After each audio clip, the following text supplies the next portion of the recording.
Hey. Here, I'm here. Day 24 Godot.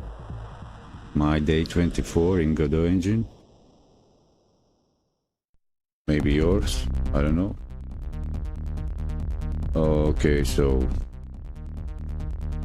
stream, live recording, rehearsal, transmission session from Studio Lab Edoga.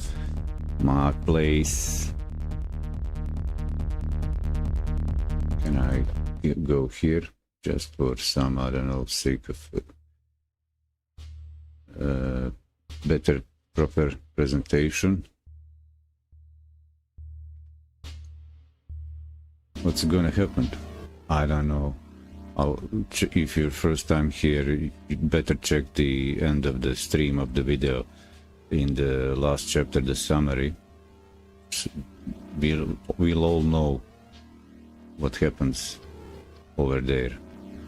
During these streams, I just go along,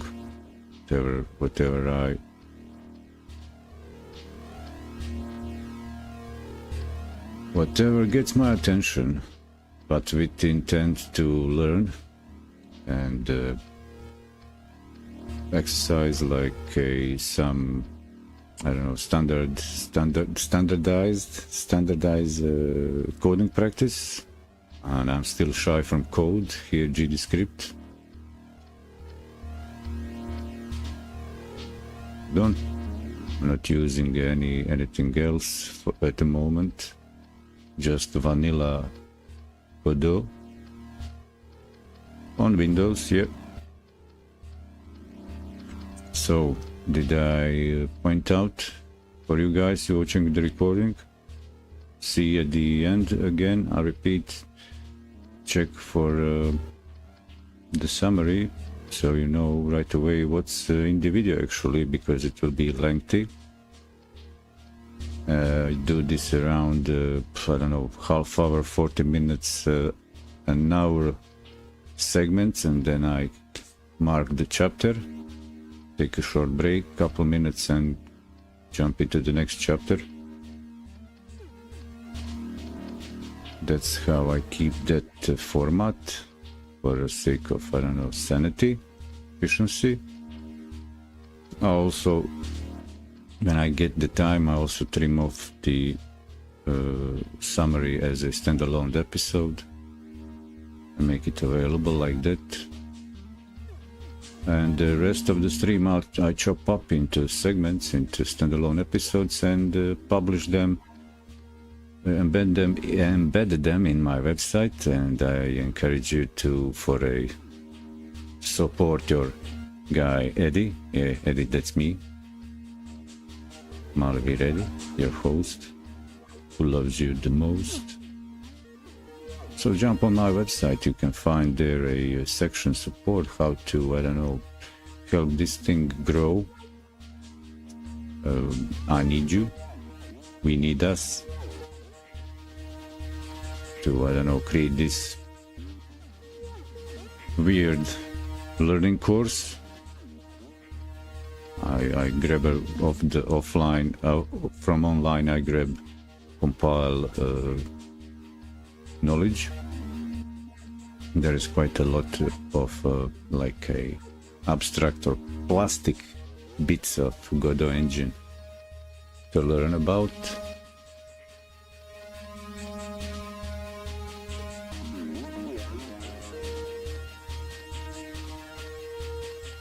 And now I need to tend to my live aspect of the show. This is multi-streamed, and I have two more bits to grab for my backend dashboard that you usually can see over here like this. Yep.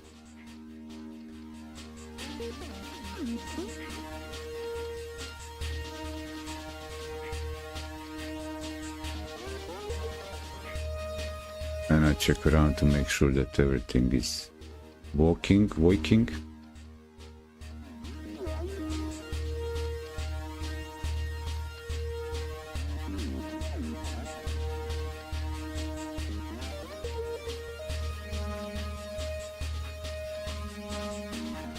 I need this thing from Trovo, the alerts and chats.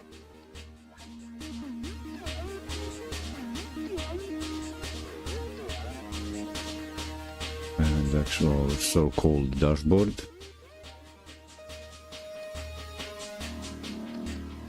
Anybody on Trovo anybody had any thoughts about Trovo experience with that? What's going on with them? Is this how it's supposed to be? The, I don't know, chat spamming itself with unrelated, I don't know, what's it for?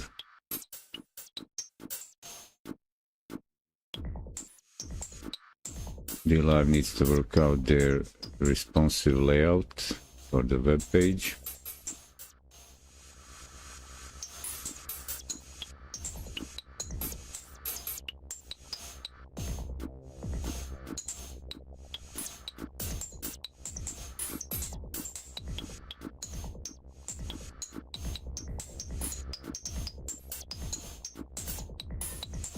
Oh, where am I? Okay, just put this in place, the last bit.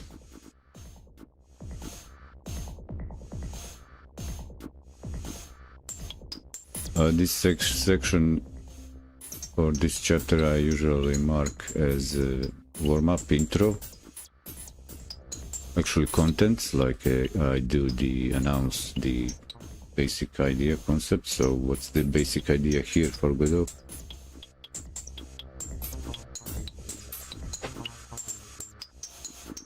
I'm interested in the dynamic asset loading, let's say, instantiating dynamically in runtime. I'm curious about two things like loading. Is it possible to add a scene in runtime? So if I in the editor create a scene, can I grab it in runtime, like just do the refresh project while it's running, or just scan the file system in the project scope to enable like skinning, adding skins? I don't think that's possible, but also I think it's possible. There are some restrictions over there. I think I have everything here. No, I've got the two of the same of these.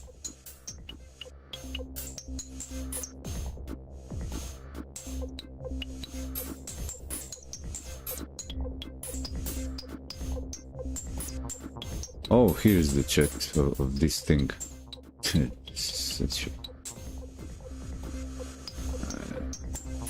Where do these guys hire? Where do they get their developers and then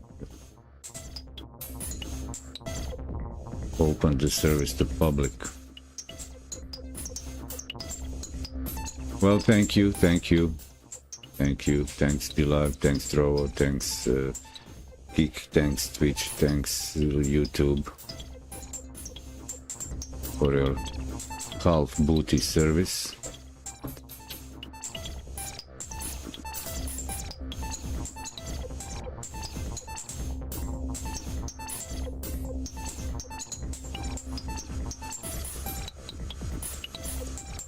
Am I hot? Yeah. Let's go here. And I hit the stream marker.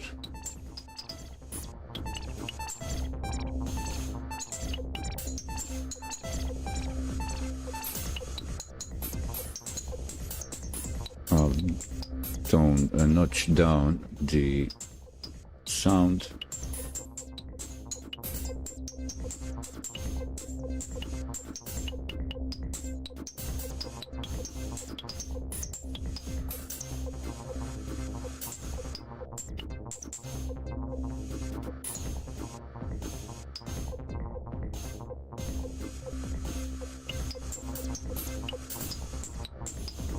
And this chapter in the video I call the topic warm-up, take a look back what's done previously.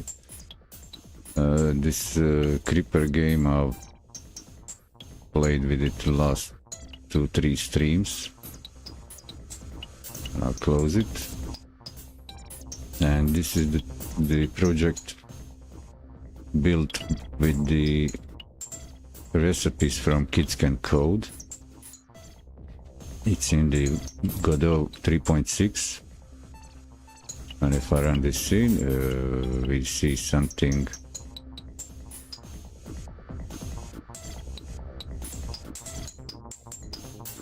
I don't know why.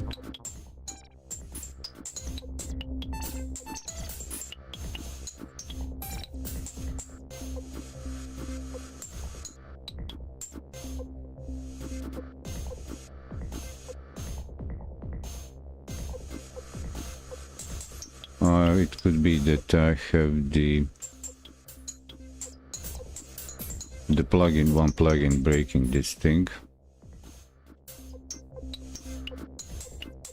What do I have in the scene? Combiner, do I have something added here that breaks? Stop running. I've added a plugin for which one is it? Plugins, let's have a look. Height map terrain, it's something to, I don't know, I'm not sure now, is it? It could be generative, like procedural terrain creation. It shouldn't be involved in this scene.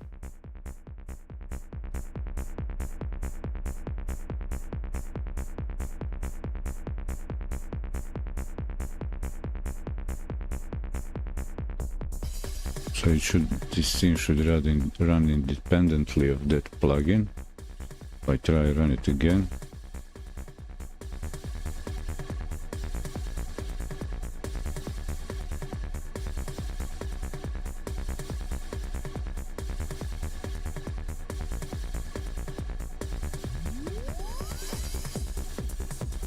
Anyway, it doesn't. It's irrelevant for this. I just thought I maybe have a look at it.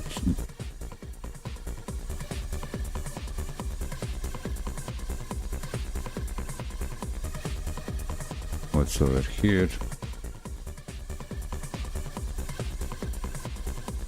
Can I run this? Or the plugin is messing the whole project? Yeah. It's imposed. Well, okay. There are two ways to disable plugin here in the plugins. Disable. Close. I might just try and run this again. No. Or then I reload the current project.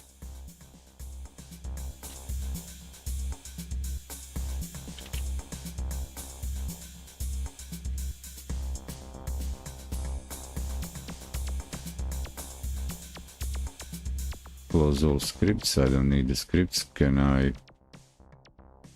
I add here anything?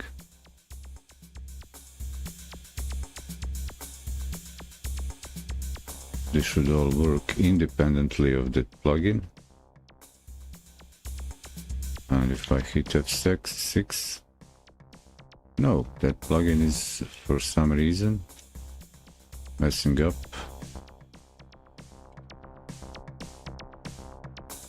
Okay, then in the project settings we got probably no auto loads, high terrain disabled. So what's the big deal?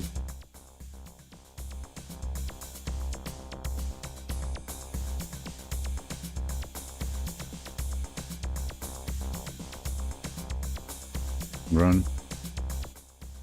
Configuration, boot splash, run. What? Okay.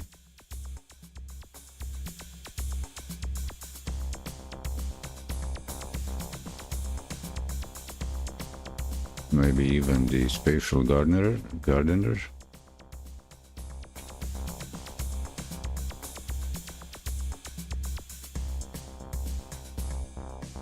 Okay, that was a, I don't know, 20, day 20 in the Godot, where I was playing with these extensions. And it's not relevant to what I'm doing now, so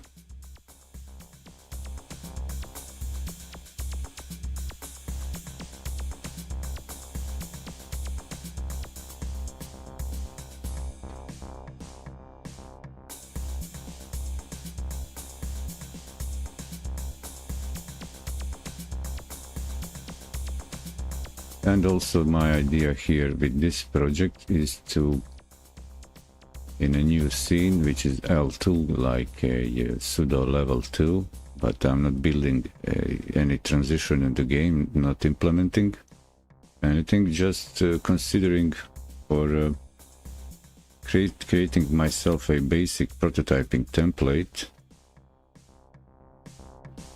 with like top-down 2D game in mind.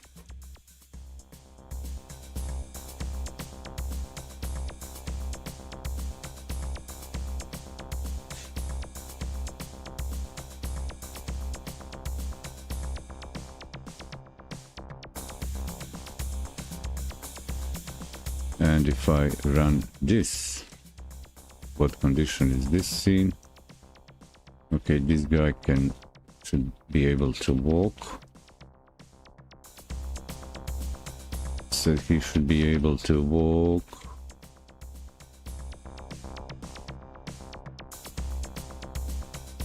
But I did something to him. Oh, I've disconnected the script. Okay, this guy needs a script for walking. And what I previously done, added a built-in script. I'll keep it like that for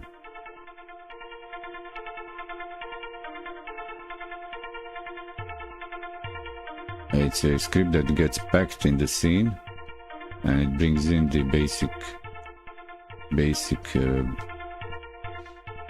movement and like 2D platformer inherited as a character body, 2D platformer physics, and like a side, not a top, anyway, not a top-down game idea concept. And if I run it now, only way I can save him from the gravity is if I jump. No, okay, to allow him to jump so he doesn't fall, I actually need either add a node to act as a floor with collision on, or in the script disable the physics and allow him to jump even when it's not on the floor. So that's how those things work. So another thing that needs to be going on here is the zoom and click highlighter, left right mouse clicks like that.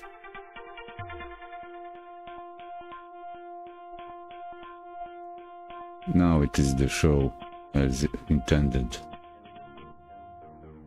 like like I usually do it here. So when I check the video, I also noticed that it's much better when it's zoomed in. You can follow and track around. The only thing with the Windows magnifier is it's a bit sensitive at the screen edges.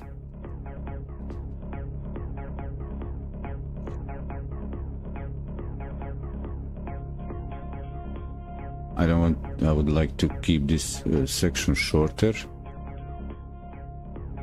the chapter in the video, but I need warming up, otherwise I'll just go create segments, chapters with no significant progression, but zoning in and doing this live on the stream takes quite of focus of the subject topic. It was different while I was actually following some tutorial or something, like implementing solutions out of the box, allowing myself to be guided, hand guided. Here's a Git. There's a few things here I was looking into, just for a reference. And what is this?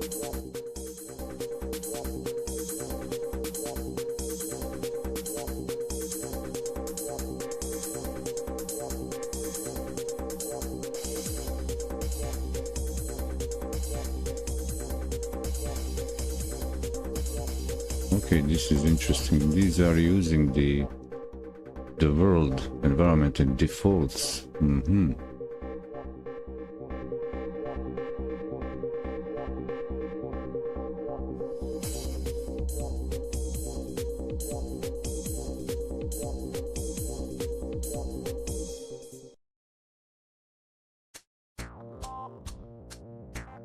This is a template. Okay, it's not an extension, like I think these are all available through the Project Manager Asset Library.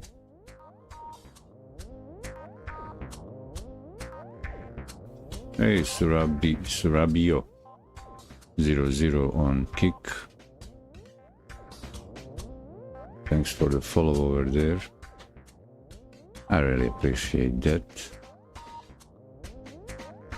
And I actually need this here. What's this? Unchained.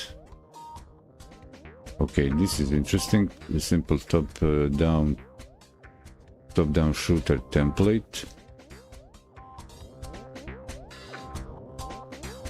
And here the official documentation. So I refer to the official documentation because they actually point out the use case for each node in the sections, like in 2D, concept, 3D, so I don't need to find my way around, long way around.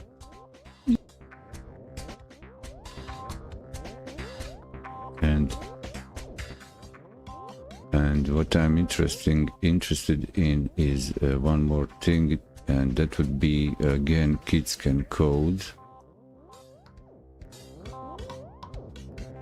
Where are they?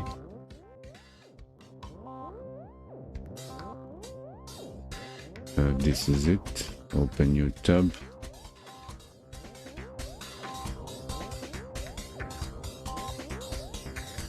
So it's a version 4 section of Kids Can Code for Godot. I created this game. It's a great learning.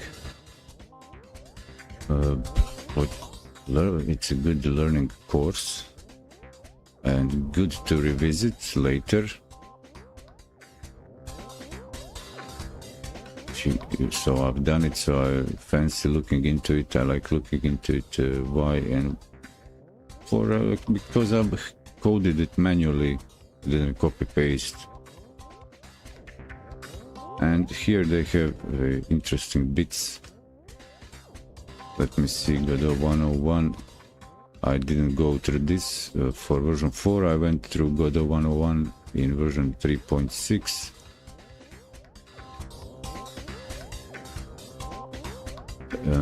Importing 3D objects, but I'm focused on 2D now.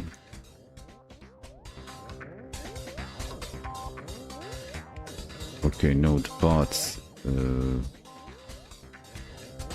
This is interesting. For accessing the node in the code, as a resource, as a class, whether it's from the file system or as a resource path, relative absolute path in the scope of project during runtime, or actually in the code, scope of the code of the, let's say, project library, available classes, node communication, understanding tree order, know your nodes. So okay, they need to, they've stopped updating this for version 4. So what do they have in version 2? Oh, okay, I've been looking through this, entering, exiting the screen.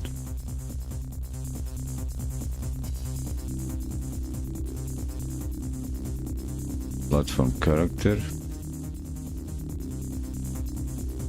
It's the character body 2D. Cool. Walk left, jump, collision. This is like template script for movement.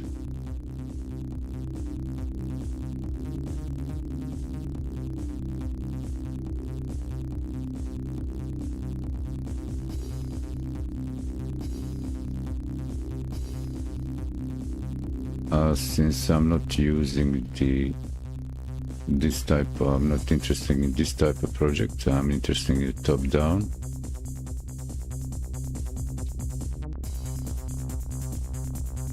Let me see what recipes they might have. Okay, this is interesting. Screen wrap.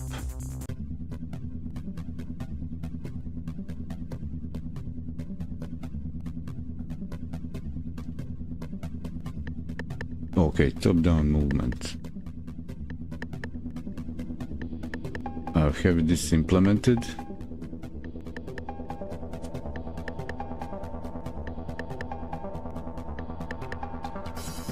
Eight-way movement.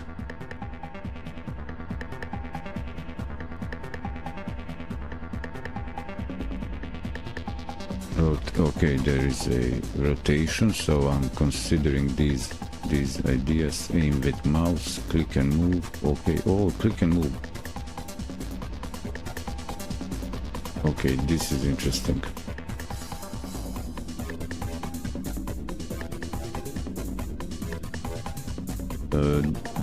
It's not just click and move is good for NPCs or mobs or whatever. It's some basic AI.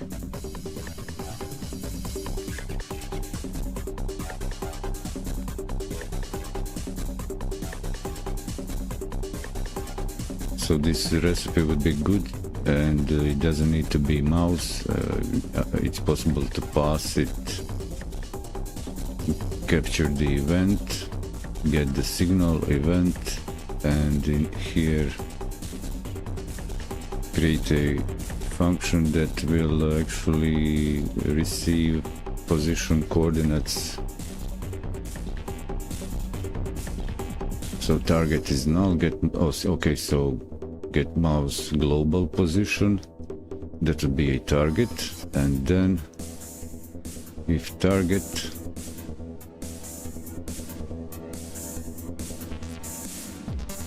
move and slide. Okay, note that we stop moving if we get close to the target. If you don't do this, the character will jiggle. Okay, this is interesting.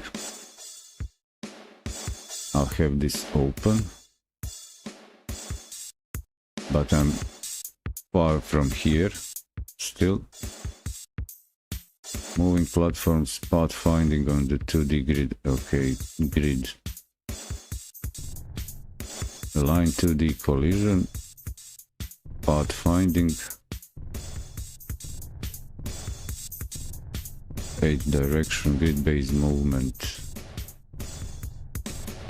shooting projectiles. Okay, let's see, line 2.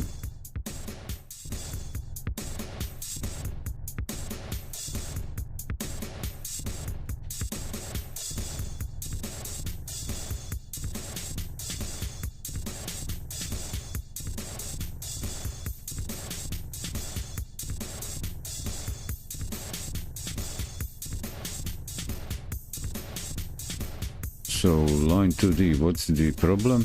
You want to have a collision with a line 2D. Okay.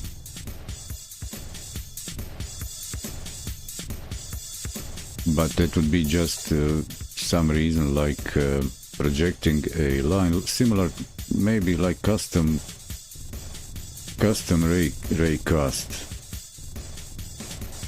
Doesn't need to be a per se collision. Could be just checking if some element is in line with something. Pathfinding on grid 2D. Okay, there is a star grid 2D.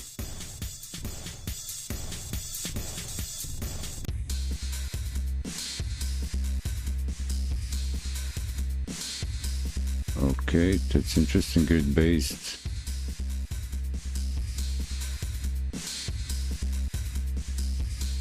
And car steering. Okay, these are nice. This is good. This is actually good. I like it. I'll keep this section open. Do I need anything from... Can I open this in a new window? Yep. Animation state machine. Okay, this is interesting. So I don't need elaborate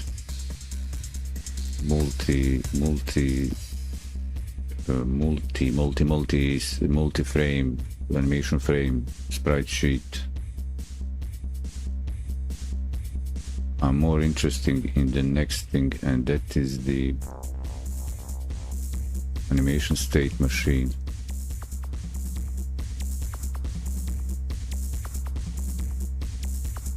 Animation tree, and this is the thing. So animation state machine,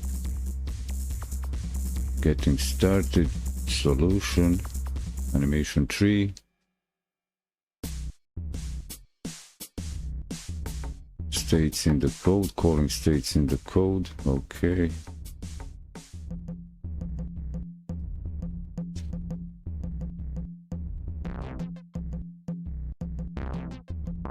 AI behavior demo. Is this available? Would this be available in the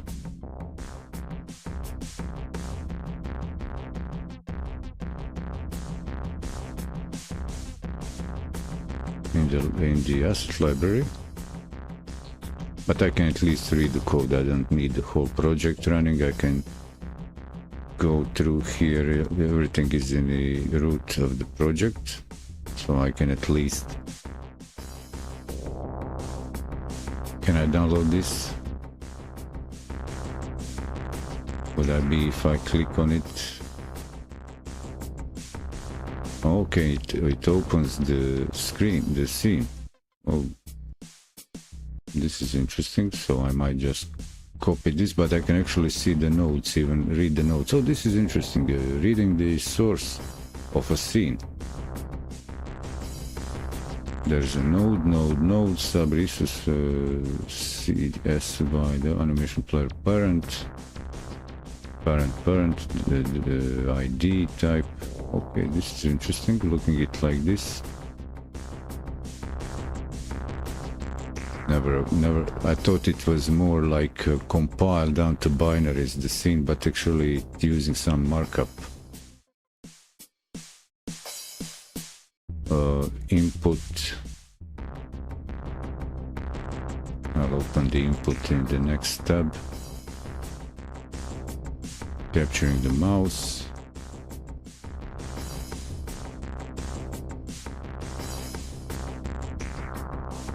Adding input actions in code.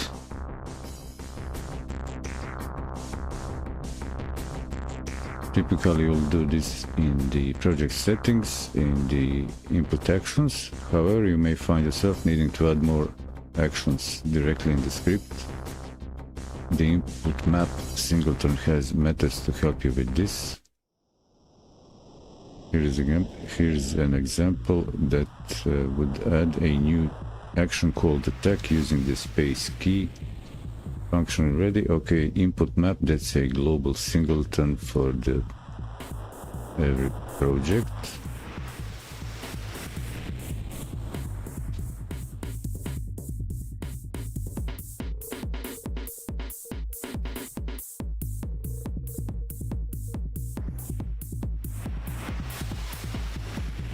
Okay, capturing mouse. Drag select multiple units. These are all interesting things. User, let's check the math behavior. Physics, I don't quite need per se physics. Okay, math is useful. Chasing the player, homing missile, pet follow. Okay, these are interesting things. Rigid body 2D, look at target, move to target, drag and drop. Character to rigid body interactions, astral styles, physics.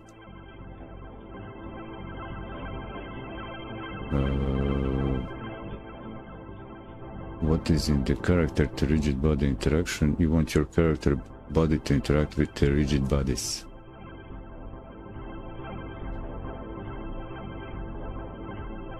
By default, character body 2D moved with move and slide and move and collide. Will not push any rigid body 2D, it collides with. Okay.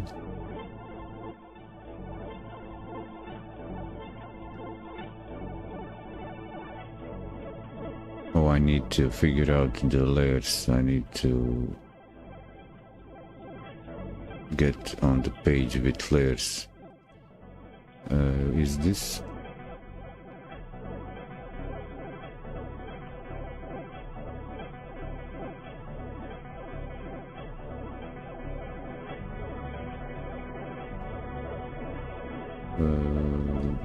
A problem. You want to use a rigid body 2D to create a semi-realistic spaceship a la asteroids. Using a rigid body 2D can be tricky because it's controlled by Godot's physics engine, but that's the challenge in that type of games. You need to apply forces rather than moving. Yeah, directly before doing anything with the rigid bodies, I highly recommend looking at the rigid body to the API doc, and we'll refer to it as we work through this example. It will be like also driving, I think. Similar to driving movement.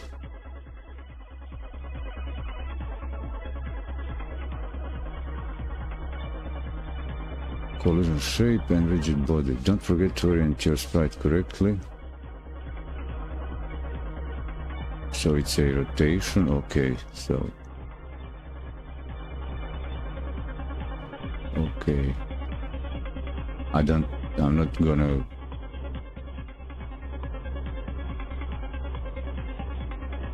Hey guys on Kick, what you doing there? How you doing, all you showing up? Fancy seeing you there, Kelly. Kelly01. Shurabio, Camilio from yesterday. Thanks for joining in. What was I saying? I won't be looking now in detail. I just want to understand what are their approaches here. What's the approach? And this was the simple state machine. Okay, that's good. That's good. So it's these two. And what was here? Grid-based movement. These are the movements in top-down, 2D. Oh, top-down movement, top-down movement. I need that first there. But I have that sorted. I have that implemented in a way. But here are 4 more recipes. For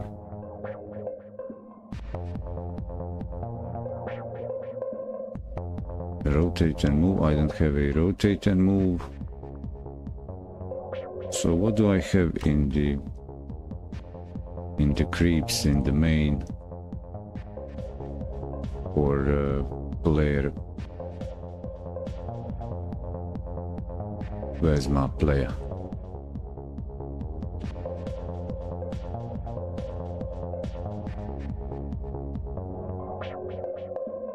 Is it on the process? Top-down movement. It is implementing move up, down, left. Would this be described as 8 directional? Yes. So is this 8 directional? Where is it? Oh, here is even simpler. Input get vector left, right, up, down.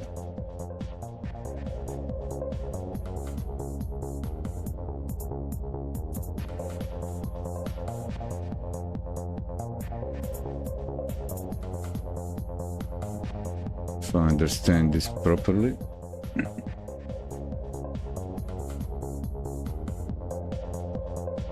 If I check if I check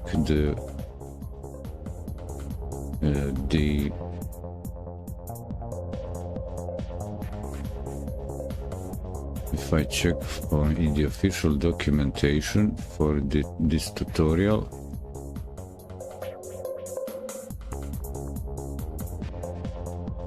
open it, a new tab, 2D movement, 2D rotation 8, okay, 8-way movement. Oh, they have actually the same thing. So what's the code? Oh, here is the same simple. That would be 8-way movement. Setup 8-way. And but in your first 2D game,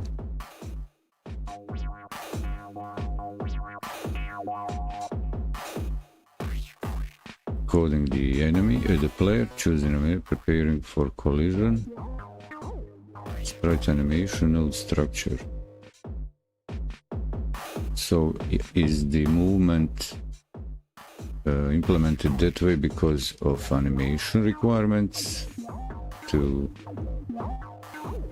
handle animation in the also movement section? The node structure, okay, that's the coding the player, choosing animations.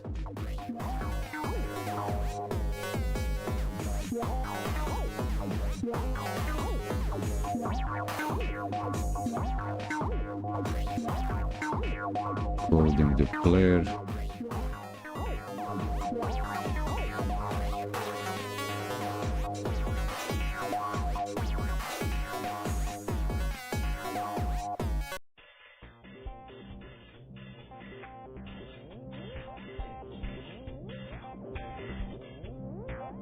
Okay, setting the inputs.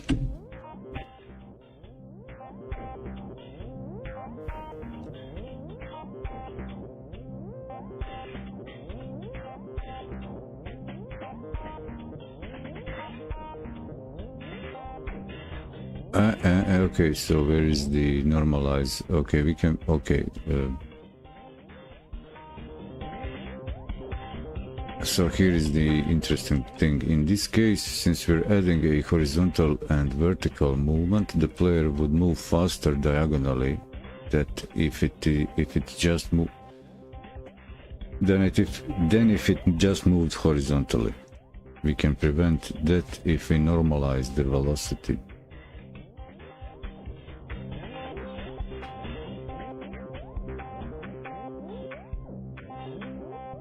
We can prevent that if we normalize the velocity, which means we set its length to 1, then multiply by the desired speed. If you've never used vector mod before, okay. We also check whether the player is moving so we can play or stop on the animated sprite. in the shorthand. Okay, that's the string, the $sign. Picking up the player position.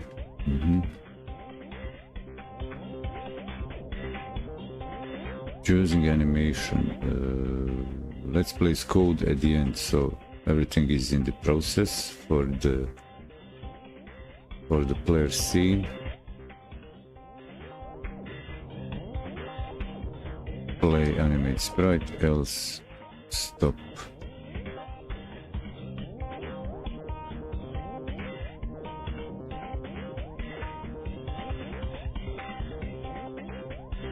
Where is the... No, I don't have that scene open to perhaps check.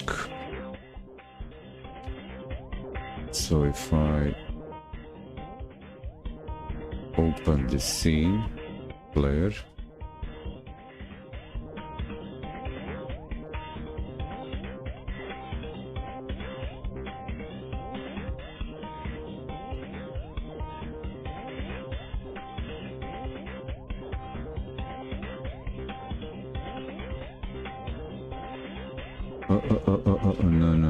no, don't do that. I've just added many tabs in this script.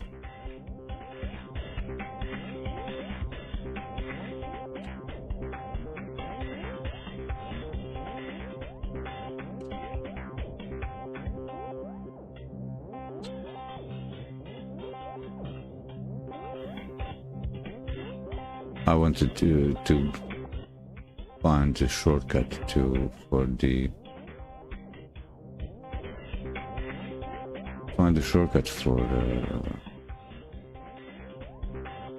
to go through to switch these views, and it doesn't have a tooltip. Can I run the player scene just like that? He's over here. Okay, he's got some... Oh, cool. He's even working on its own, so... Okay, there's an eye that way, this way, up, down. Okay, what was the assets? What were the assets for him?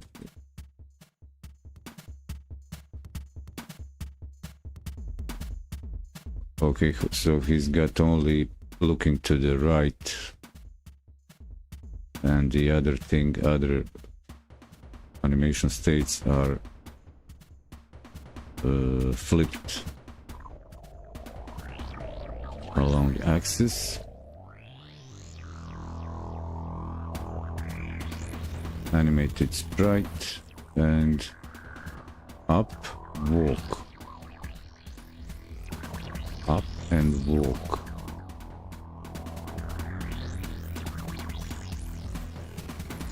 So is it in his script? Flip, where is the animation? Flip, rotation, when does that happen?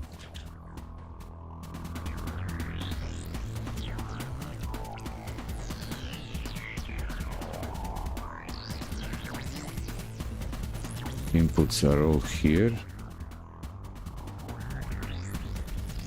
Oh, here is the flipping. Okay, so that's not the end of the process delta.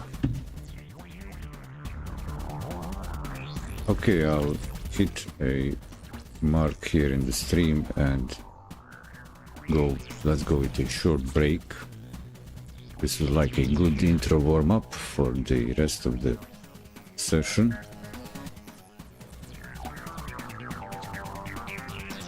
And for intermissions, I use the screen with the C64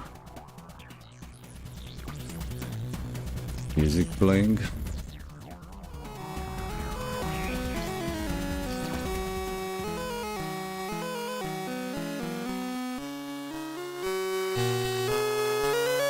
And I select manually the track, and I also say to you, I can rate the items here in this player. And I hit next.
And hello, a sound check is in.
cool. That was the music from Commodore 64 in the high voltage sound chip, SID collection. And now back to the workbench.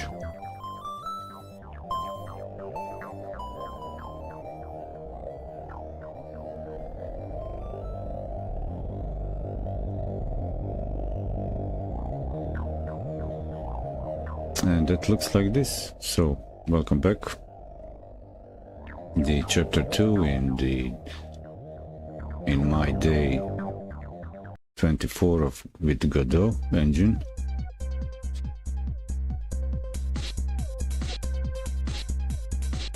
Who are you may ask? I'm a mveddylive Eddy. This is the Eddy Does Internet of Capitalism production. Live rehearsal session and transmission from Studio Lab at Edoga, which is my place. It's my place. You're welcome.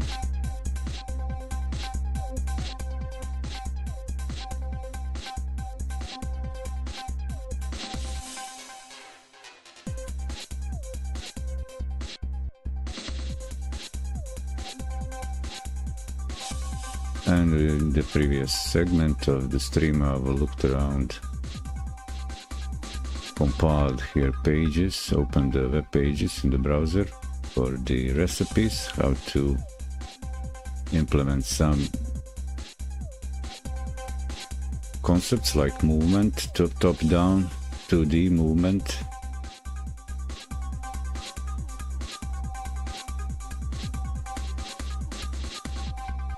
For what I'm doing now, I'm not interested in any specific visual style like pixel style. I'll take whatever. No, I'm lying. I'm not taking whatever. I want actually something efficient and simple.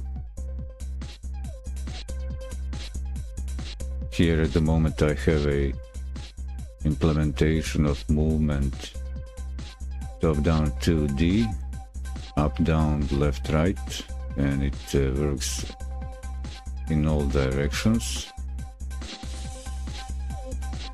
But there is one thing that needs to be taken into account, and that's the normalization when walking diagonally.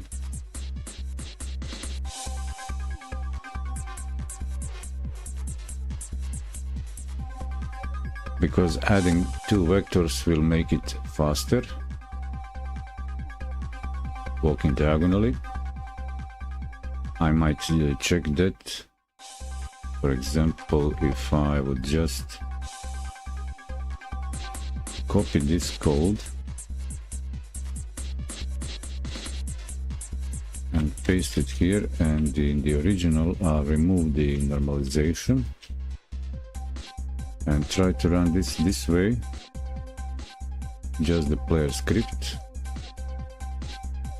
So player is over there hiding, so it goes down, up, and it goes even faster diagonally.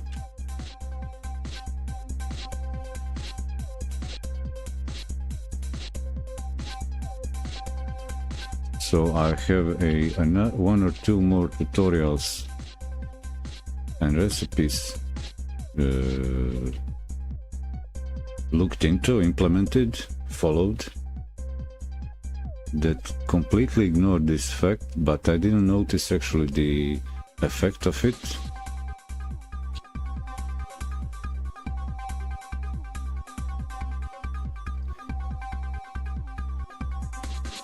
Sometimes it feels intuitive, natural, going faster diagonally, but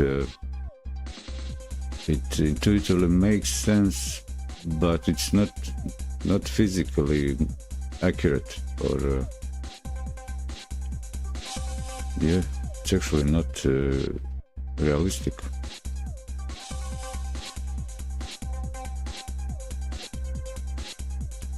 So if I run this again,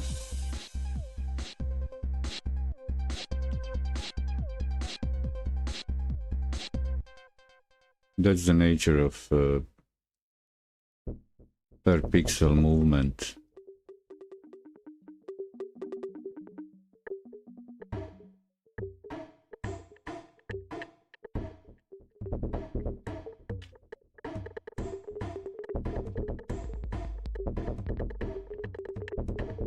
And what I want to do is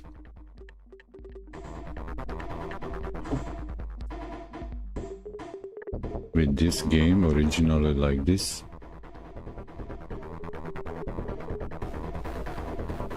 I want to reuse whatever is here and try implement different game modes and add some variety.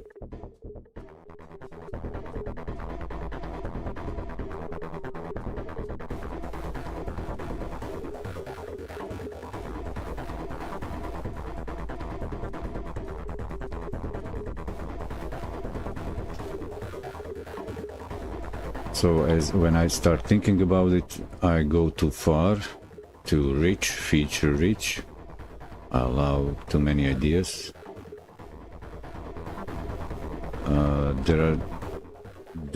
There is a couple of things that I would like to see here, like more realistic interactions, like solid rigid bodies for entities, so they don't go through each other. Like this with these mobs moving around, they're like maybe passing one on top of each other below, sliding. And maybe I just give them some bumpiness for now. That could be enabled just by the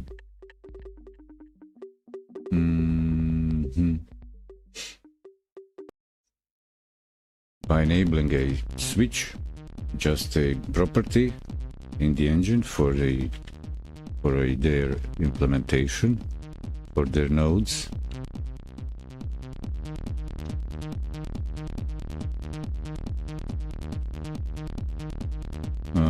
What's their nature? What's their native nodes? What are their native nodes? 2D file system. The mob. Mob is a rigid body 2D, so rigid body 2D.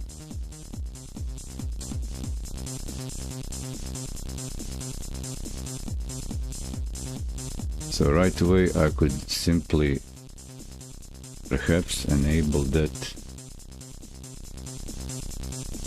thing like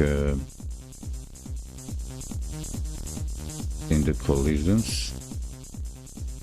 Layer 2, layer 1, 3, a mask.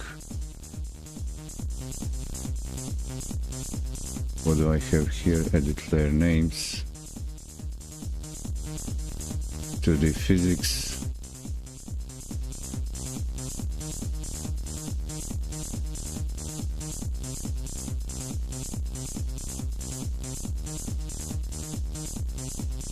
How do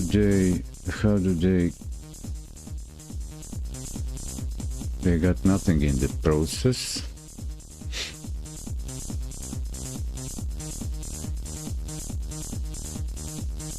Okay, maybe I take a peek in another project.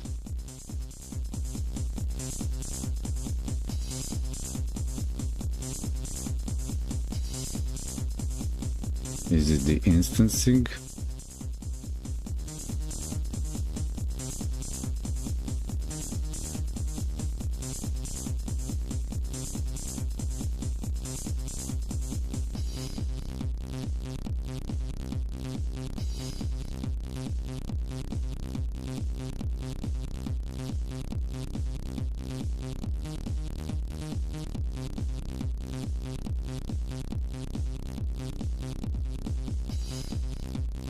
It could be this thing instancing.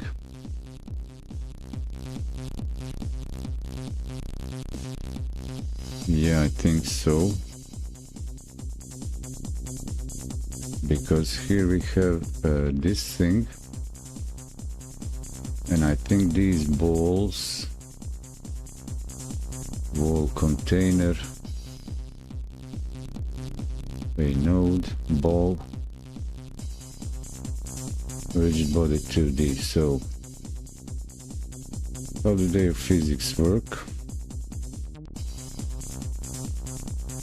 I don't need the gravity acting on those mobs, I just need rigid body bumpiness physics. Now they have a physics material. Rigid body mass distribution. Scene ball. So in the ball, sprite 2D, collision.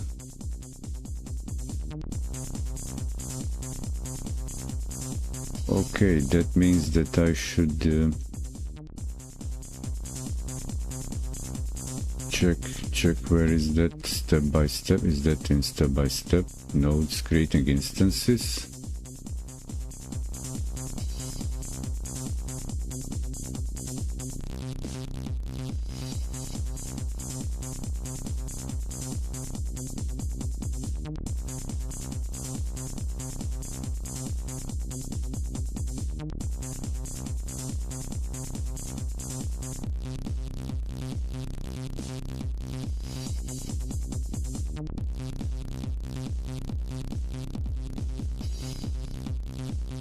So the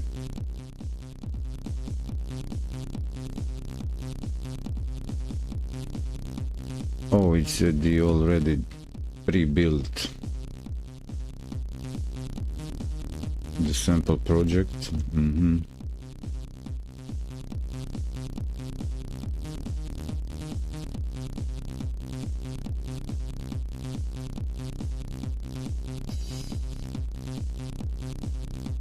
And how about this physics?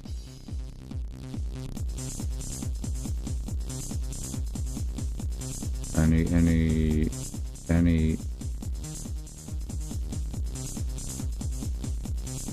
in practice instance script?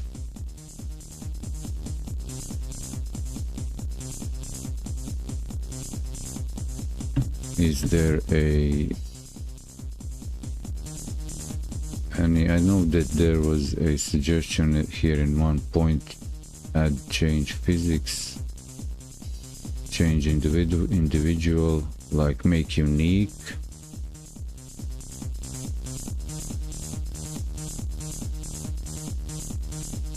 Okay, physics material.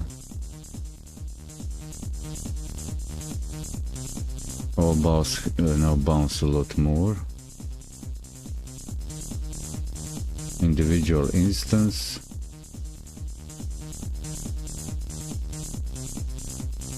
Get back to main scene by clicking on the tab. Okay, at the viewport, select one of the balls, gravity scale to 10.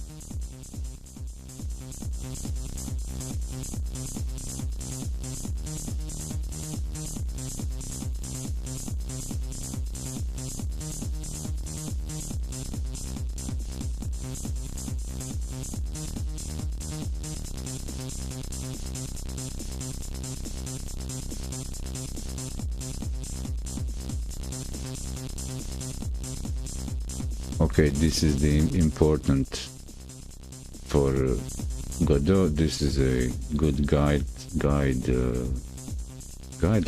how to design using instancing, actually the engine, what it provides.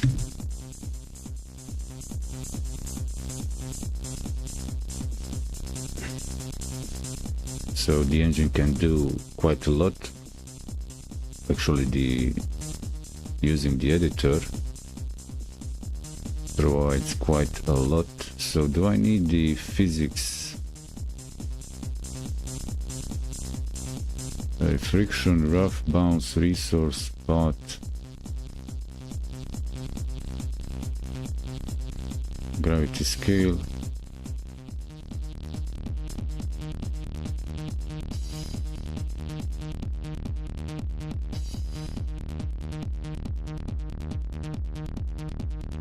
Okay, since my mobs are also the rigid bodies,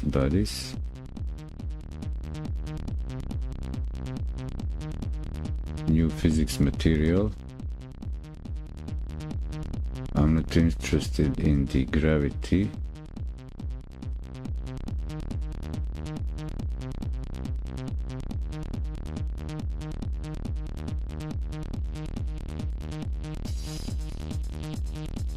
I'm just interested in their bumpiness.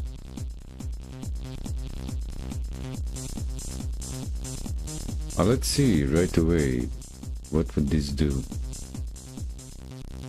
for them if it's like this, run like this.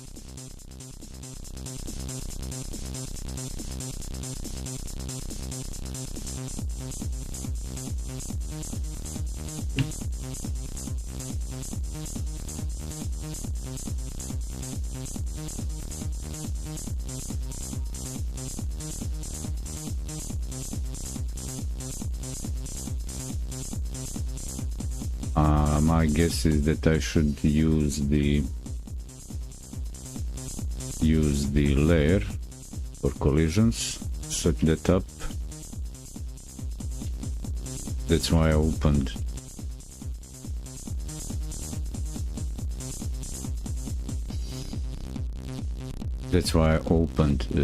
this project. What's been masked here?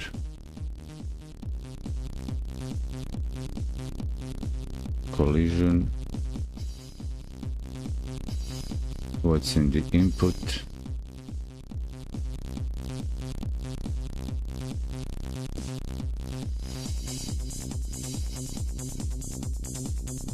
It doesn't have a script, so this thing does not have a script at all.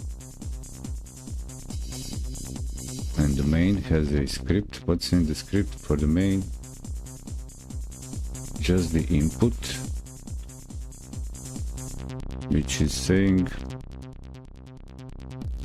instancing balls. Okay, that's all we have here for the scripting side.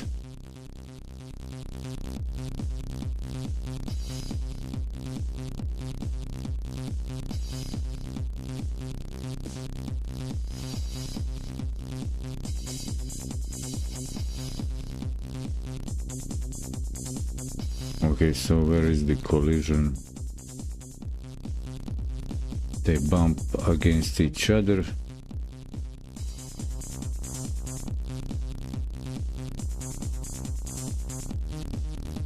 So, for example, in this project, there is the physics involved, bodies bumping against each other, but nothing implemented no custom implementation of code, all working by the engine. And we got the collision shapes. So my next guess is that there are layers. Physics, where is it? Is it in collision?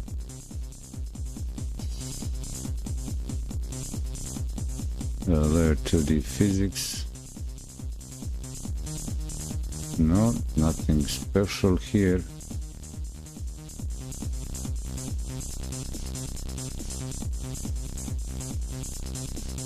Environment, layer names, physics, check again. 2D, 3D,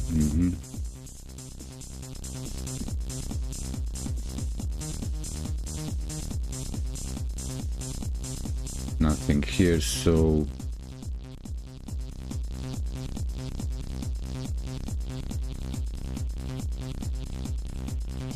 I'm actually really curious about this because it adds more to the game.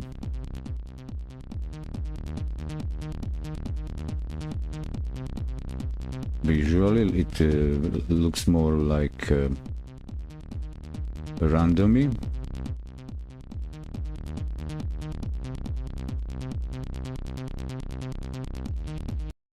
One-way collisions, one-way debug color collision. Okay, these are, I'm checking the walls collision, but I actually don't even need that.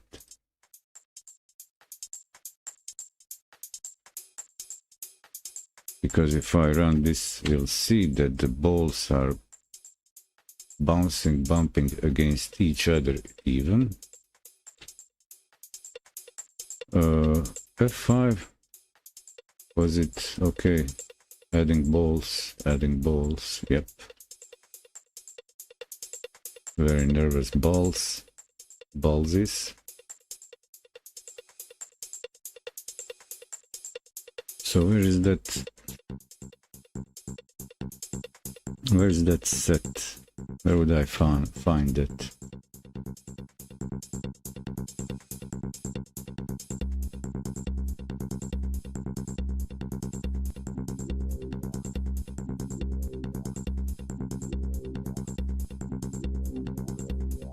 Or any, if I click a ball, collision,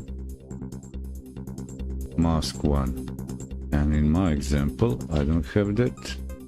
Do I need a mask? I was thinking that perhaps mask is like masking. Is that the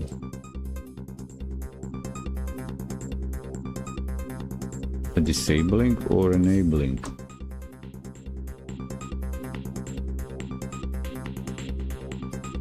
I don't think that here the layers are used, implemented. If I check the project settings, I don't remember in this project there was nothing added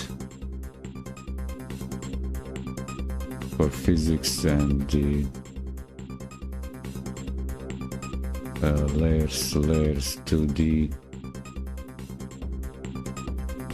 So layers, layer names, render, physics, navigation. Okay, nothing. I can just run this as it is.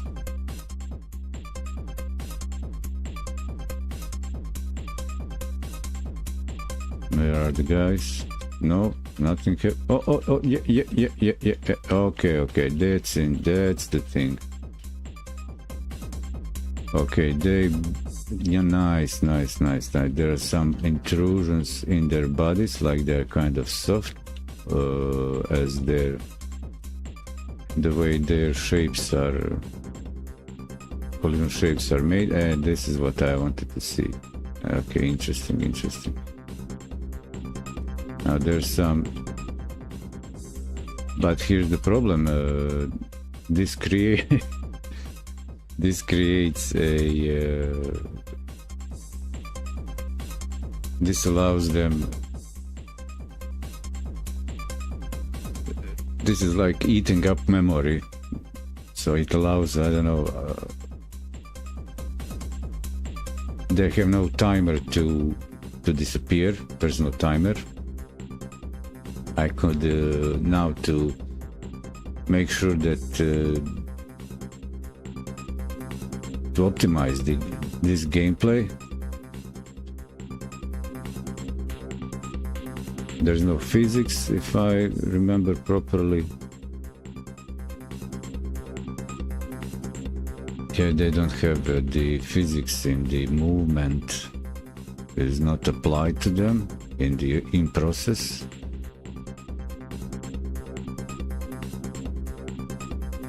But there's some simulation going on right out of the box. They change direction. That's nice. I like that.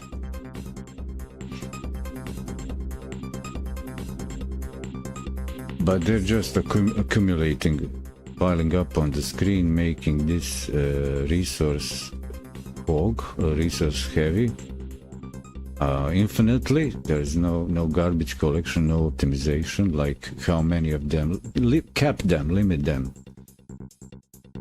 limit them. So rather than implementing something on my own, reinventing the wheel, there is a interesting feature, member property in the engine itself to have this going.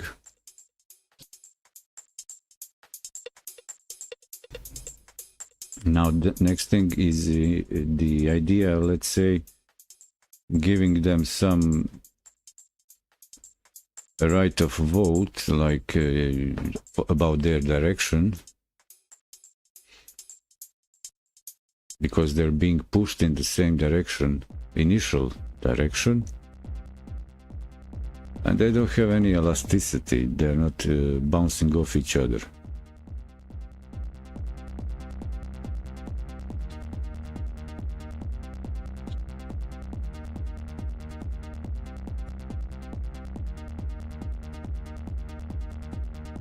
So I've added them a physics, material, mass, gravity, center of auto, inertia, sleeping, can sleep, freeze mode,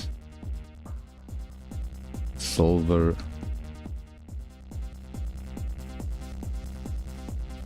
constant forces,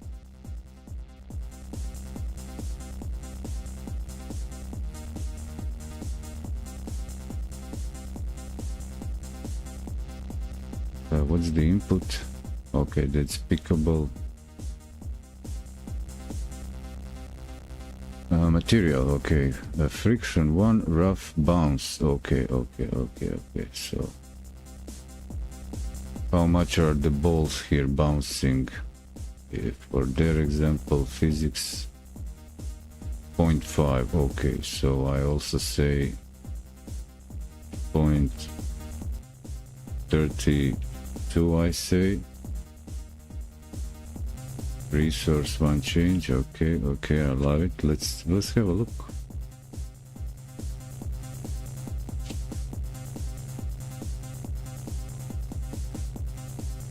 Here they go. Okay, they bounce off each other. That's good. That will like prevent them piling up.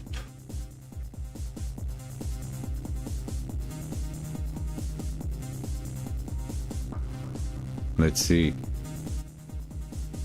Now the simulation is running, so what's going on?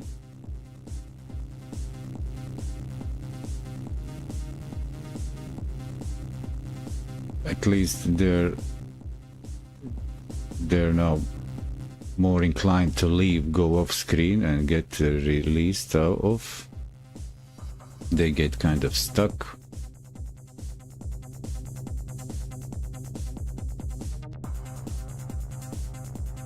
They remind me of creatures under the microscope. Big pile getting stuck over there.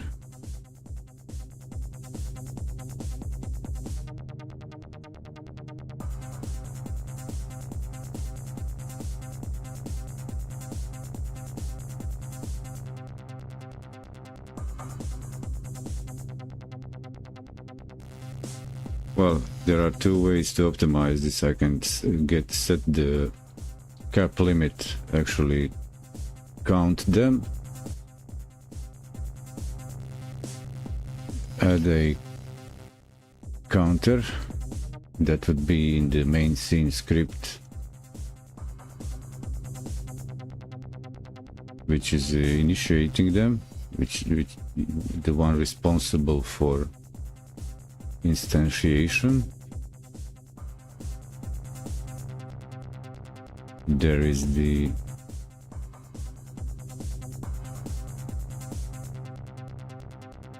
is an average number depending on their speed, how many of them will be on the average speed, how many by default in the original game design, how many of them will be maximum on the screen, and they eventually traverse outside of the screen on their own.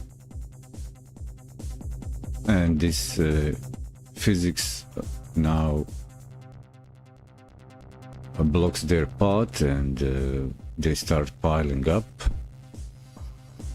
So I would need, for example, there's no counter of how many is there. So there are two things going on. A mob timer, and there is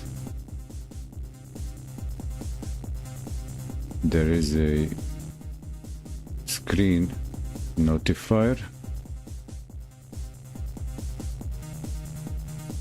Where is that? Probably in their own script they have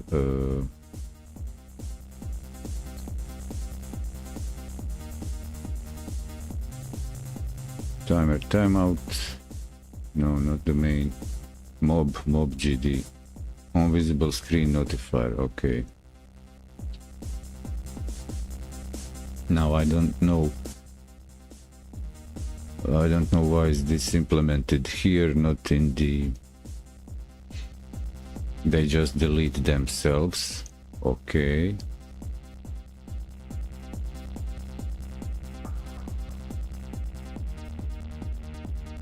So I would say in the main,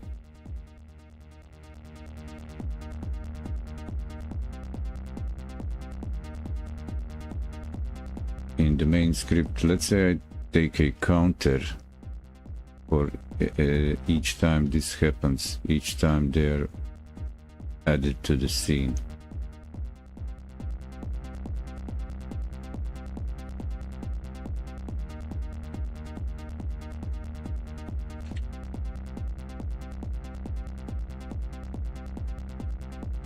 And I can just do that here in the new game. In the new game, I can say there is a score, okay. I can say variable mob count equal, well, 0. Is that cool? And on each new game,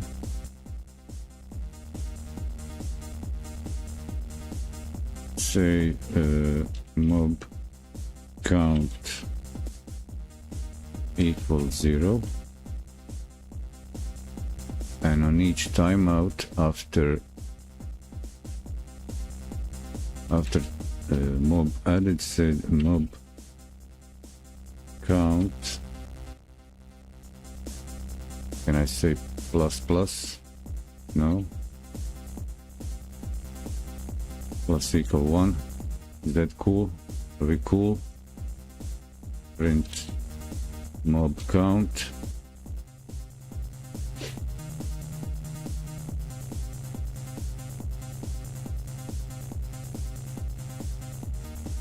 So I'll see in the output here, we'll see the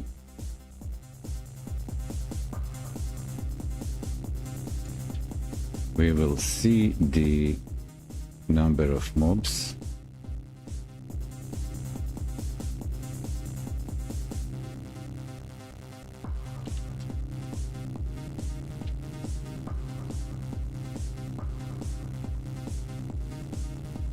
So we can see how many is too much.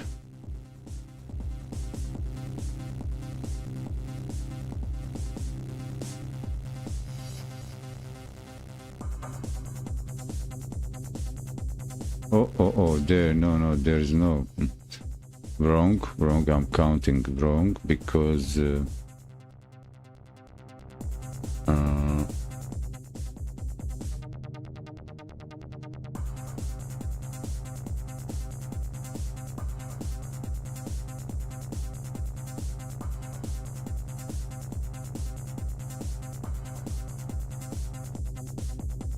so here's a little bit of challenge how to get the count.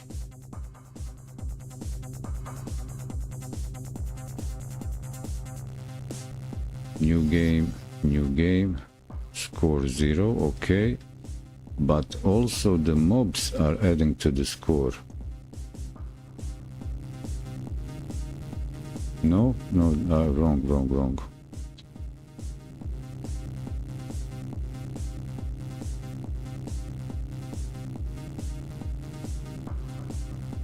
Can I have then they keep their own count? No.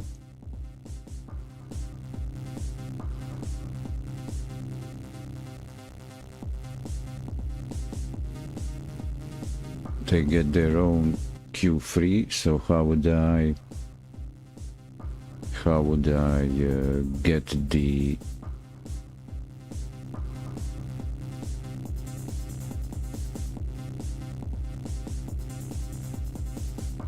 how do I now change the, do I just send another signal? Is there a simpler way? How would I change the, what you call it, the counter in the main scene?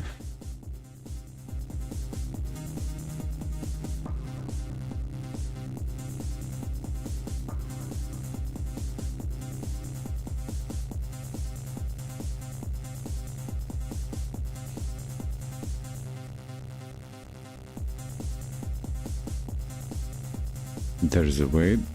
I'm thinking about it. Would it be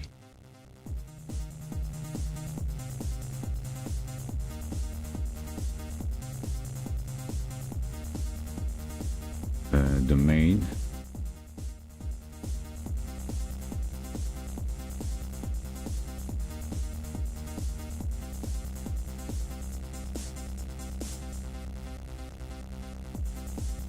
I could create a custom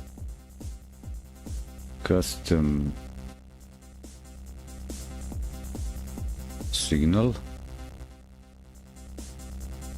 but maybe there's a simpler way.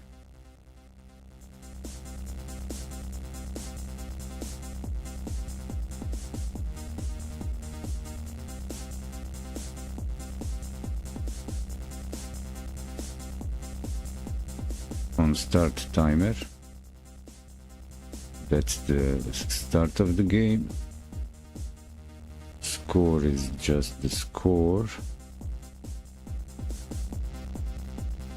Okay, here is the going through the, for example, going through the node tree.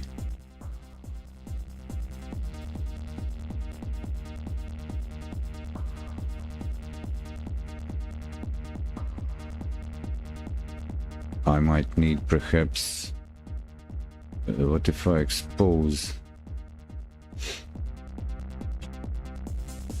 what if I export, if I export this, would I be able to access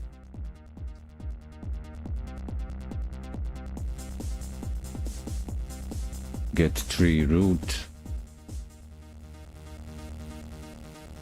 Okay, get tree root. Yep, maybe like that. Maybe I just say get tree root and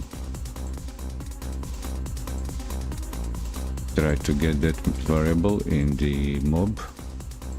So here, get tree root.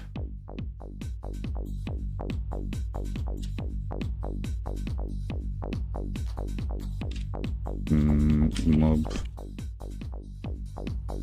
count -1. Would this work? Is that possible?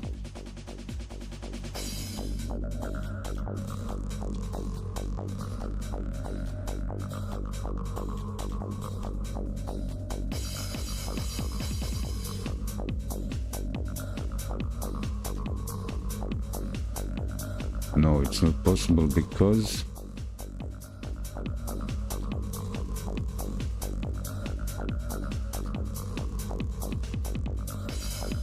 Okay, there's another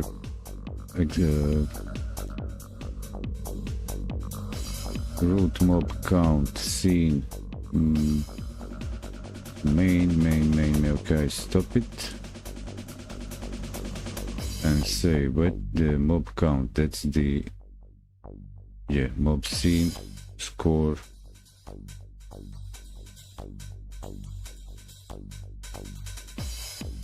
If I check in here, we can see there is a main thing has the mob count.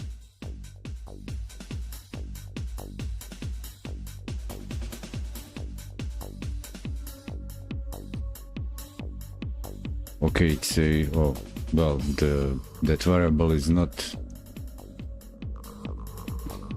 exposed as a node. Understand. Can I make it global? There was something somewhere working that way. I can't find it.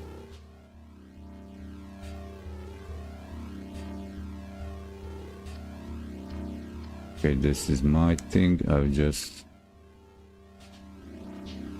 I'm not getting a tree. I need that to be global. Oh, that would be simple. Just make it global. But the scene is a global.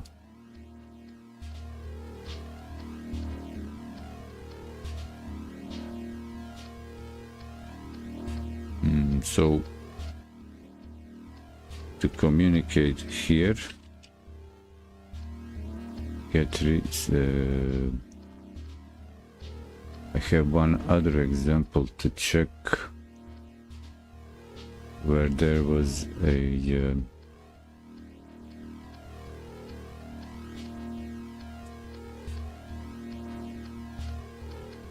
in classic shoot 'em up. There is something also interesting going on here. With this score system. What do I have? Enemy script. Enemy. Main.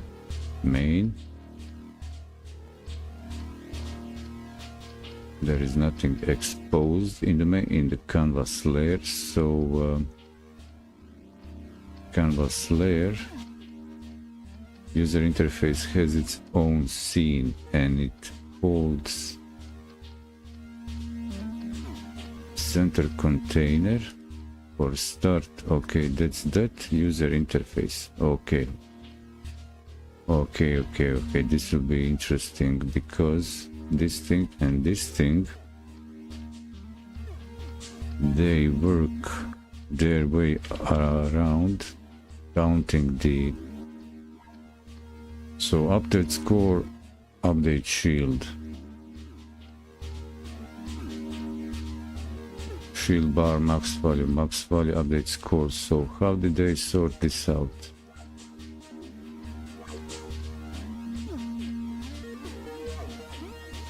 Okay, they reference the nodes.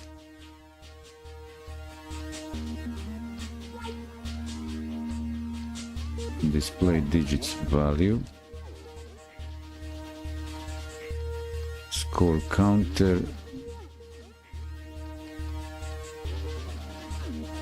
Shield bar.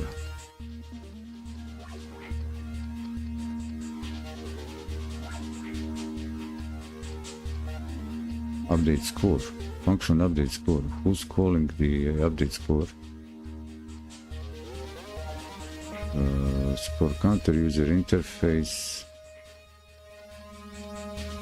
Score counter. Oh, here it is.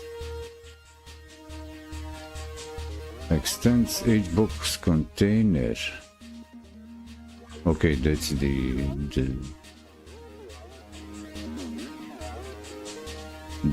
inherited class.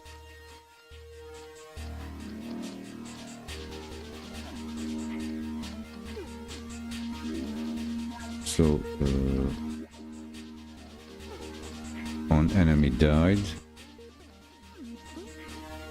canvas layer UI update score.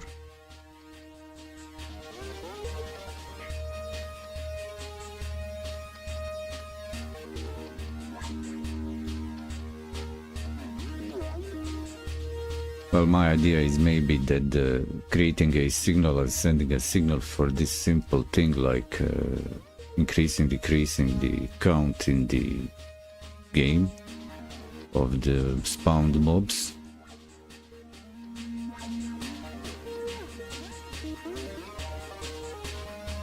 That I don't need a signal,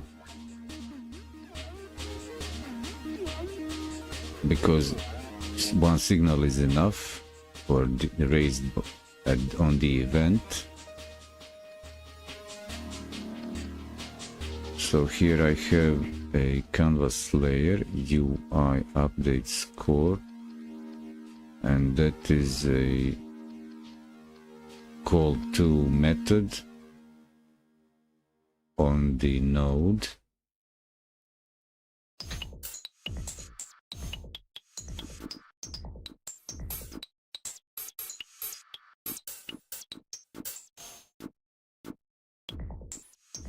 Enemy.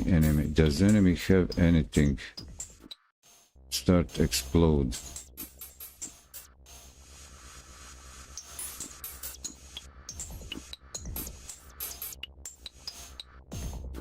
Okay, so it does emit.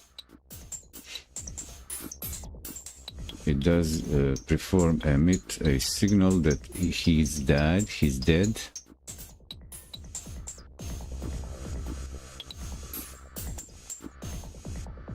Died.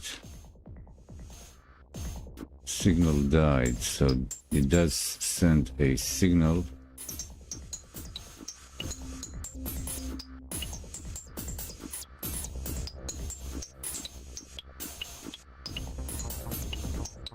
And there is in the main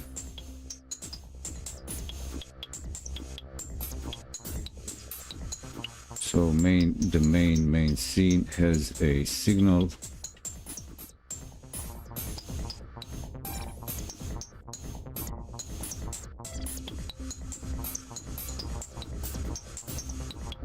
Is catching receiving the signal.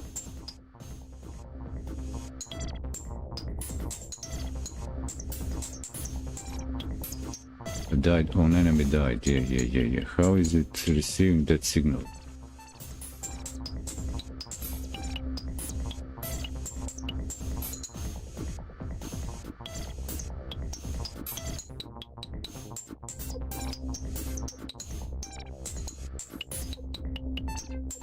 On enemy died. Where is the reference? Where is the any other reference on main? Okay, main.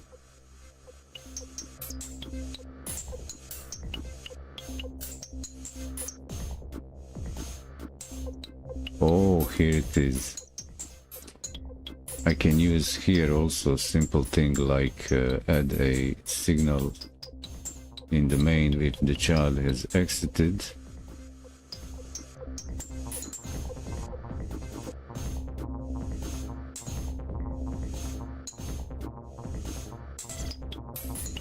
And that means that I can perhaps do this like this is in the mob and in the main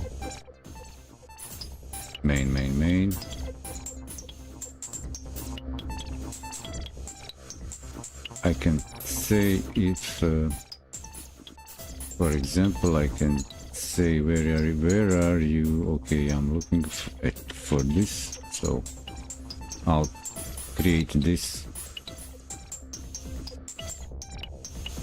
and take a short break for the node. Child exiting. Yep.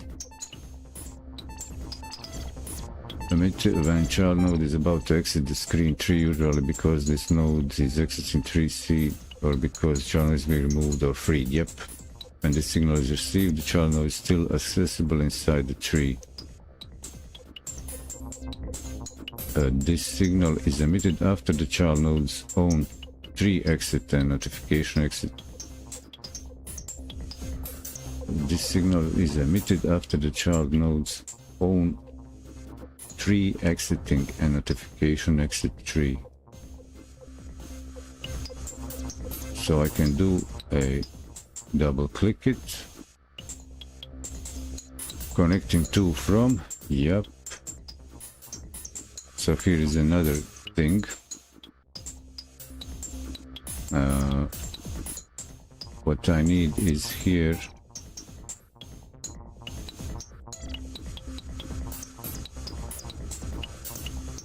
so here I'll say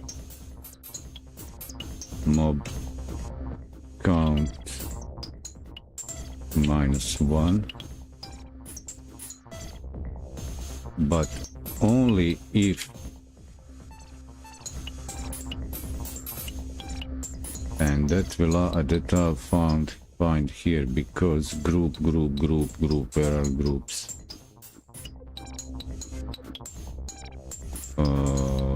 If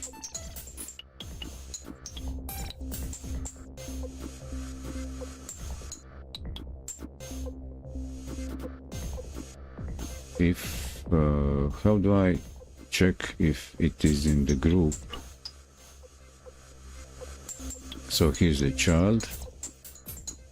Oh, node. If node, okay, if node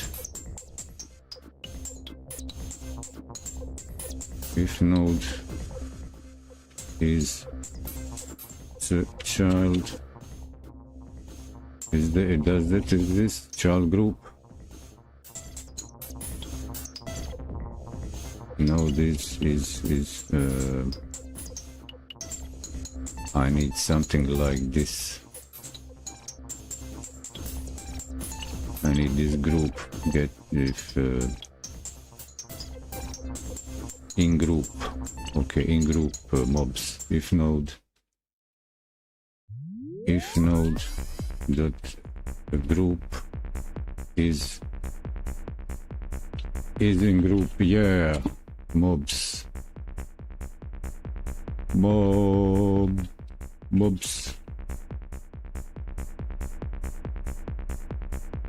And there it is.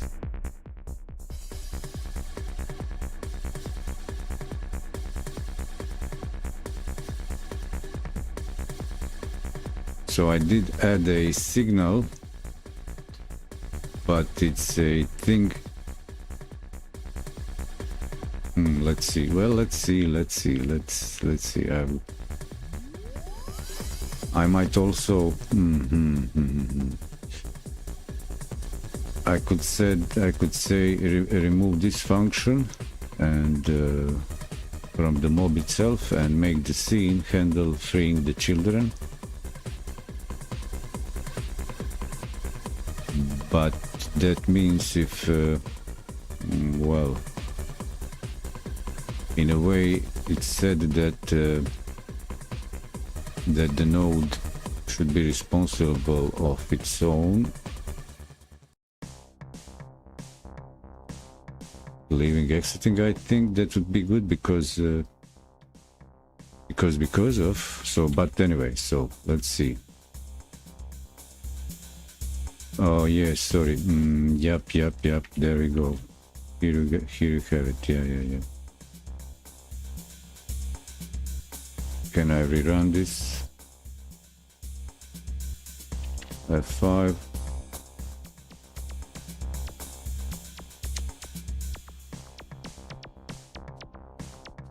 Don't go full screen. Come on, don't go full screen now.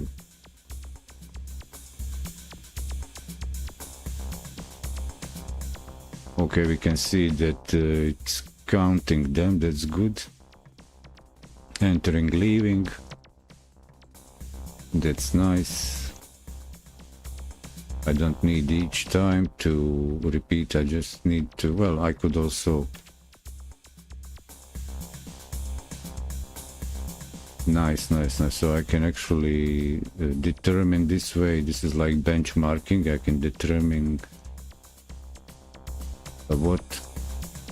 how to limit them, how to cap. Why is it okay? I didn't set zeroing. I'm still counting. I didn't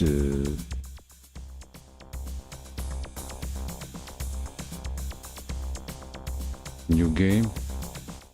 Why isn't the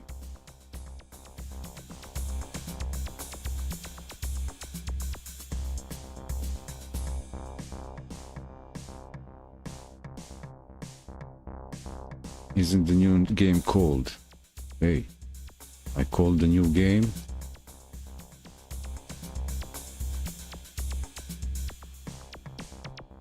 Mob count should be 0. Okay, then I don't need to do this probably. This doesn't need to be the fact. Maybe I'm not using the setter for this.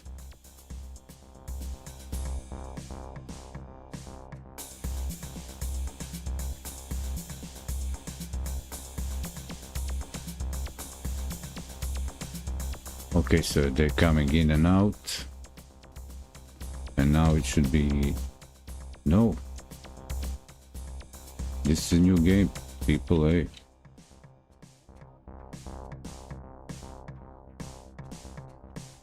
Why?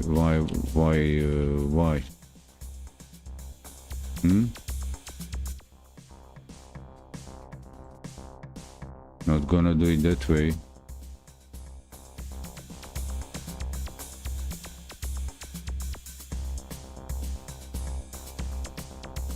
New game. Well, let's have a look for a score. Is the score is set? So should the mob count? Okay, I die. And the score that is reset, not the count. Why?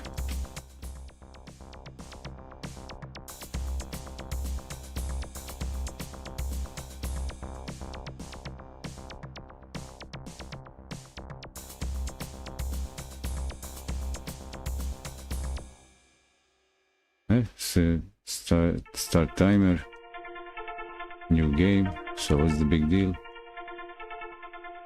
Ready? Nothing. Game over. Oh, score timers show game over. So what's the big deal?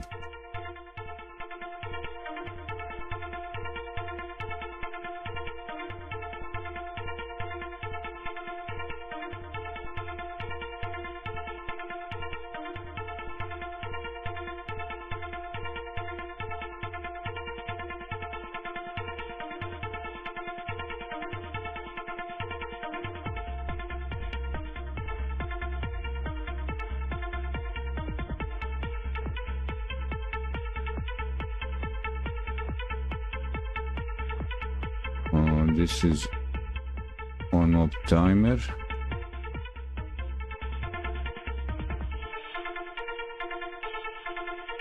Who's moving the mobs?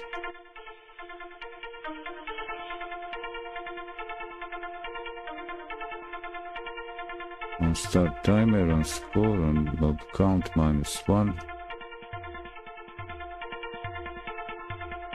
What's going on here in the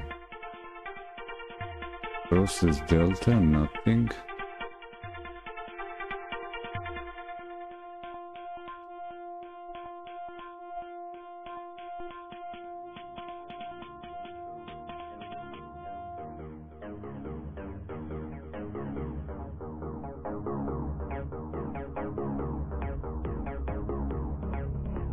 Score 0, yeah. Update score 0. So why this doesn't work?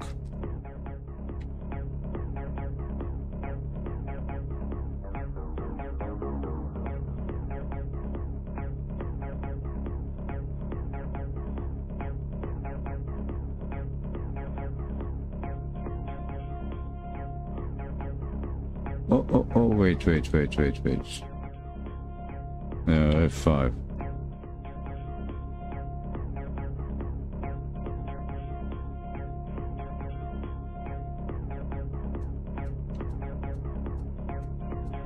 So there is 1, there is 7, 8.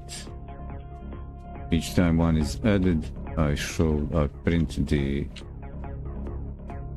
Okay, I die. There we go. They're being counted. And a new game, it is 0.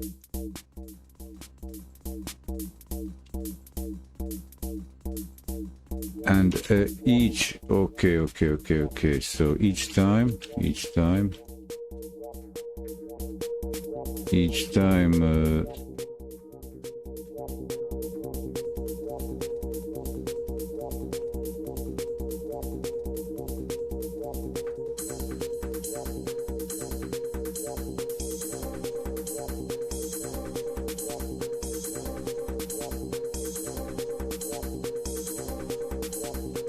so the thing is that this function is this function get tree call. I guess it's also sending the signal mob count equals 0, and I don't care anymore.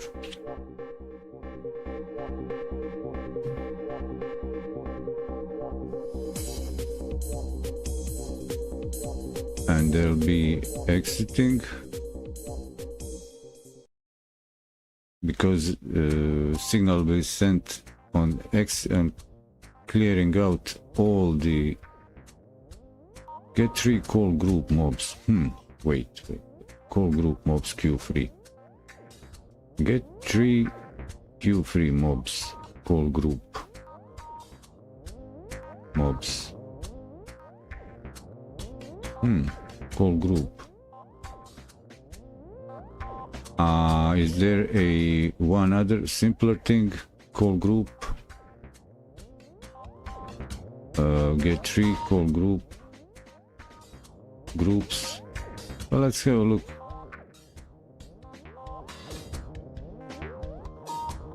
Where is the methods? Groups. Group. What methods are there in groups? Main loop object.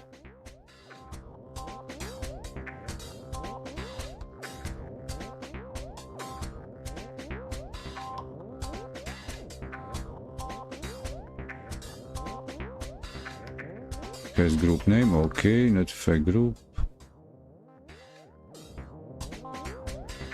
Set group flags.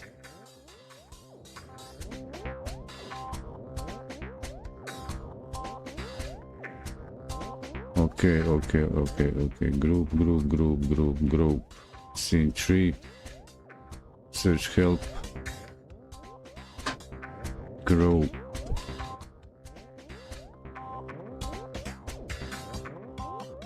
Group size. Yeah.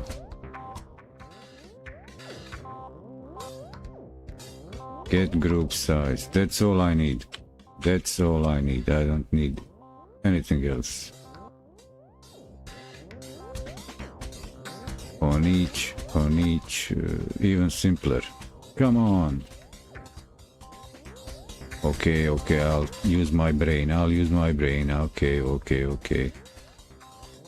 We don't need the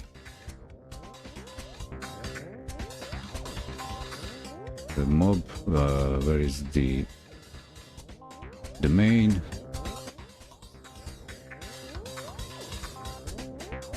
I'll just say get on time. When would I update that? Each score. Okay, let's say for each score I say where is it? Child group. Where is the group?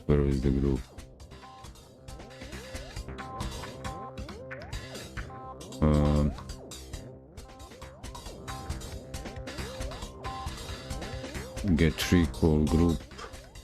What? Okay, get tree. I will not call group, I will ask for a group mobs.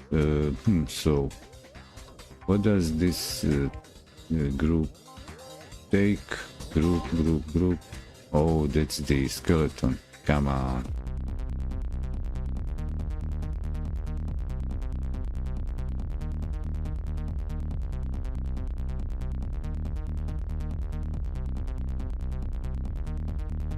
Main scene tree. Okay, this is what I have. Group, notify group, set group, get group, flags.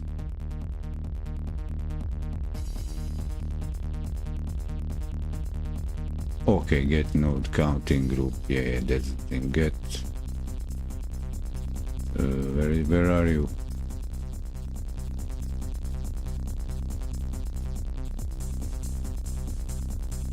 Okay, this is what I'm looking for.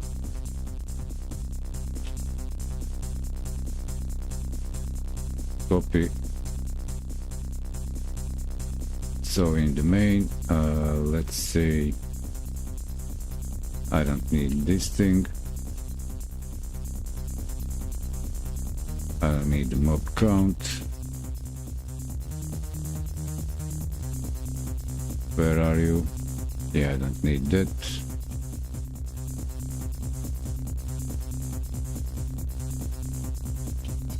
Maybe I just, well, I don't need this here also. Maybe I just print it. Print. No, not that.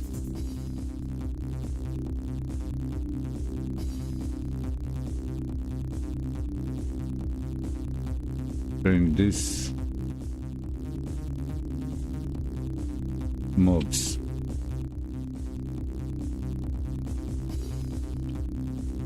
Okay, then get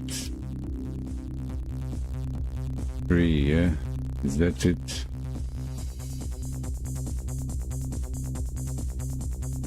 There we go. No. Okay, I again have this, so I don't need, completely don't need this.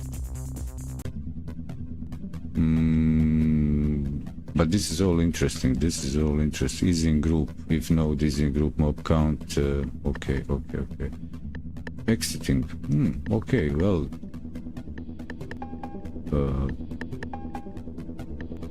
What?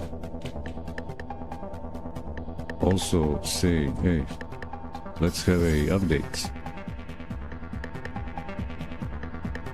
So we'll get an update on the moment it exits the tree, and we'll have a count. So I don't need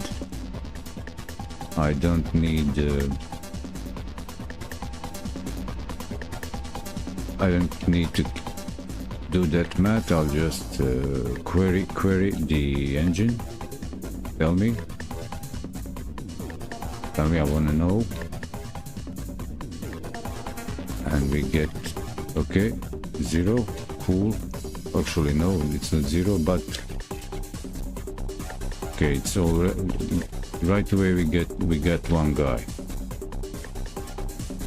So if I hit start, they're piling up, going out, coming in, going out, coming in, and one of them. Okay, so I got one. When's the first count? But this is much better. This is much better, much more efficient. Okay, I like it. Short break.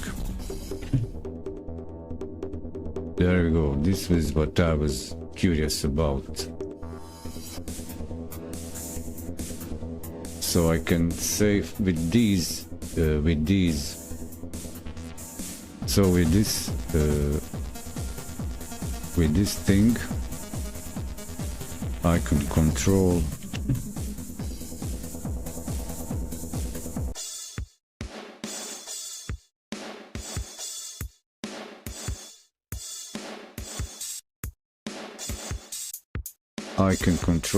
their numbers. Yeah. So what do I just do? I just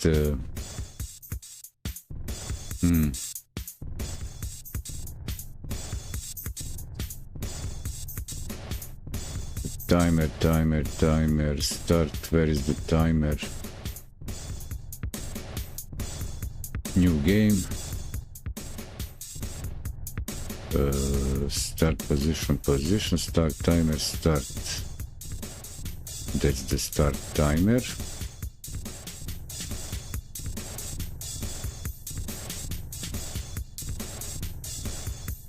On start timer, timeout.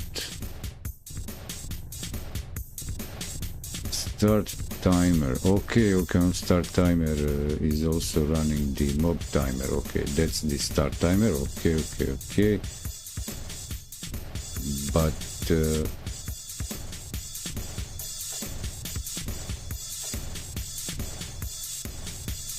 when is the start timer stopped? Score timer. New game, game over. Score timer stop. Oh, I intentionally left the mob timer on running so we can see them when the game's over. Okay, so what I need to do, I need to say here mob timer is sent by the signal.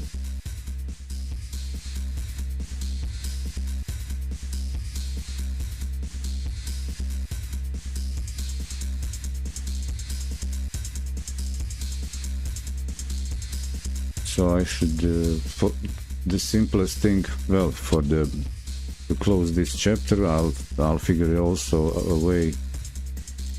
If paste get renounced, what greater than, I don't know, 16.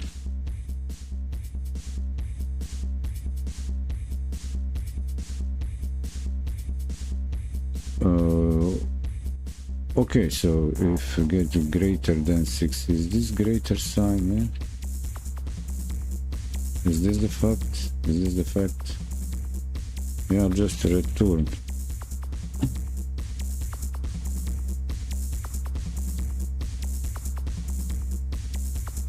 So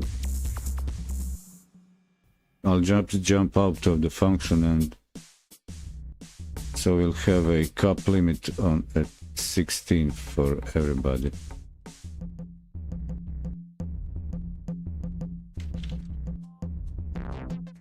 One, two, three, 5, 6.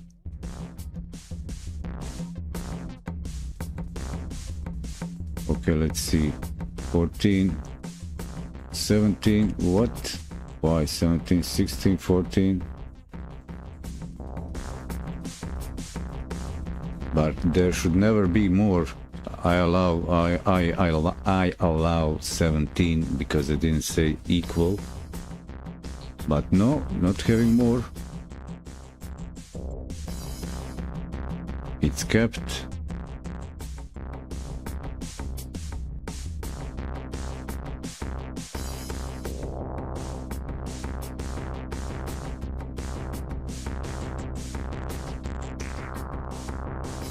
Well, yeah, it's if it's, I didn't say if it is it equal 16, so is it, if it's 16, if it's 16, okay, then so cap is 17. Gotcha. So it's kind of optimized, keeping the count of mobs in check. That's good.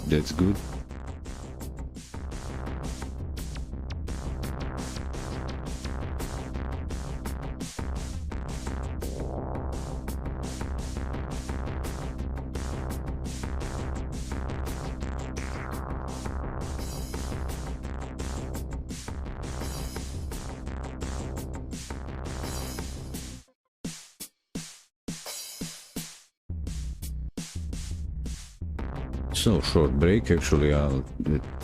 be away for about 10 minutes, make another coffee cup, maybe slice ham bread, no jelly butter, no, just milk butter. And now for the presentation, I'll leave this running infinitely. I will actually allow too many.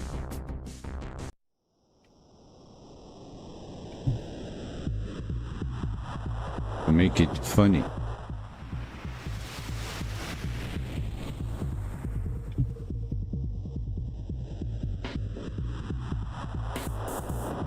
So the game will run.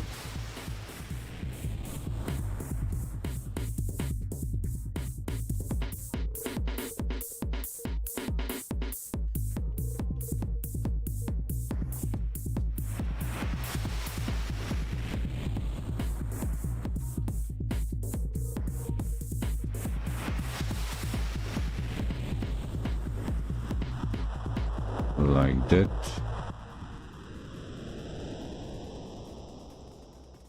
And we'll see the counter updated.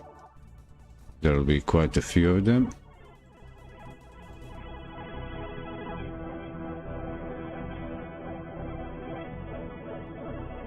And I'll have this here.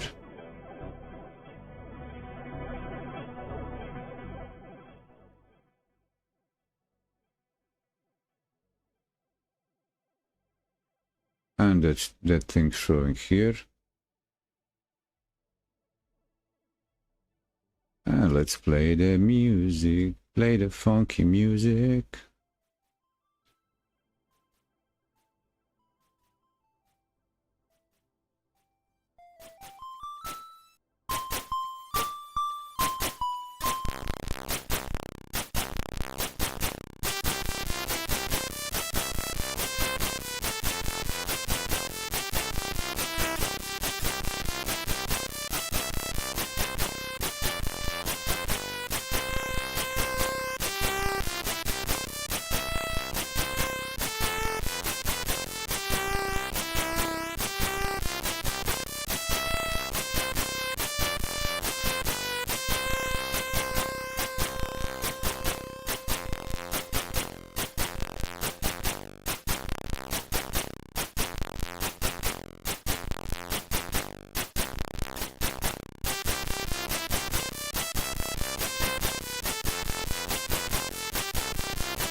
hey. Hey. Oh no, there's no mic here because I was thought no camera mic. Maybe if I add this thing, yeah, like that, and then say ho ho ho.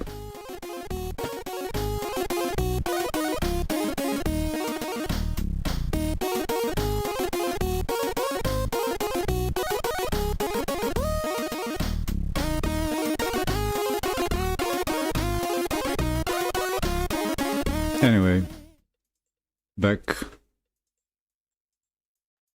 to work, Mr. Bob Doublina, Mr. Bob Doublina. Get back to work.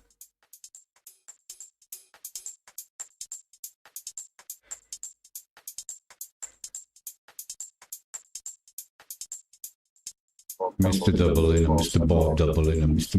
Doublina, Mr. Bob Doublina. Let's get back to work.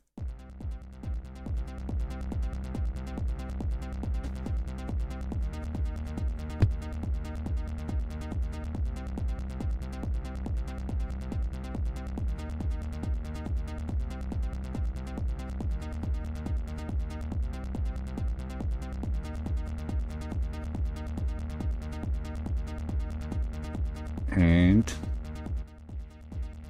so, Maravi Reddy here, your host, who loves you the most. You're watching Eddy Does into the Internet of Capitalism production, the day 23, or day 24? No, 23, 24. 24, day 24 in Godot, my journey, learning, sharing. Using, work, play, learn, build. Thanks everybody on the kick over there for joining in. Almost half hour ago. Over there, Nicholas, 55. Nicholas Sa.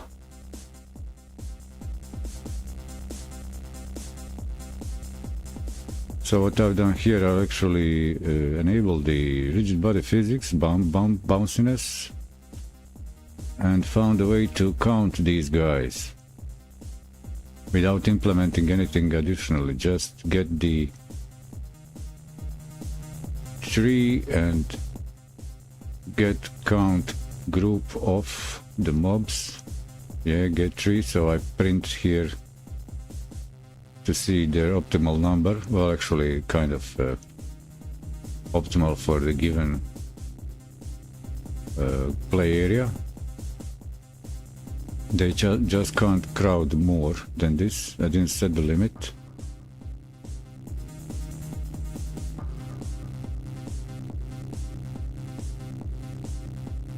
There is a place I actually can implement that. It's this thing here.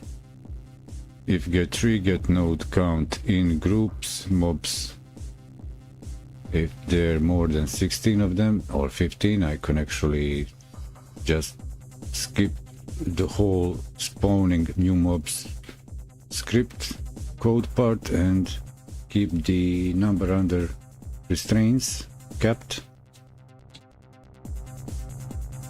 This was also the idea because in the original game design they just tutorial design, they just spawn and leave the screen traveling a straight line, and enabling the rigid body physics I also enable the simulation, and they're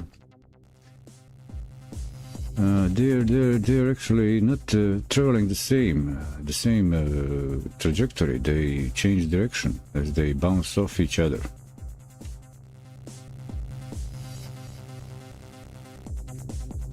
I really wanted to use the feature that is provided by the engine, so they can kind of hit each other, bounce off. Sounds more, seems more, I don't know, realistic, modern, feature rich.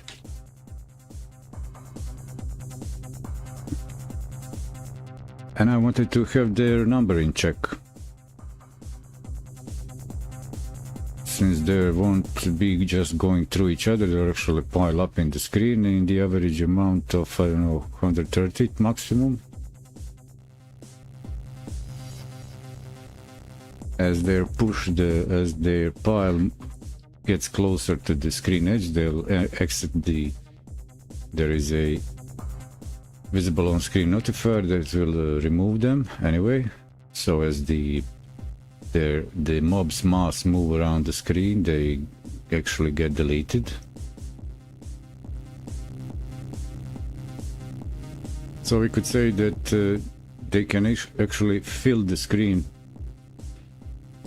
geometrically as much as they're, depending on their, they can actually fill the screen as a disorder tile set.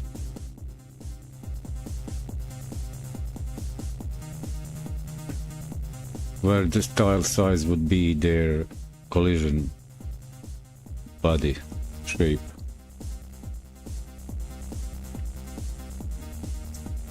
And right after that they move the whole body mass of their pile moves out of the screen.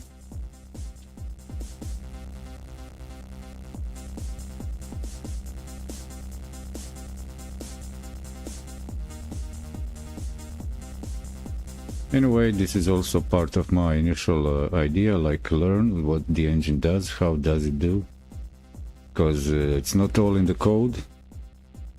The actual whole physics, I didn't do anything on my own. I just enabled the setting in the property for the mob in the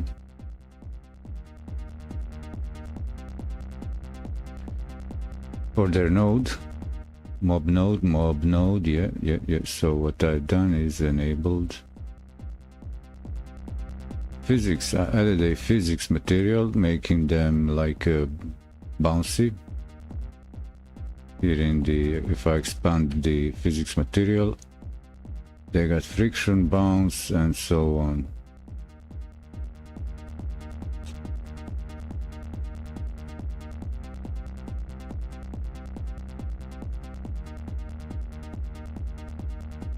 Since that's all that is implemented by the engine, by the physics engine, so I don't need to worry about that part, but I wanted to like have it.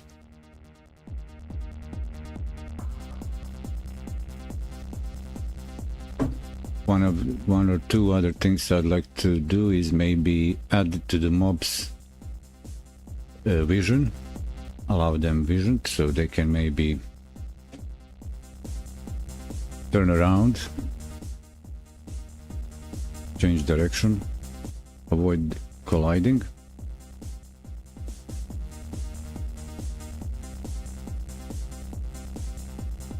And I will remove the signal I added on child exited. Do I need that? Do I need that removed? Do I want that removed?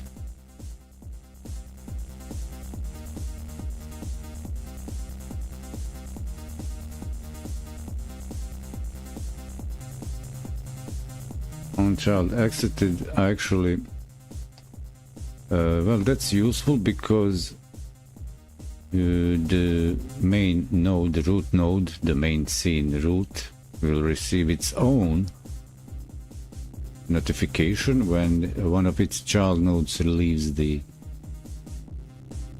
tree. On child exited tree, yep. So as the mobs are removed,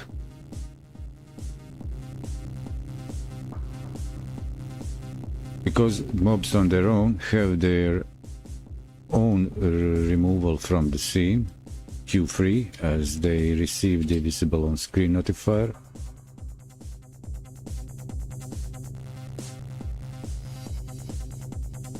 At first I tried the other way, then I thought maybe there's something that engine provides on its own, managing its own resources. And I'll look through the documentation. So hey, before, I don't know, well, use the engine. You don't need to implement what already exists inside there.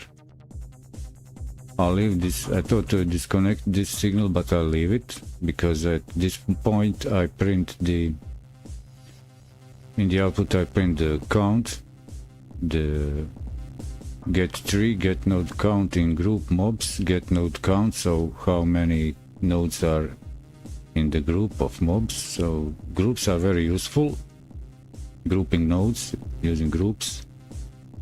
If I switch to 2D and the inspector, in the right panel here I can select here node groups. We can see there is scene groups, global groups. Where are the mobs? Mobs are in their own group. Yeah, where they are. Okay, here they are. It's mobs scene group. Yeah.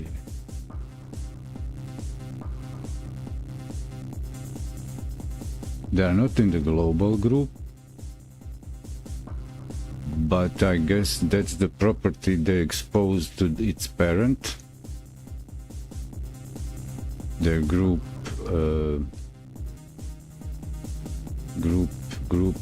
relation, origin, whatever.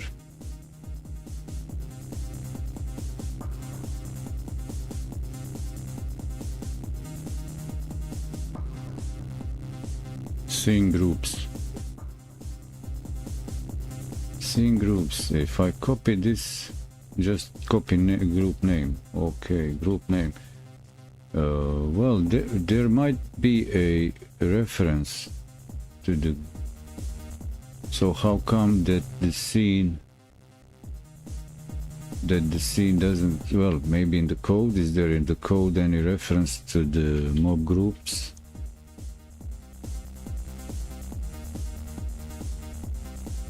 Nothing defined in the beginning.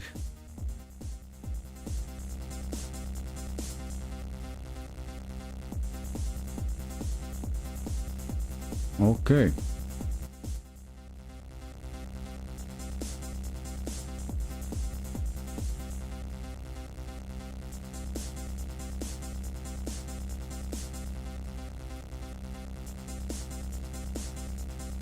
So what would I do next?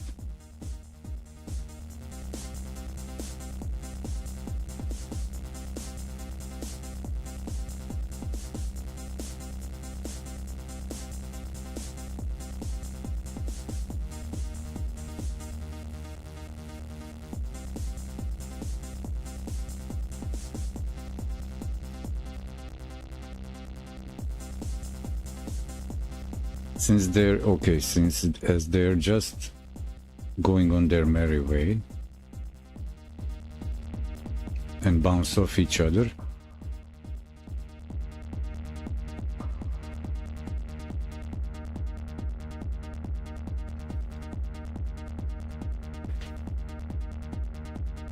what other feature would I implement? Give it them.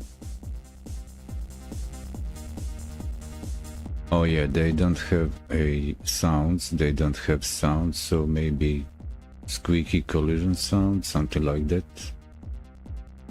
I'm not sure if I would, I'm considering adding like some basic sounds like that animate them audibly, not just visual animation, so perhaps repeating sound during their movement.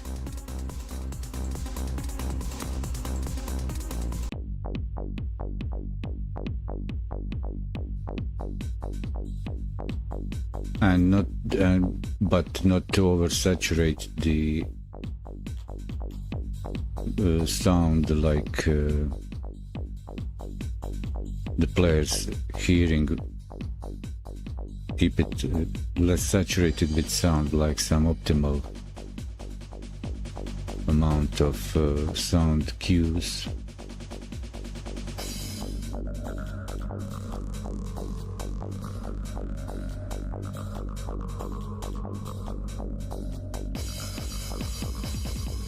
Can I reduce, I thought maybe to reduce the game screen or make everything proportional.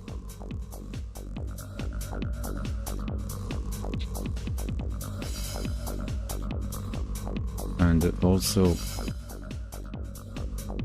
add some kind of switch for game mode.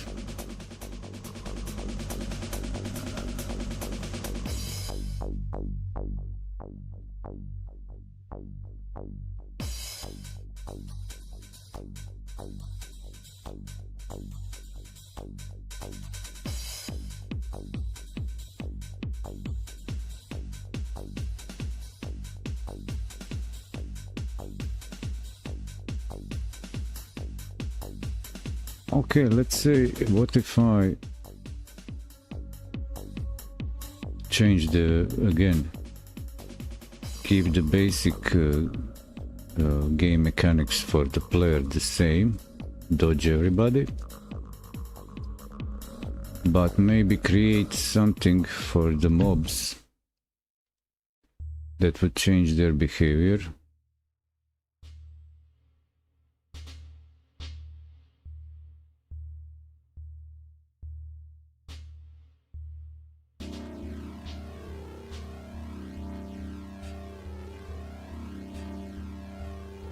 And or a different type of mob,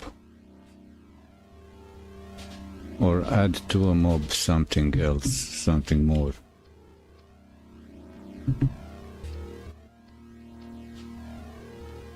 So they have a preset for animation here, and that's how they're distinguished by, and also the sprites. But only that is only reference is the animation names, animation frame names.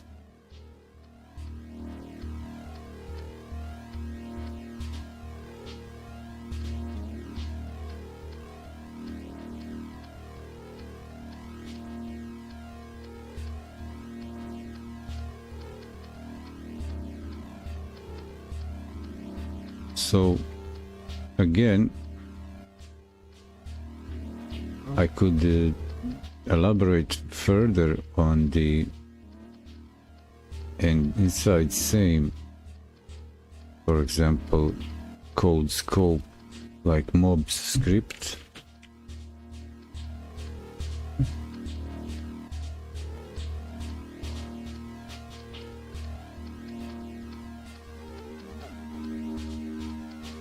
And maybe see how much can I pack in a single script and for a single class.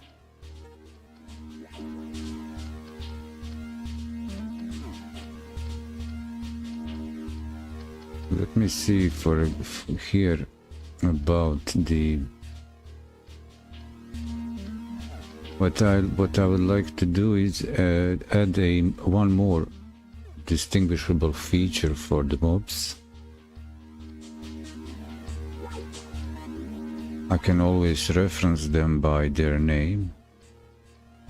And what I'm curious about is actually maybe adding them a color, change some of their properties, visual properties.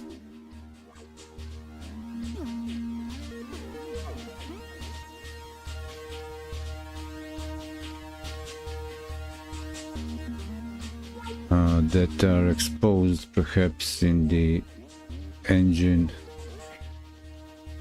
So we played with the physics rigid body properties. That's the physics and let's say collisions. But it all actually goes under collisions. So here's one trick, for example, other than looking in the inspector for this for this guy, and knowing that he's a rigid body guy, one can't know that what properties are set in the inspector, what members, how members are customized, or what properties are set.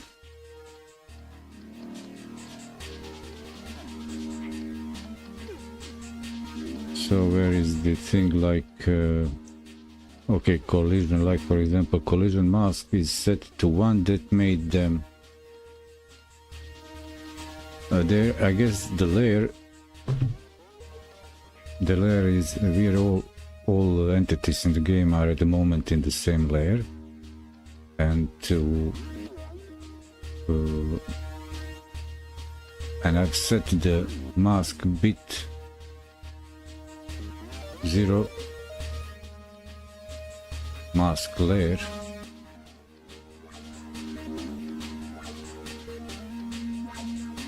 collision mask, the physics layer. This collision objects 2D scans. Collision objects can scan one or more of 32 different layers. Object A can detect a contact with an object B only if object B is in any of the layers that object A scans. The physics layer, this collision, oh,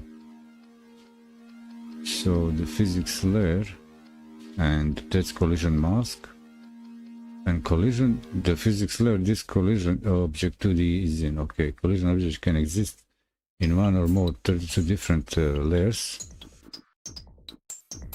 Object A can detect another object with object B only if object B is any of the layers that object A scans.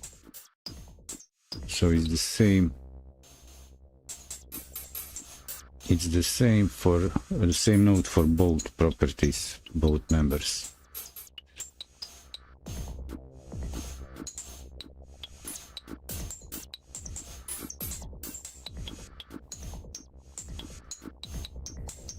Interesting.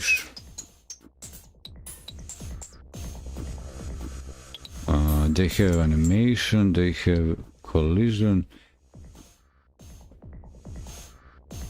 SFXR stream player. I'll remove both of these. They don't do actually anything.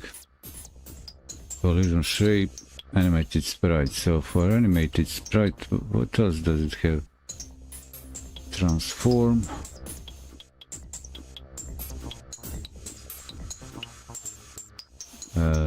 Ordering texture materials. So they have also textures and materials. Mob.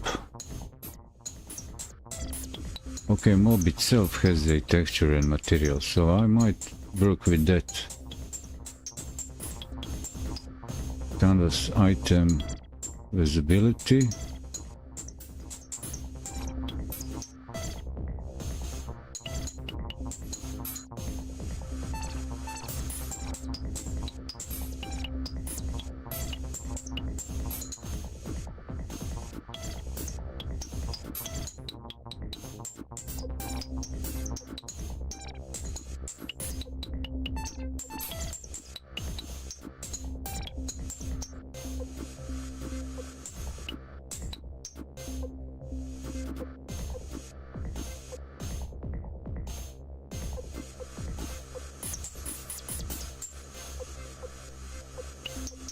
That's the visibility. Okay, I can remove this. So visibility, light mask, rendering layers in which this canvas item responds to light 2D nodes. Visibility.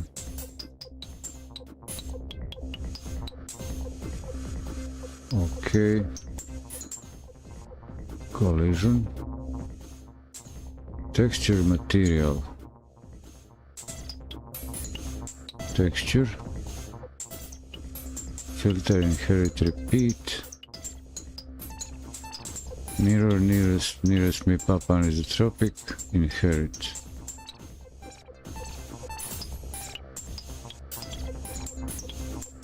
And material, New shader or new canvas material. So what would be the canvas material?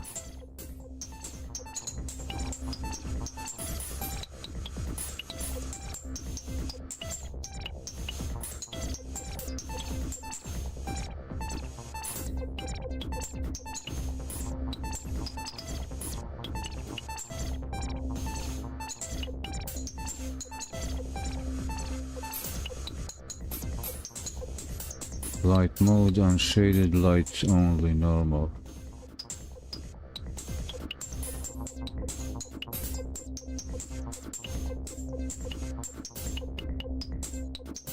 Convert to shader, make unique, clear, edit.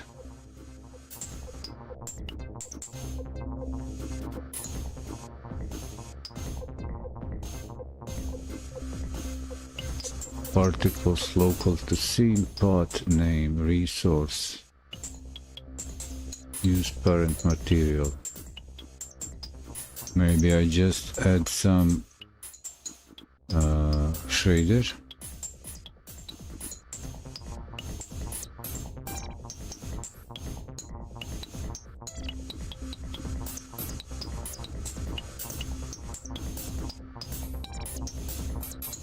Oh, here's the shader editor.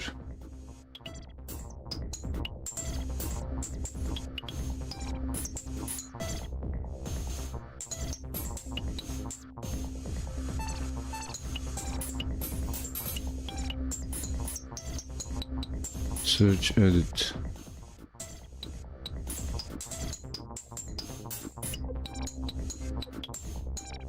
The online docs, I don't want online docs. No shader converted. Shader, load, clear, mask, save. So, okay, can I convert this back to the new canvas item material?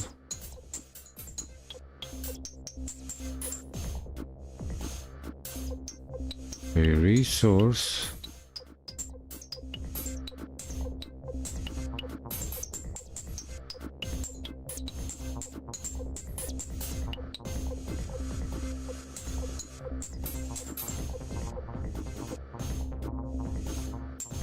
Blend light, so what sub resource? Oh, script material.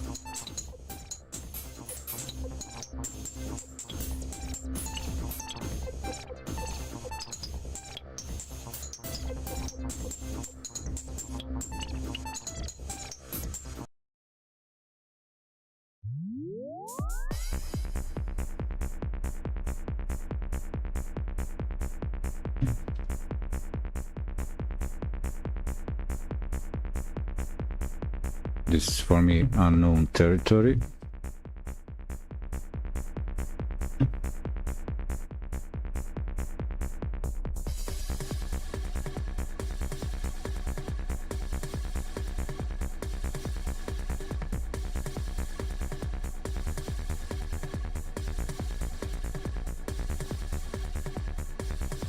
Canvas item, let's have a read.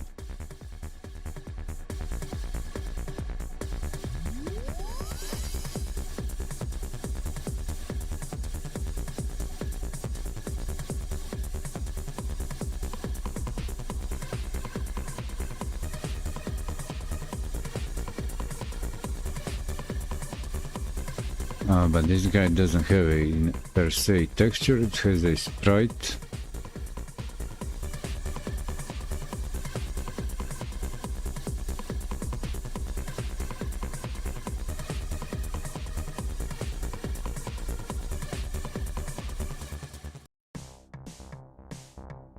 Use shader material to fully customize the materials interactions with a canvas item.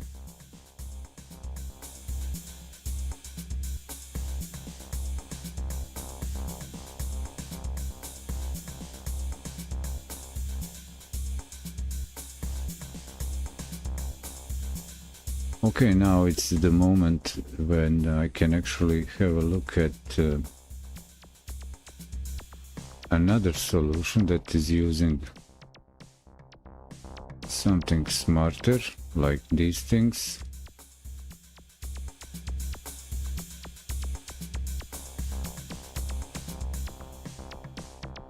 I think that the top-down template is using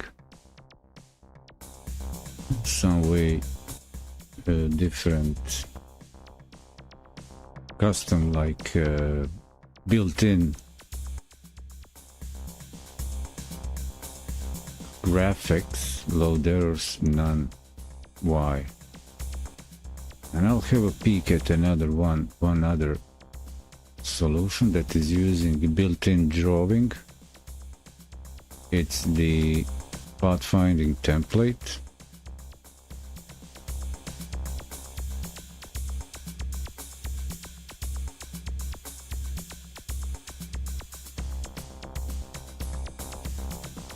I'm looking at this because I want to learn how to programmatically or dynamically create more variety for visual effects, or even persistent, like visual elements, making them in a way dynamic game assets per se, if I'm allowed to say that. So this game has few things here going for it. So this is the game. It's got the background, which is a polygon 2D. So this background has a color. Does it have a texture? No.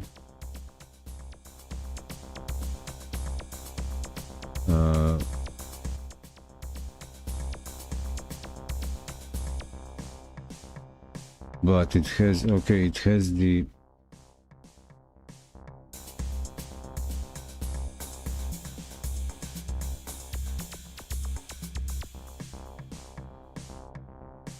wait, background is all this thing, okay. Ground, okay, ground is that.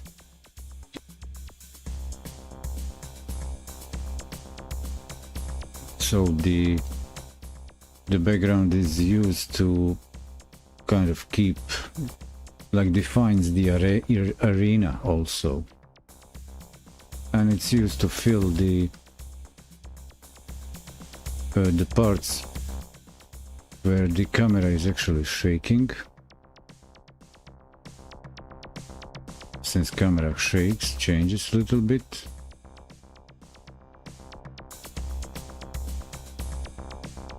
So that would be the ground, and ground has just a color, that's a polygon with a color, and a textures, no anything in the material texture, no.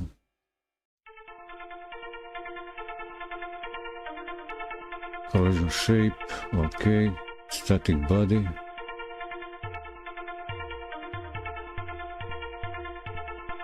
Material, nothing. But I know that this static body has some physics. It has a layer 2 and 1 and 2, so that mobs and player bounce off it.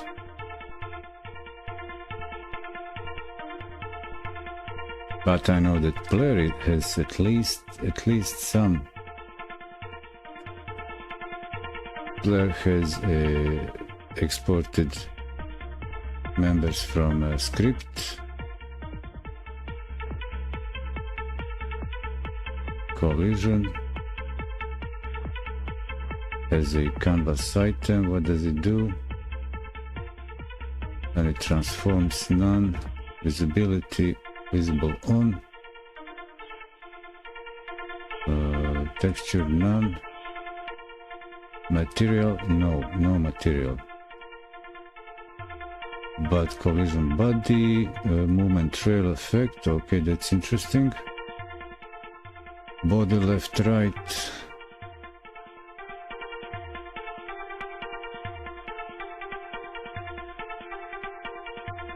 There's a color. No texture. Is it using skeleton?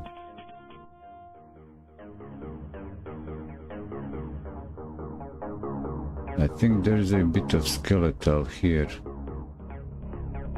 What's this? It's just a polygon. Okay, okay. Body left, right player. Body rotate.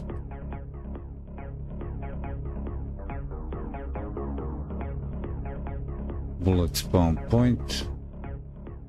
Shooting effect is the GPU particle. What's in there?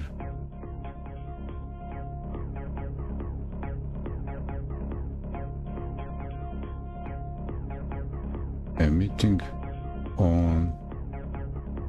Can I see it? Okay, there we can see it. Okay, okay. Process material.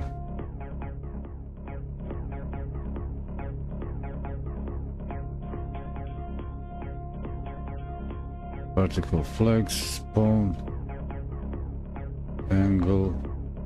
Wow.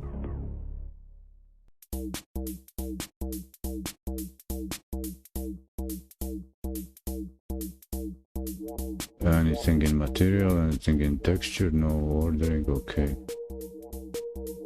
And that's just shooting effect, and that is GPU particles.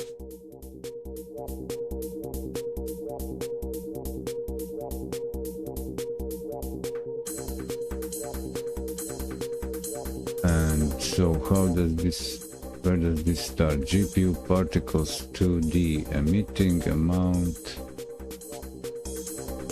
ratio, and process material, now texture. What does it, what can it all be?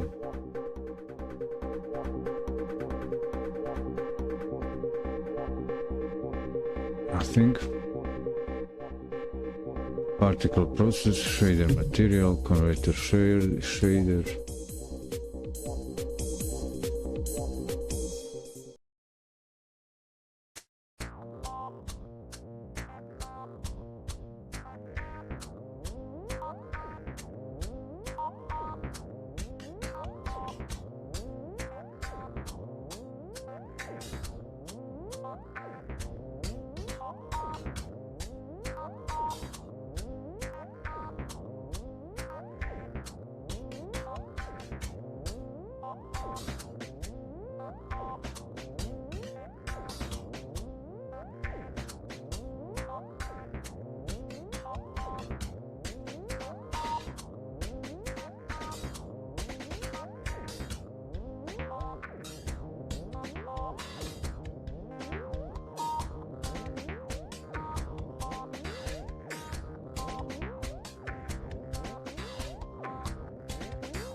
So what's going in my head is I'm thinking, what game that it's not just shooting game mode would I apply? I thought maybe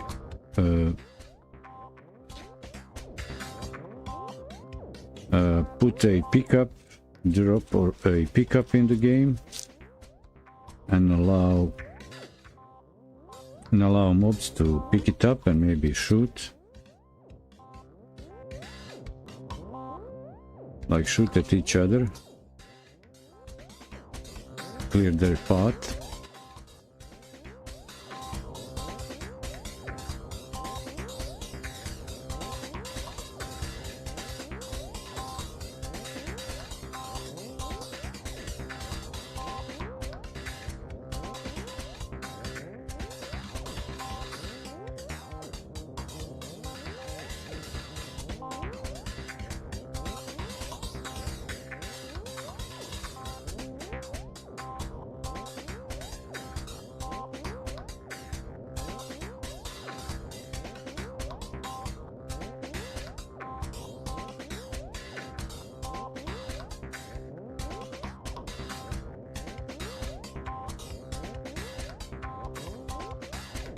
but maybe I need actually start working out a little bit of user interface, and maybe create a new ad. Well,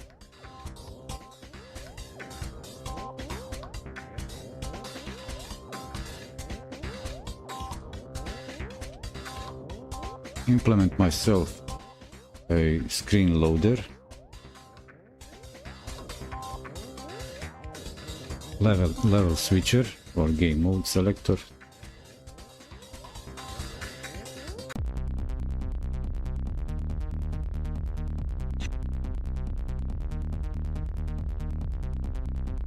I'm just kind of lazy to draw the user interface items.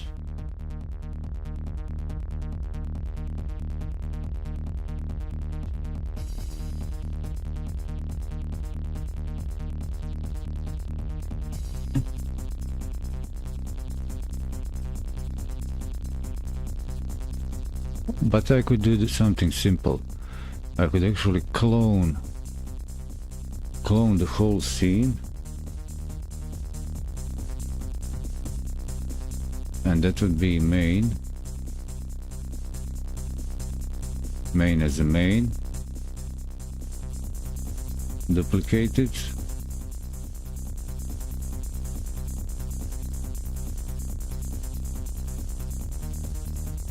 and if I look, so I don't need this shader. Where is this inspector? A scene, main, shader.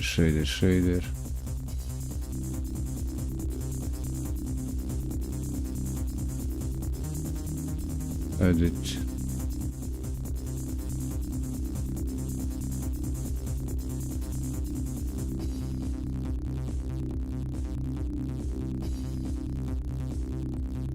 Can I delete this? What's with the output?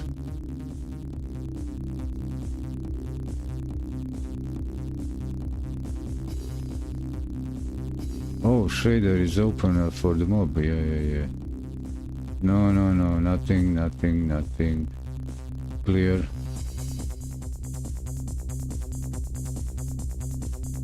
Clear and unsave. Can I close this? Edit, close.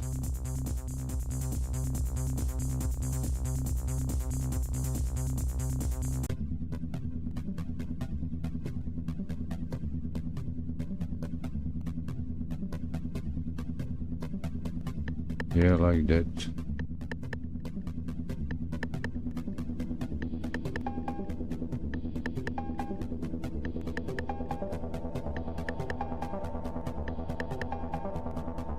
I'll need to go actually on foot through some shader tutorial.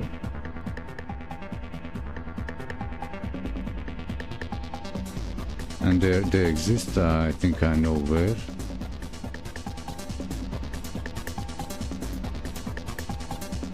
At the moment I don't need that.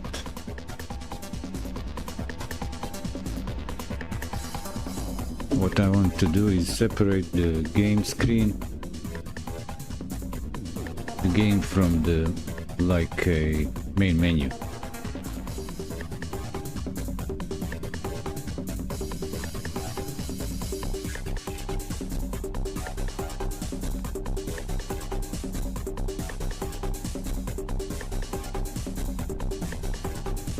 I know that there is a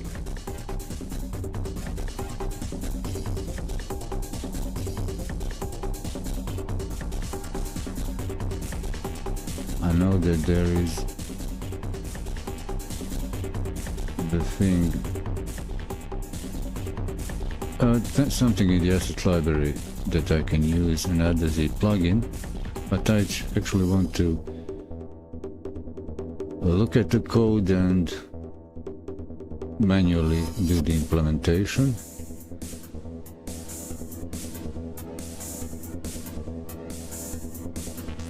What am I looking here? I don't need this screen tree, so close it. Okay, this path finding. This thing is interesting because it's drawing something on its own.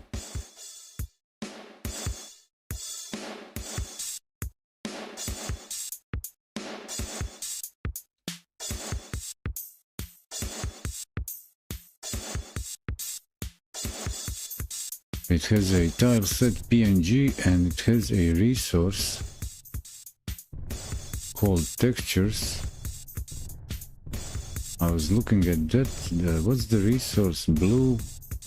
Where is it created from? It's a gradient texture 2D.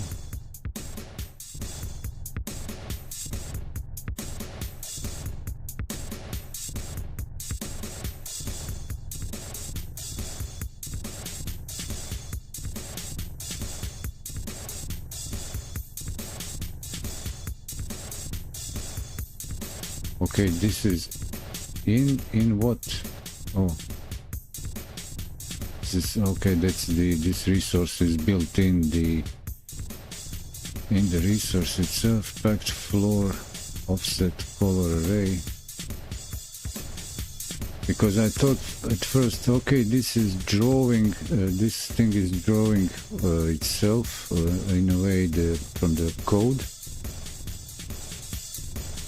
If I look at the file system here, we have only one scene, and the player is a script.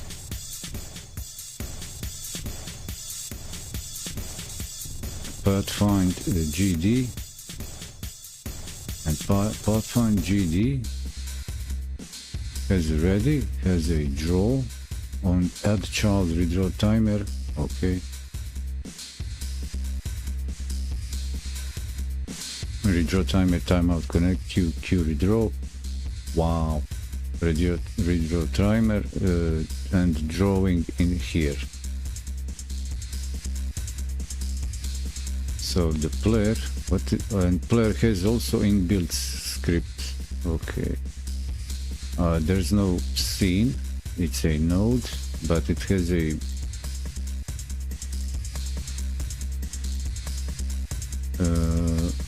what does it do? Sprite 2D and player. So Sprite 2D is what it's using resources. This is interesting, little in many aspects a little project, because it is a point and click and go to target with mouse concept.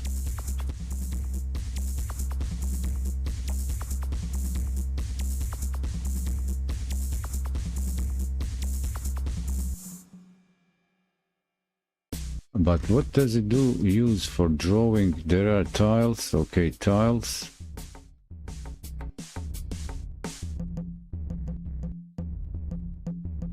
Oh, there is a patterns. Where's the terrain? No.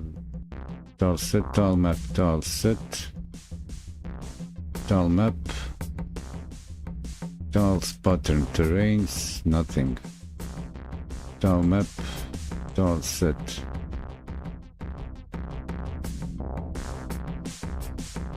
And the tile map. Well, I guess this is a tile map, so hey.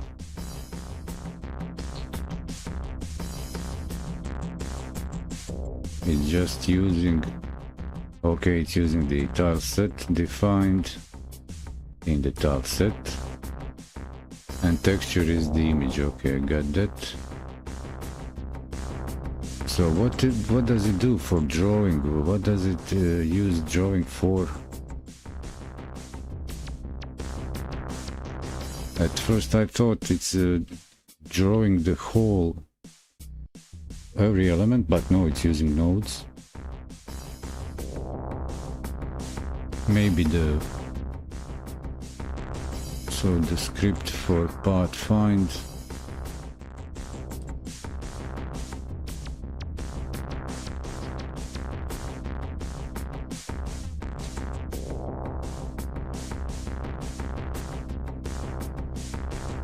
Draw. Okay, so on draw it's using draw to move the. Wait, let's run this. Okay,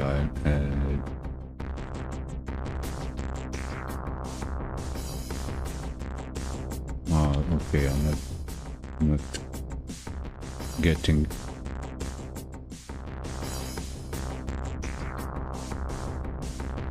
Redraw, add draw, so solid tiles, map position for.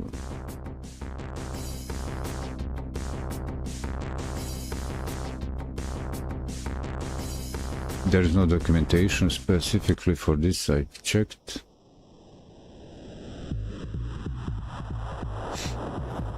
Map size.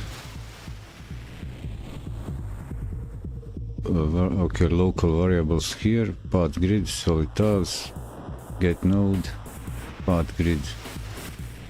Solid player has a path grid. Okay, that's in the player, I guess. Okay. That's defined, I guess, in the player.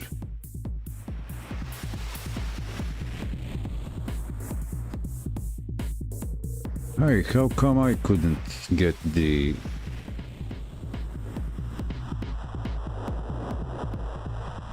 get node player path grid? So I could use the some notation like this too. This would be parent script getting, but I need a reference the name.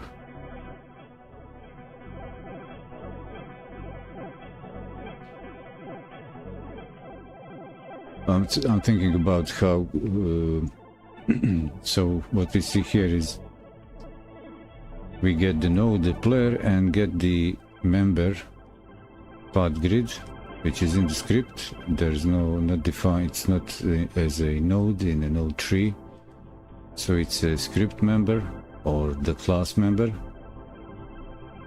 So can I check if that's possible in my original idea here? How would I, the other way around, how to get the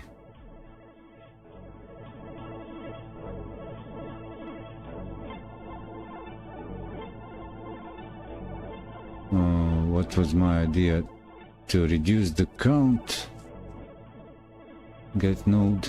Can I get node root? So that would be, there's a mob script. Wasn't here something like no, not here, player. Where was the get root, get node?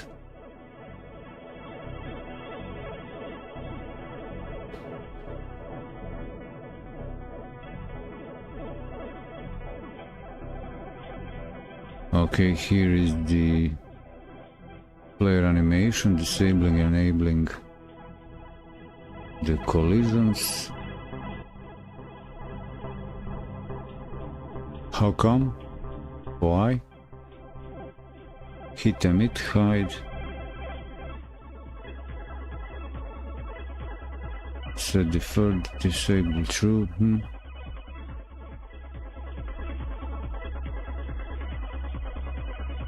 And in the main,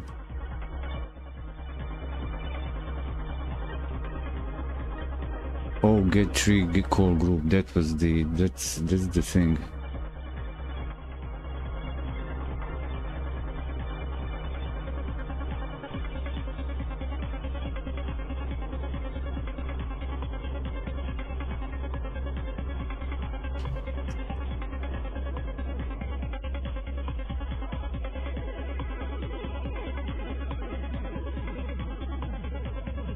Where was that get root? Get root. I was looking in the different mob path, mob spawn location, mob path. Okay, that's a node reference in the main. Get tree, get node count. Okay, get call. Call. Get tree. Okay, let's see that get tree. Where is the?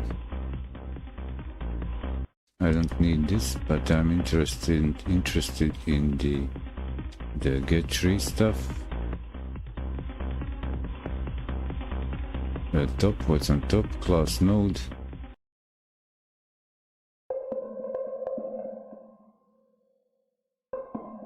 Okay, there is quite a bit of these.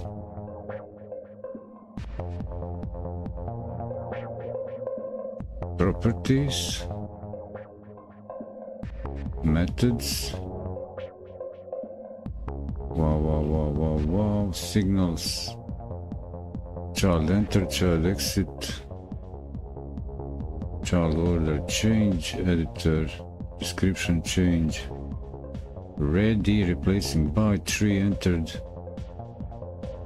tree exiting.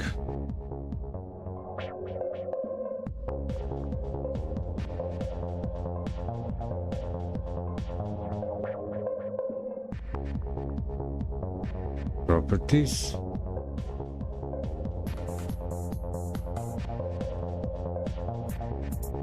Well, I can see the members in inspector, but not methods probably. So these are the privates. Add child, it's a public. Add sibling. Add to group. Okay. Group child. Get child count. Get children. Get child count, get children, get child count. I could also do that, for example, get groups, okay, get index.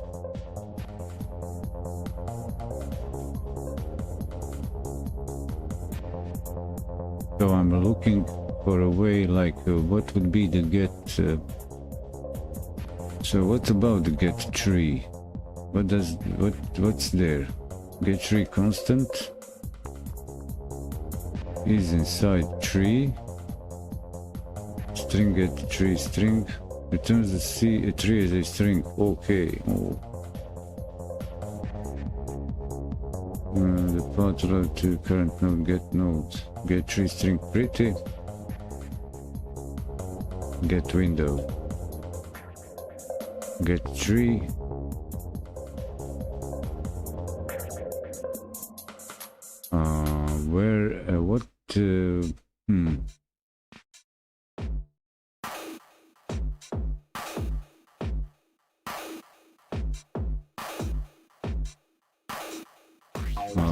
So do I need to look at the scene tree?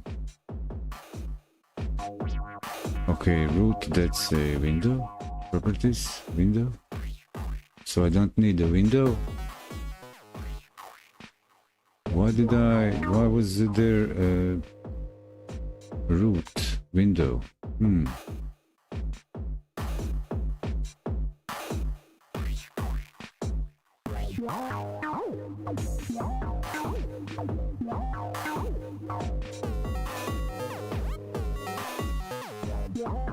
Well, I'm looking for another way to implement like counter, maybe more custom content than using the counter I'm using that I've created, implemented the solution. Get tree, get node counting group. Can I maybe, for example, get tree, get child mob.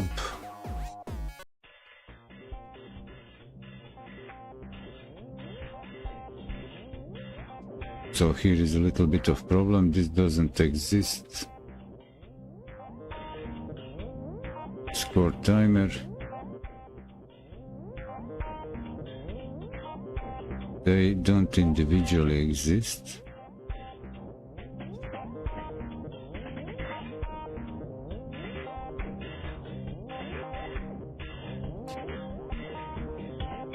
they don't exist right away. In the main scene, they don't exist. So I can't refer to it as a with a node name without it, but they're added to the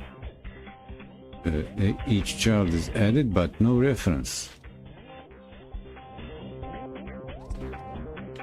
Does this return anything? Where is it? Add child.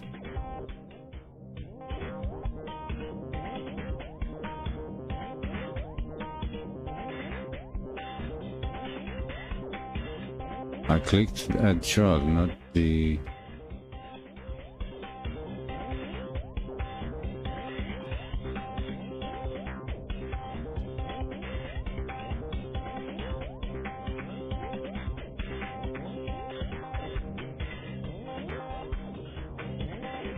main add child. So if I click again on add child node, returns nothing, force readable name, internal mode as a child. Okay.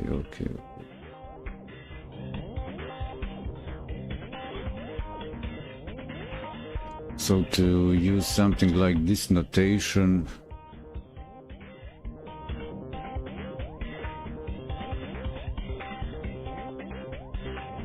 get node player, which doesn't exist this way. So how would I grab individual mob? Or the other way around? Okay, so how would I get tree?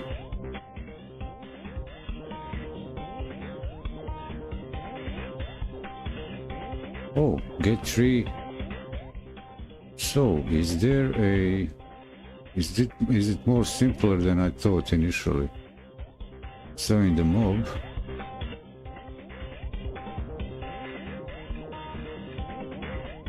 could I in the mob GD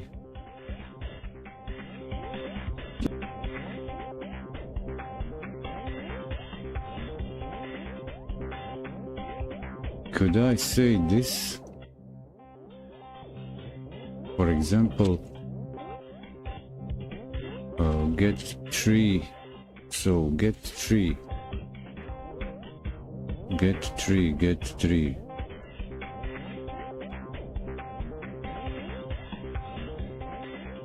tree string. Get tree string. When he's ready.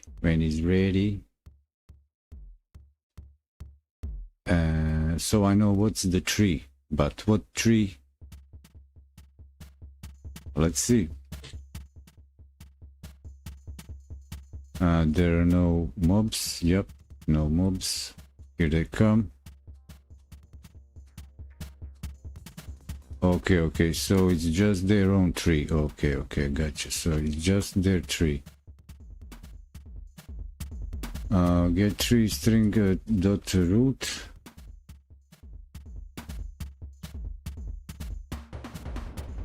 No. Node scene tree. Top.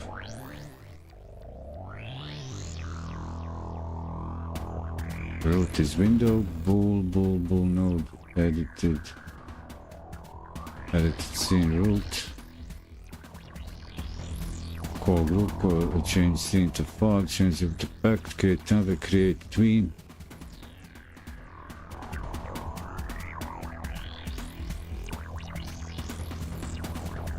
Get group, get unload current signals added.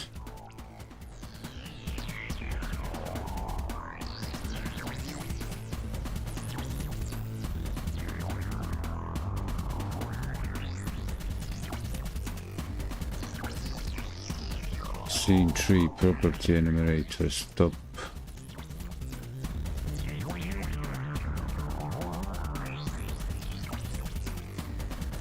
And And what is going on here? Get node player.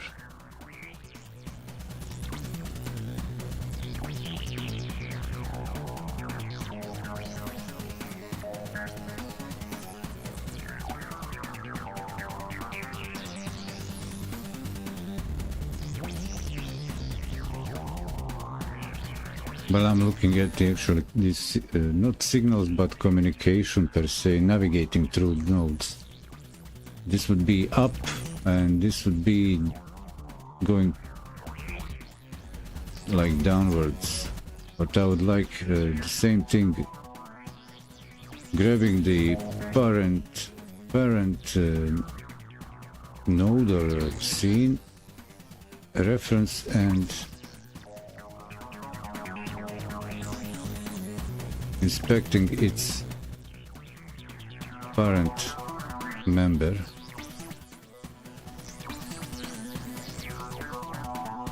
But here this is only a C. I just grabbed the scene.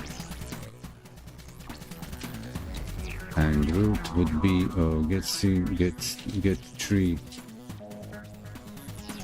Print. I'll just let this sit here for now.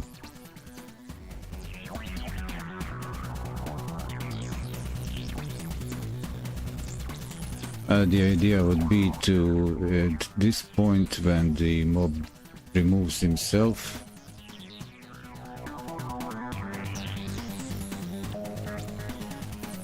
that he also updates the parent scene member if possible. But I need to grab somehow the reference to the parent scene. Okay, let's have a short break.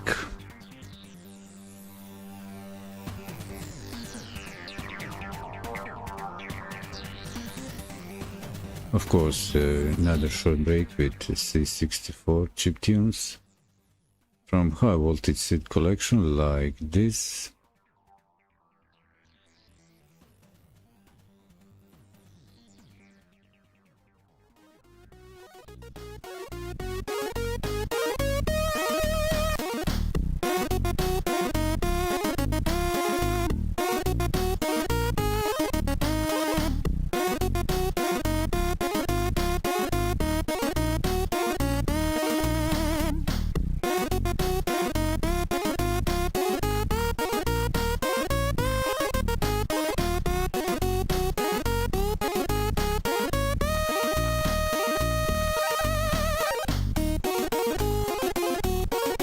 Finally, I sound to myself like I know what I'm talking about.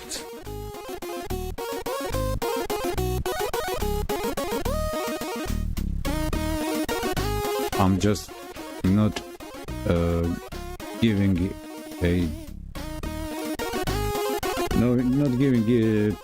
enough time to explore the class references, documentation, just so to keep the stream like more efficient, not just having and I don't need to edit the muted parts of the video later on, so I don't need to deal with that.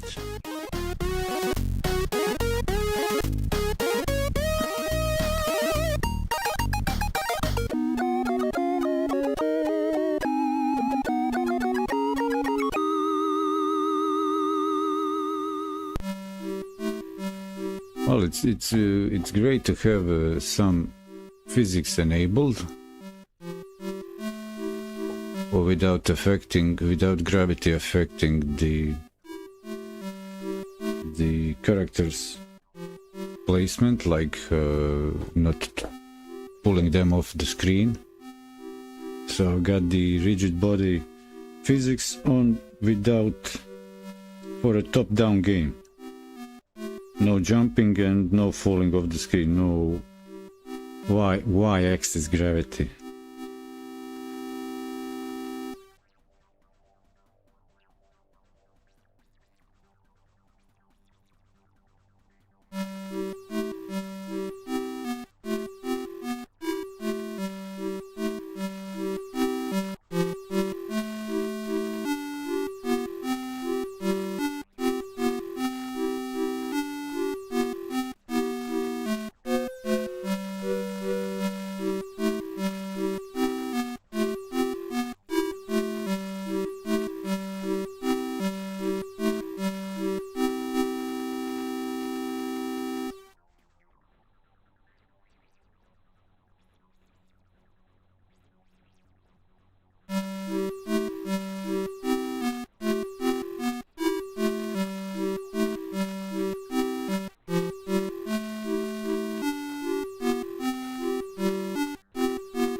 this is a short and sweet break.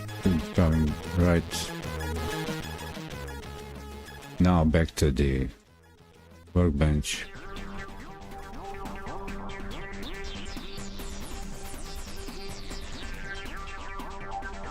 Because why? Because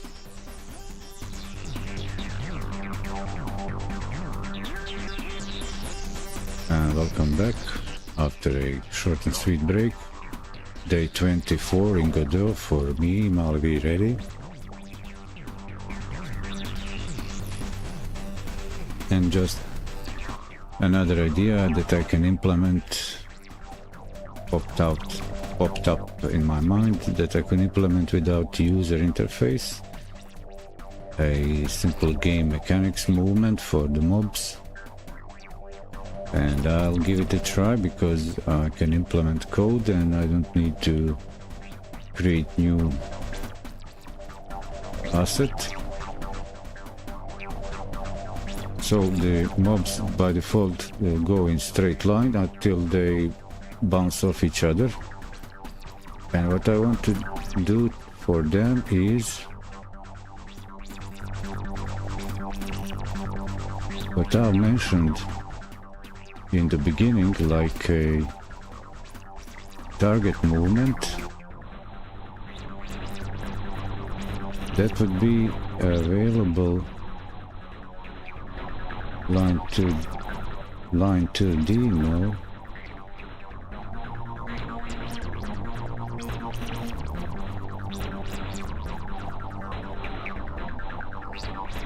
I will not use it from the KitScan code. I'm not using the grid-based movement, shooting projectiles,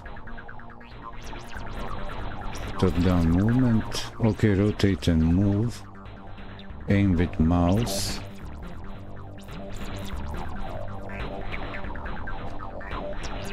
So I won't be using mouse.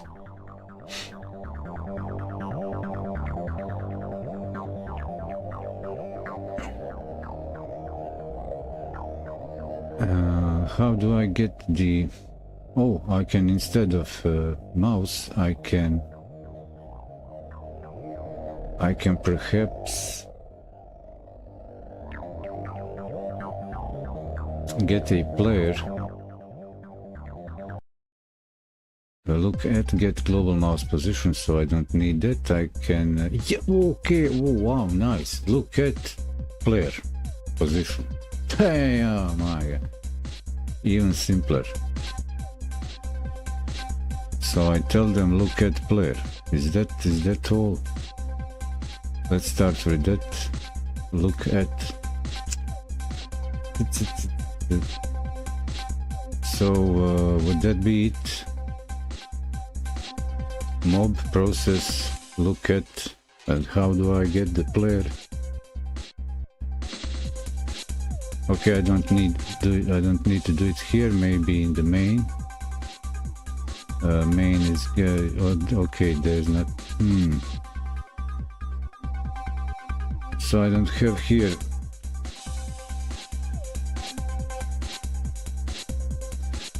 I don't have here.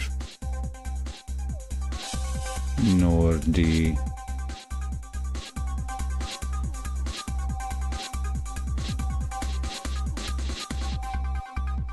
So I here need a reference to the player in the mobs.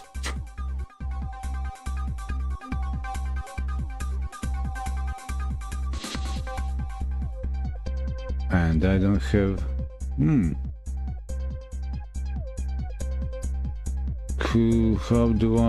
could I in the main GD in the process, so they're each individually set to look at.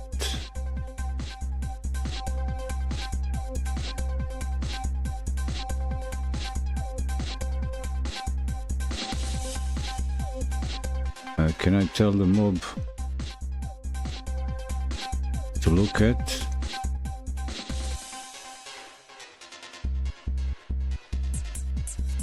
Character body, okay.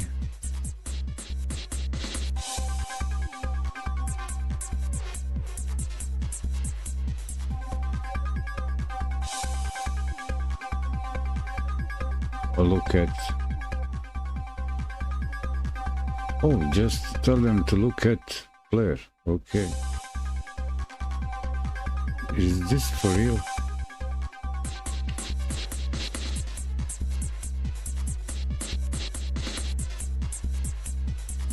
Can I say mob look at? Is there a player here anywhere?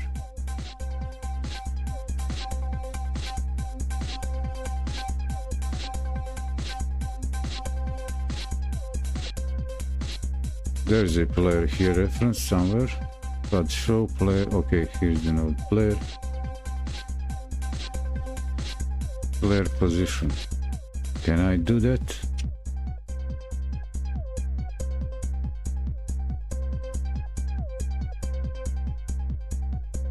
Is that possible?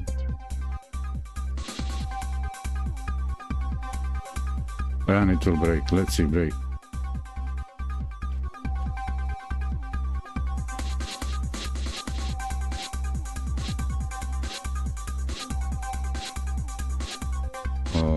It seems that they are all looking. Okay, they're looking at me, I think.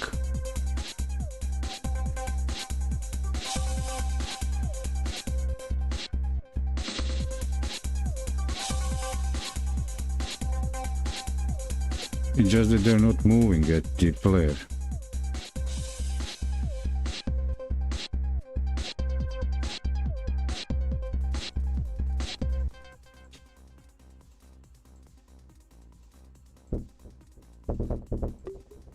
So I'll in the result I'll get the curved movement, like along some curve.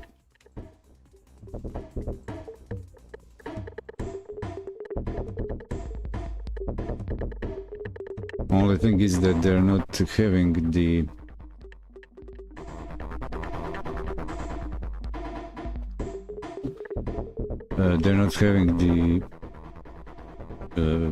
direction corrected. They keep moving. Well, let's compare. I will disable this and let's have a look again.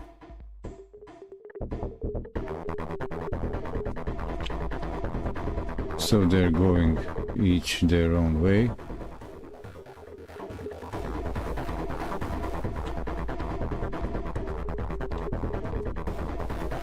Kind of ignoring me.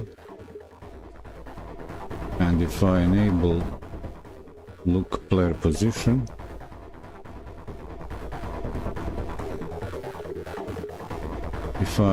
okay, they are facing until I bump.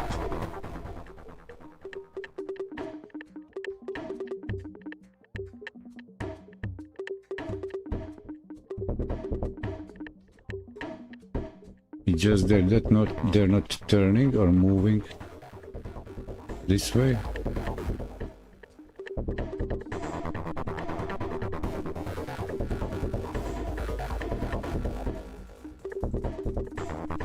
I just want to make sure. It seems like they're always facing the player character, as what I can see. But they're not going its way. I don't want them to right away go towards me directly. I want this initial direction, but keep going.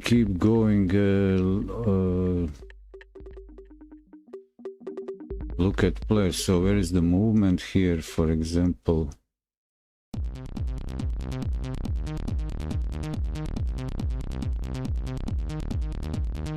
Move input, get axis up and down. Move and slide.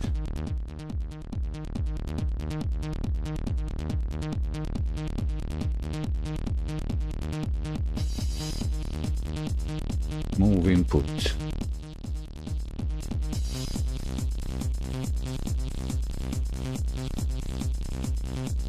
Okay, so this guy is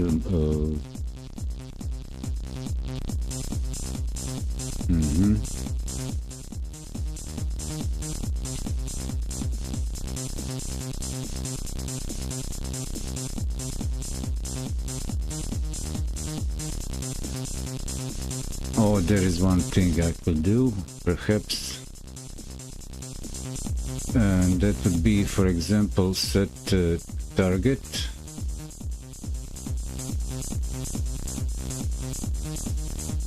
So, for example, I say here target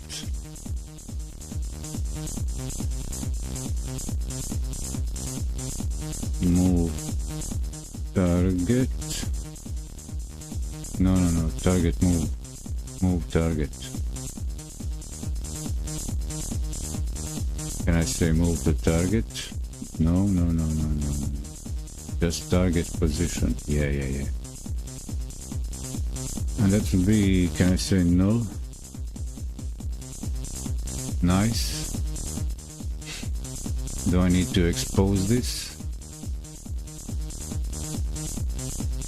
And no, this is the main. Come on, not in the main. I need this in the mob GD. Right here.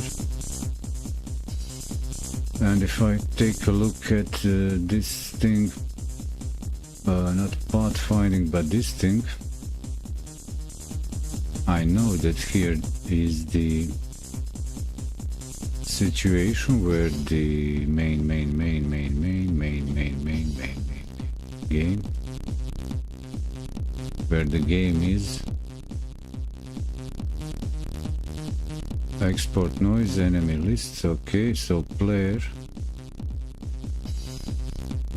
screen, push strength, push timer, push direction, push strength, push timer, speed, okay, screen size, player, because in game GD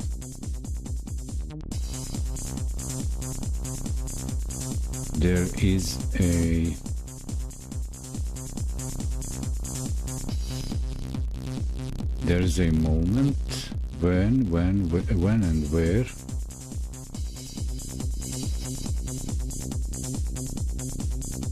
actually the enemy is moving position player. Yeah, enemy is moving. Variable player, character body 2D. That's what the enemy has.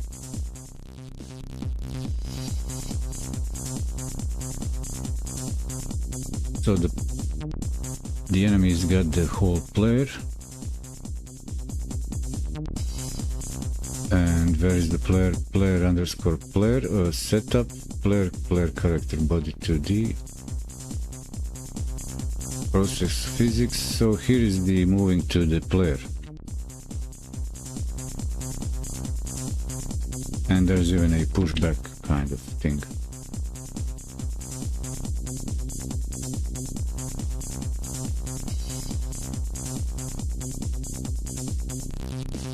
So I get, I think I could do this.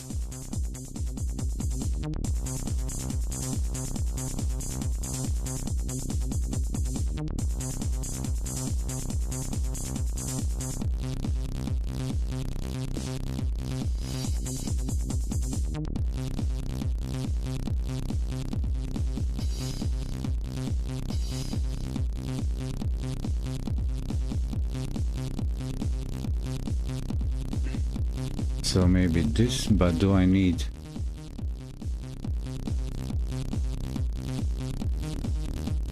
player equal player? And the game is setting up, calling a setup on enemy. Is that the thing? Ready? Start position, screen set, player setup, start position. Noise, process, enemy list, enemy setup, position and player. Okay.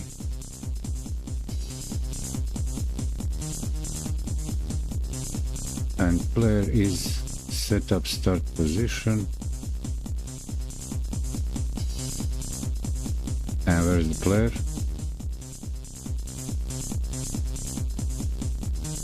Okay, equal player node. So there is a whole player node. Okay, I don't need the whole node. Is there a anything else? So in my mob I would add then this thing.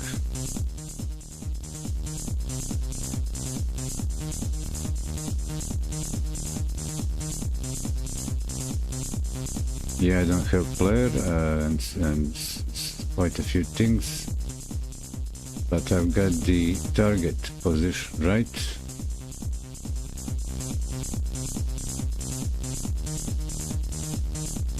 Target position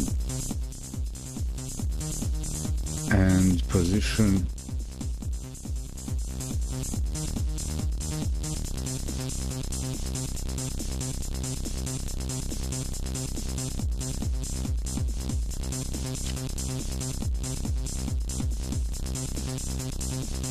What's wrong here? Oh, not declaring current scope. Mob. So what's the mob speed? Okay, I don't need the speed. Just this.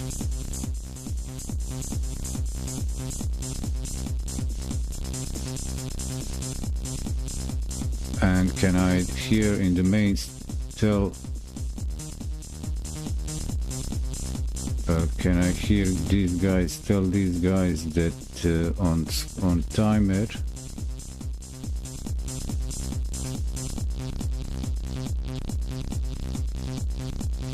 tell them like, hey, mob position target position equal the player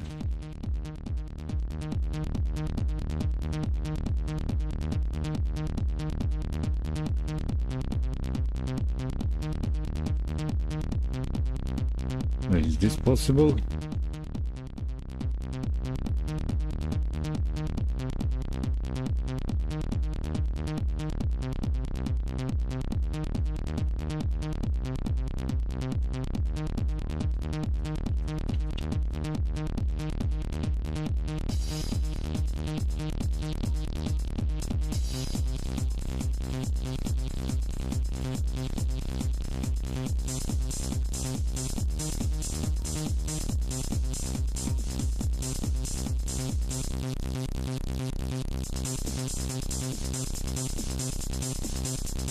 There is something strange about this. Guess the speed doesn't work for them. Why not?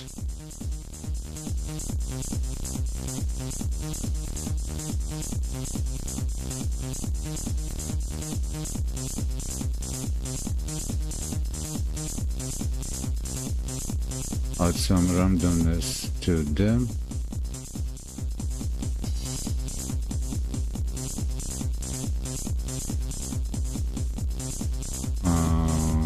So are they constantly going the same speed?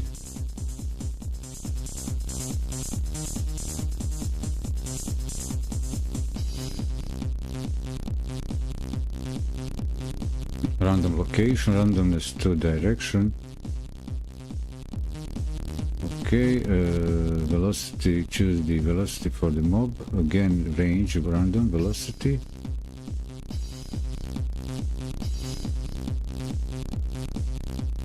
Mob linear velocity, rotated direction.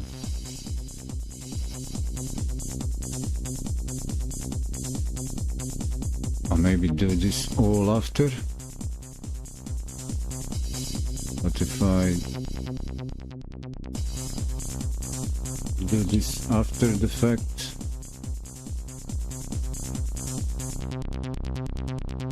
Look at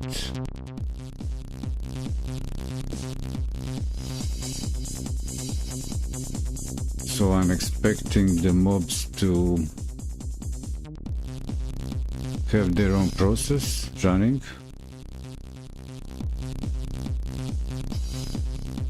they got no speed, which is kind of weird and not weird. I've told them to look at me. Hey, look at me.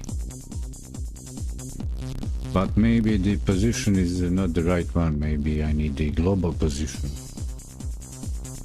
Is that it? Not the local of the player, the global. So they're actually staying at their own position. Is that the fact? If it's not global?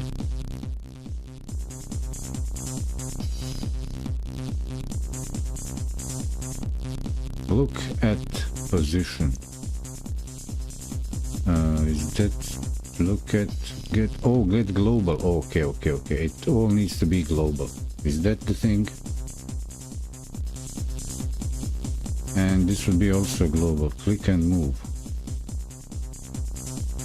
Okay, target.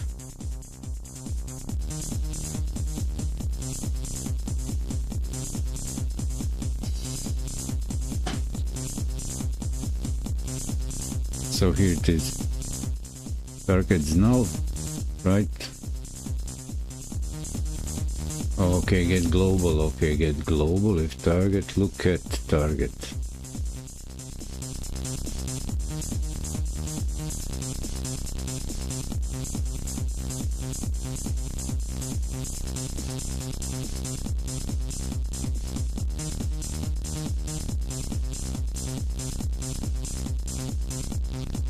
Velocity equal position, direction to target.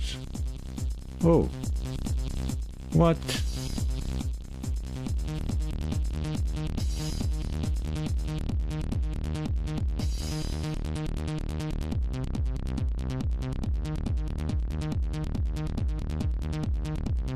Oh, I didn't say move and slide. Is this the thing? Did I completely forget move and slide?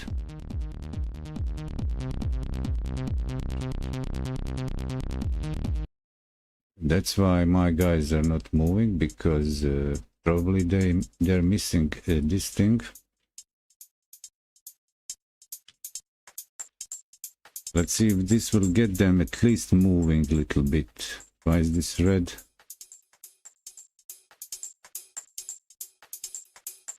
Aren't they rigid bodies? Oh, they are character. Oh, there's no move and slide on rigid. Okay, they are the rigid body, they move on their own, like the physics. Okay, so I need the... So in the main I need to say... Where was it?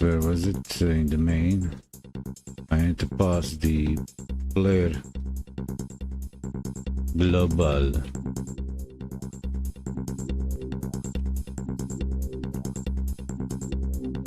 Global position.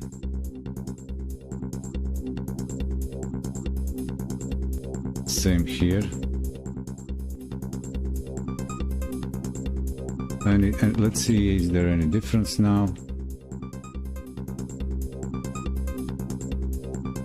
No, I don't see it. Okay, they are looking at him, but not moving. Maybe the speed.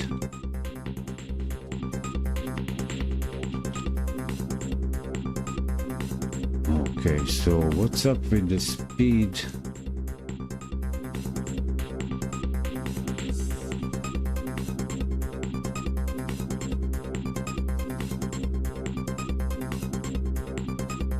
I was hoping to give them some velocity from there. Rotated.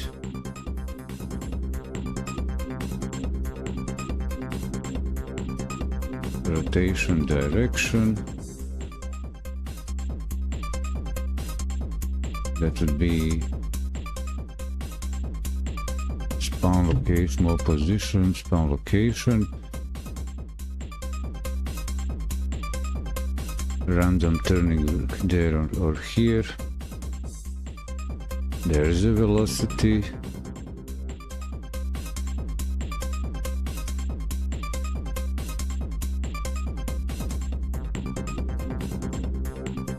Okay, well, here's the direction, and then let's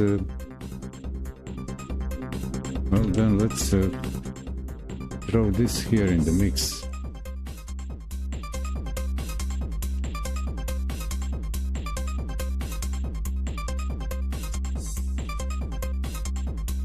After the giving them speed. But no, they're missing something.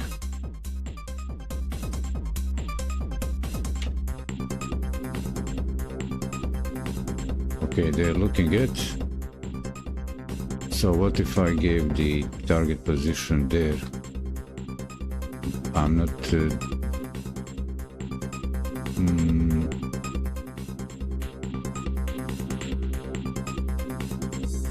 Okay, maybe I don't need all this.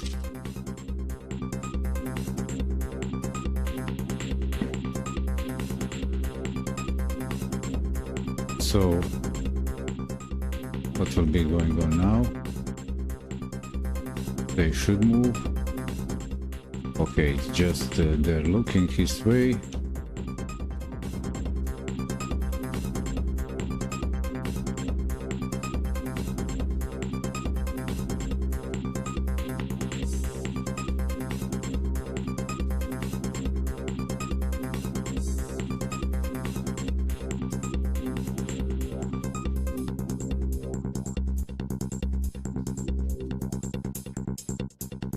Yeah, the idea was to give them the initial random direction and then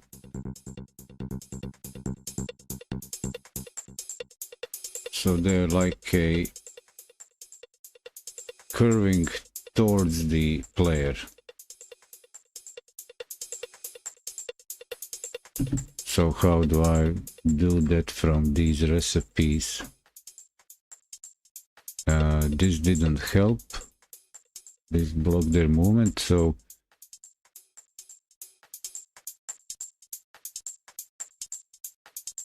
do I then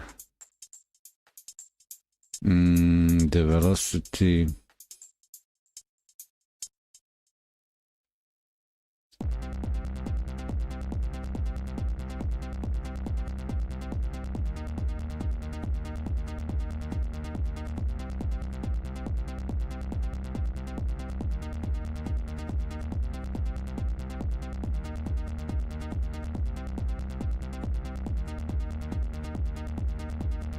I'm guessing that this is also their speed.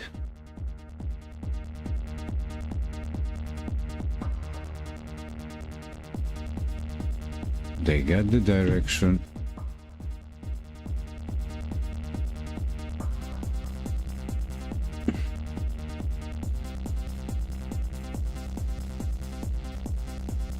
If I look at this thing with the enemy. Oh, I know what's the thing. There's another thing actually going on here. Passing a reference to the enemy of a player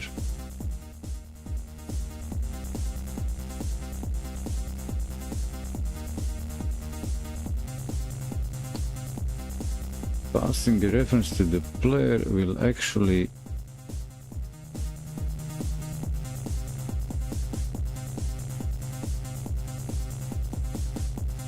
keep it updating, because that will be updated. That's what I need. The process reference for the player position, not just a temporary position over there at one point.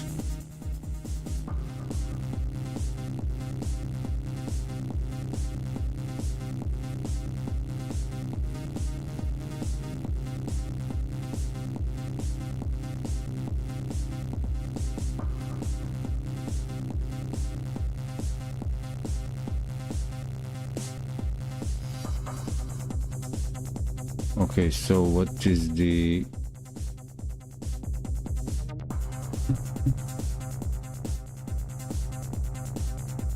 So in my scene, in my game, I've got the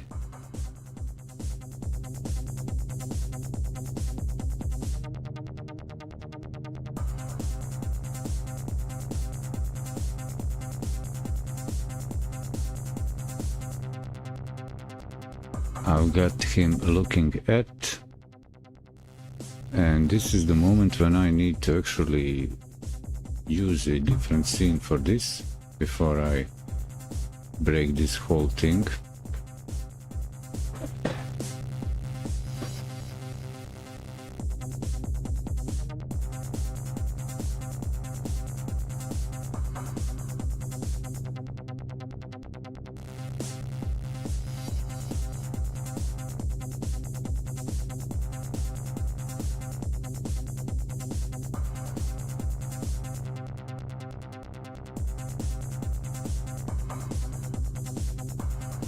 I'll be right back.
And I can continue since I'm back. Yeah, guess what?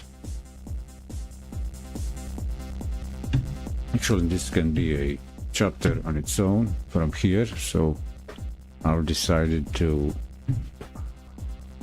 create a copy of this scene.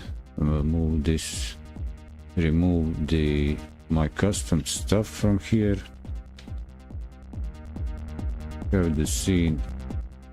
Oh no, this is okay. This stuff is okay. This is my custom.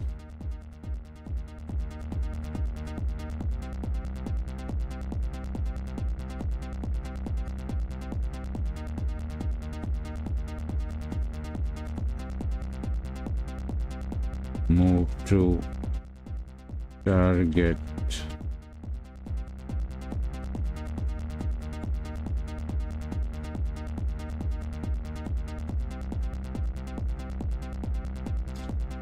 And I'll just do like this, and right after this do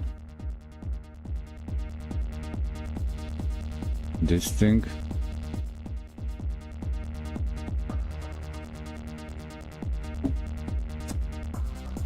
And in the mob. Yeah, I guess they'll be now working as expected.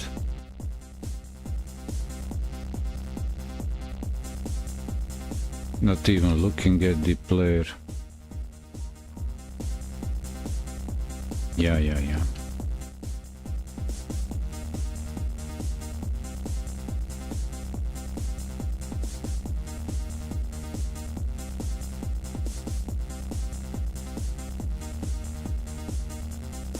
So how much cloning replication do I need to do? Do I need to create a new mob? Well, I guess I'll do it. I'll create a new mob. So it all goes to level 2. Level 2, how much did I add to this? This is the... Oh, this character... Oh, that's the character body 2D, while this guy is just area 2D.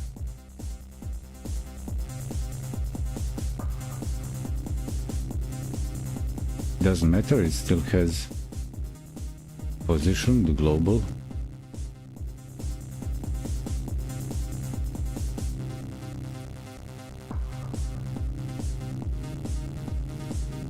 And this is the built-in script. Okay.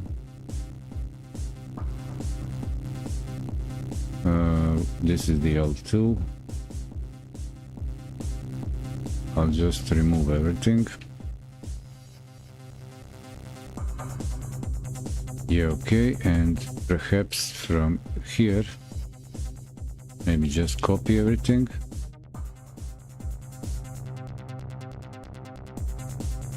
Will this work by any chance?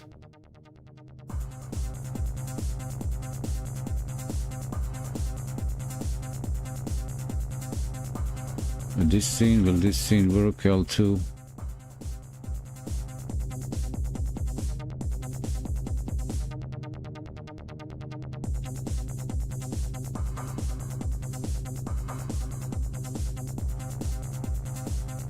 Okay, there are some references not properly initialized, like from the script. Head up display script. So I need a mob, copy of mob.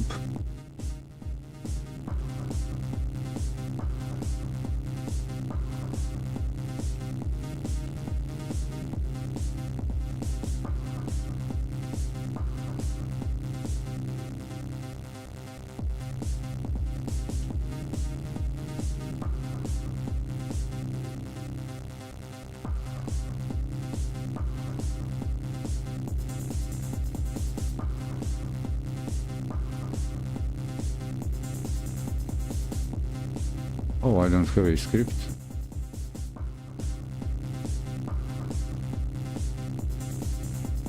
But I don't want the same script, so here's the deal. I need to do the mob to, okay. I can keep the player. I don't care.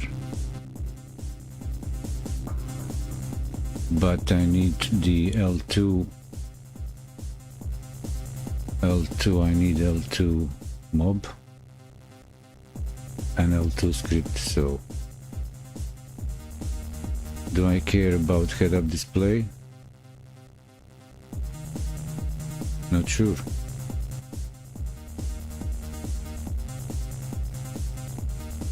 I think I need to do a sound check. Is everything in order? Yeah.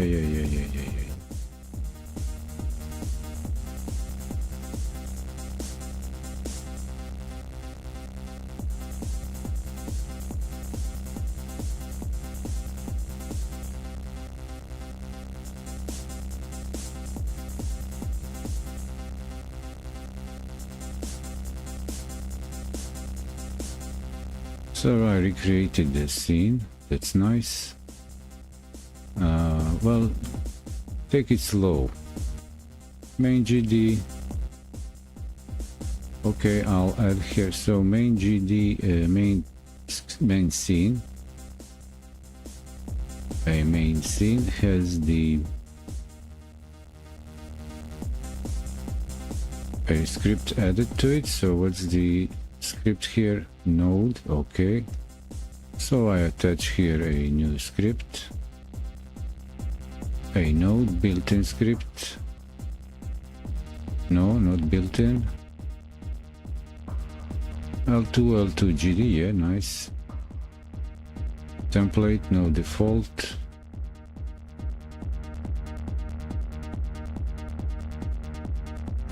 Okay. They are the same, they have the ready and process. Ready and process, and I say perhaps copy all this, right?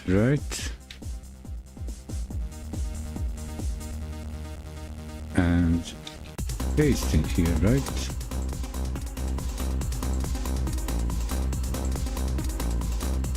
And switch to this thing. And mob scene, I say, okay, I'll create now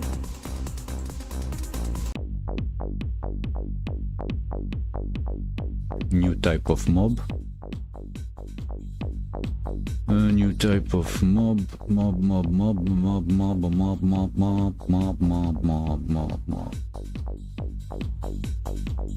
Well, just to test it for test reasons, I say load mob.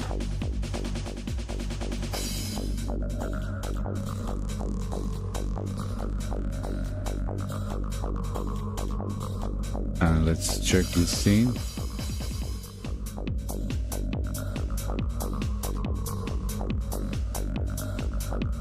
Oh, nothing's happening. But it did not break.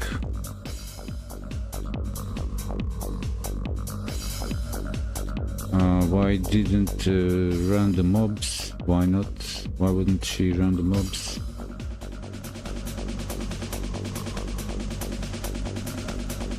So the script for L2.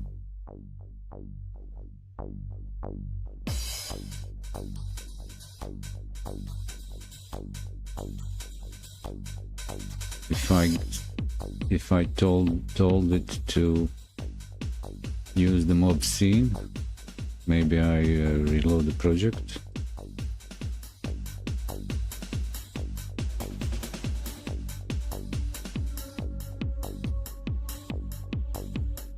And run the L2 scene again.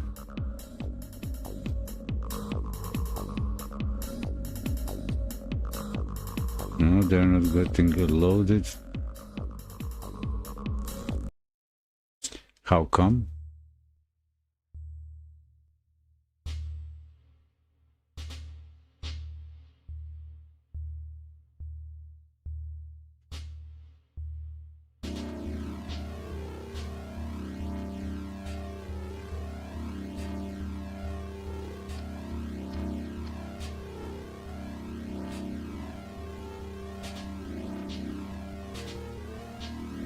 Is the spawner working?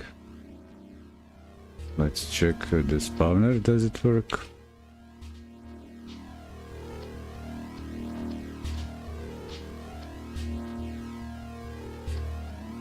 No, not even the spawner is not working. Why?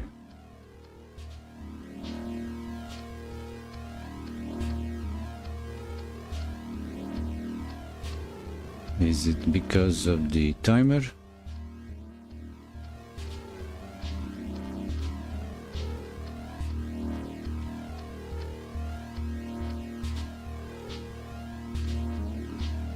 So L2, I don't need a head-up display. Start game.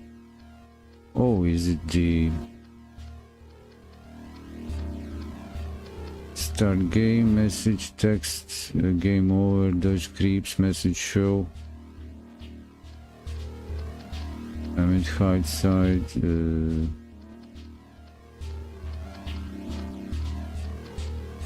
L2.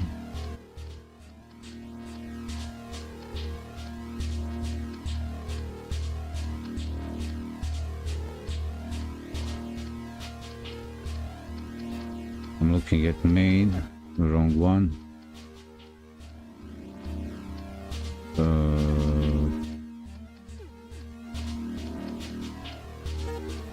Mobs impact scene, mobs impact scene. Well, actually I copied pasted the scene, so no big deal.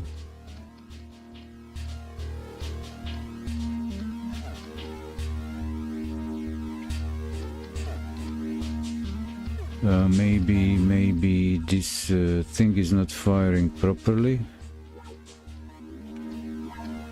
in the head-up display.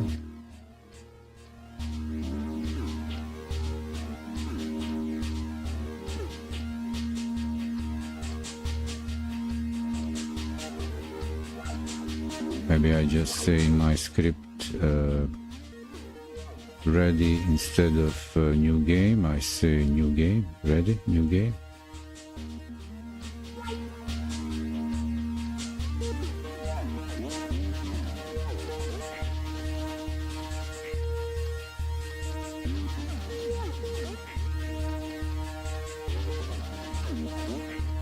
And something's not working.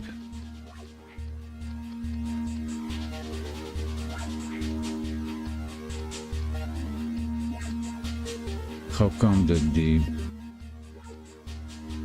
this thing doesn't work?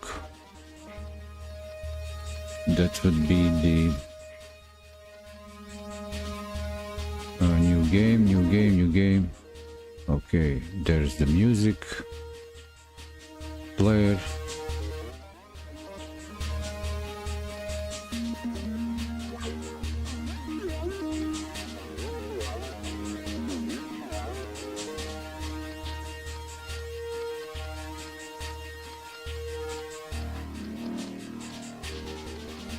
Am I even in the new game? Can I say... No, don't print orphan nodes, but make it simple, just say... mob timer.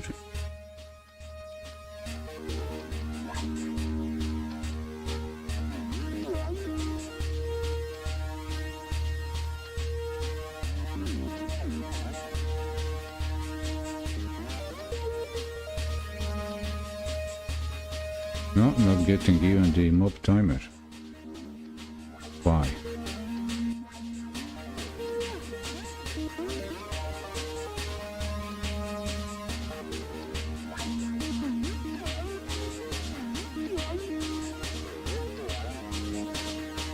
Can't quite tell, but this needs to cool down like this.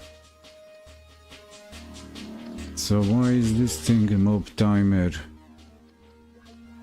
I know, it's sending the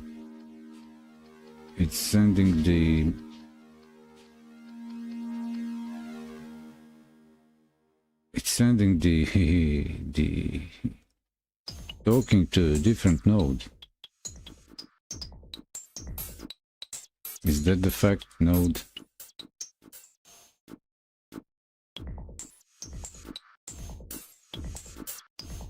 So if I look at the main,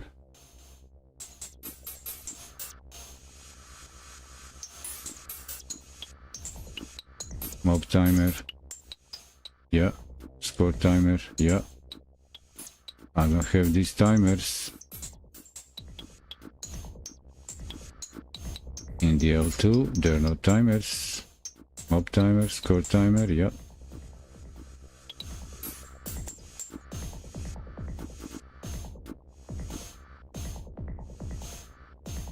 Why not?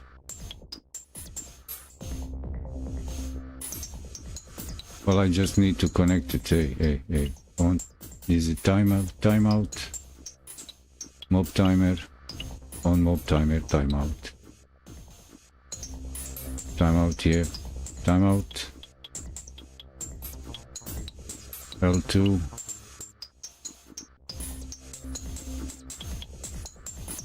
I'll pick a method. On mob timer, timeout. Yeah, connect. And I will get it working. Let's see, double check.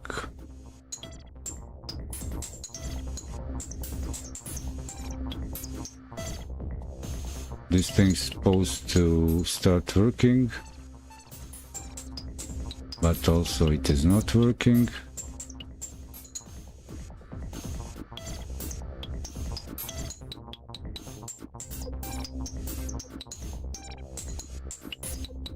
Select on mob timer, timeout. Okay, there's no timer. Okay, start timer. Start timer goes on start timer timeout. So on start timer timeout, pick start timer timeout, and now it should start working.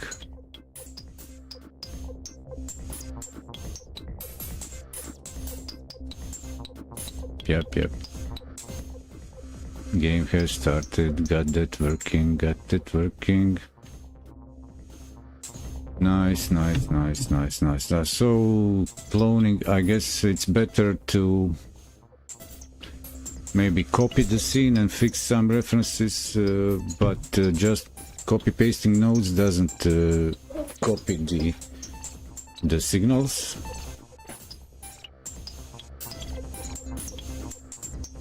Well, guess what? The main score timer on score timer timeout. So in L2, score timer on score timer timeout. Since there is already implemented, I just need to point a create a reference, like something in the engine.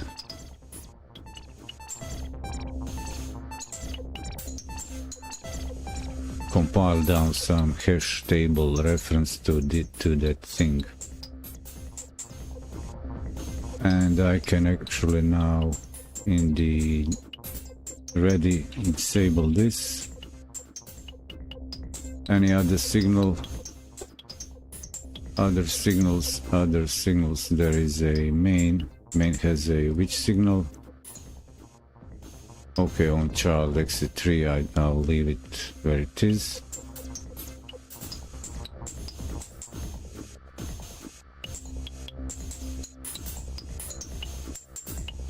I'll fix that too. Okay. On child exit, pick the one which is already this one. Yep. Okay. Connect. Now virtually everything should be the same main. Only the head-up display. Okay, my head-up display doesn't have this signal. What is this signal? New game. Okay. It does kind of work on the what main start game.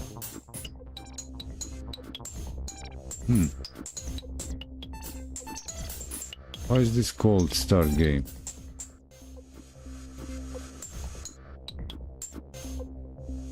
Pick new game. Okay, connect. I think I rebuild it, but I need a new set of mobs or a different script. Wait.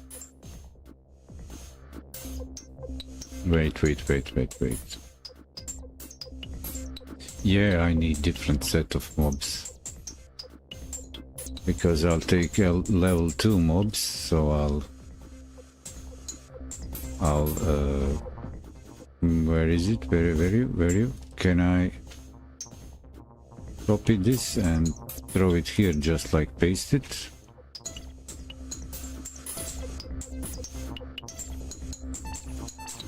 And this is what happened. No, not that. Can I have the mob and mob copy?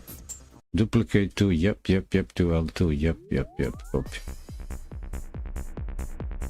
And I tell them, listen, you are the L2.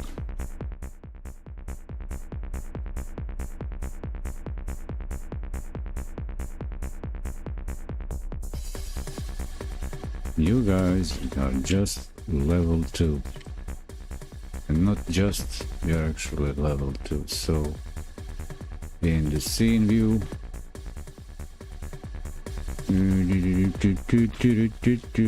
give me back my scene, node, inspector, load.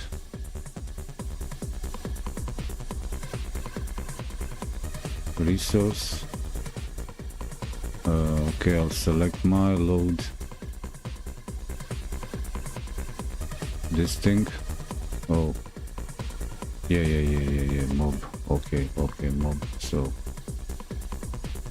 I've got the new mob and I need to open our system. I need to open the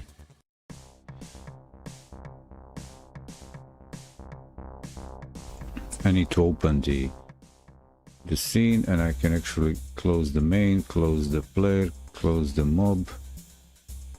I need the level 2 mob, and in the scene I need to detach the script,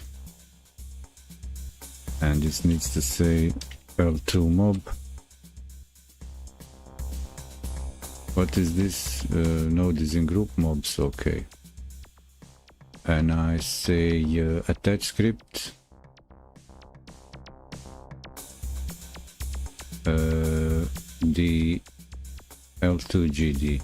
No, L2 mob GD, like that. Yeah, load the existing script file. Thank you. Let's have a check that everything is in order. And here say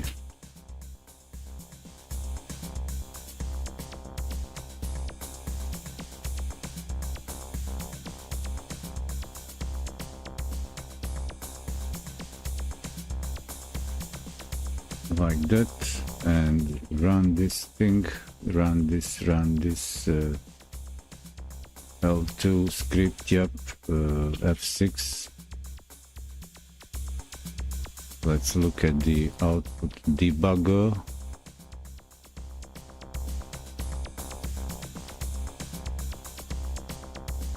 Yeah, I'm in the L2 mob script for each one of these guys. Thank you.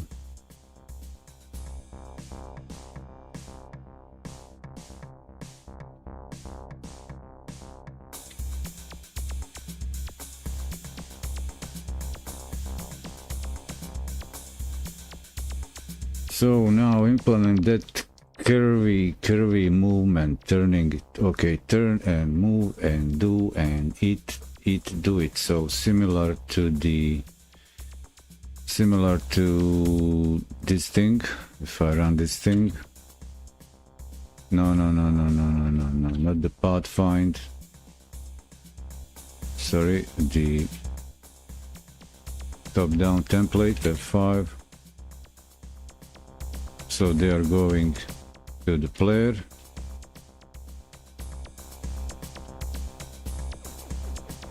Not perfectly at him.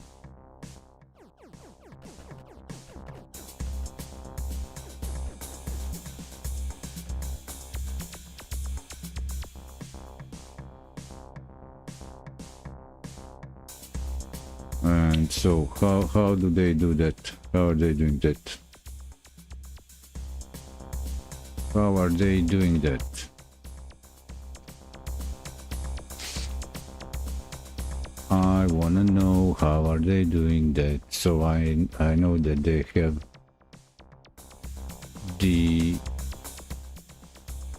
they receive the player node type of character body to DE, which is the player. Okay.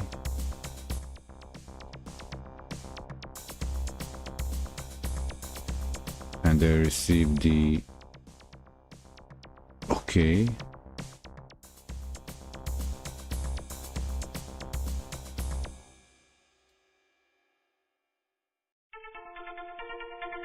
They get some random position, I guess, from the game. Ready, position. Start position. Player setups to start position. Randomize. Player setup. And enemy list, okay, enemy list. Okay, position, pass to enemy setup, some random position, and they receive the player, okay. I've got that solved, I've got the instancing, placing the mobs implemented. I just don't need to pass. I might pass them the thing, yeah, the thing.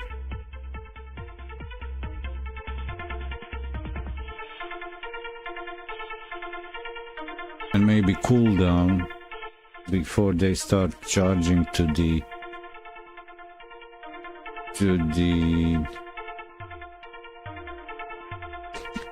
player, towards player. So they get launched from the random position in their direction and then turn the player and move.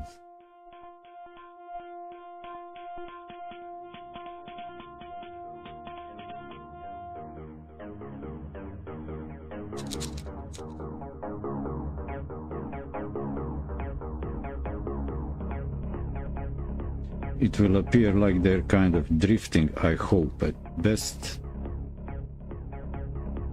That's what I want to see, they're kind of, no mobs kind of drifting, curving, turning, pace and turn. Actually keep looking.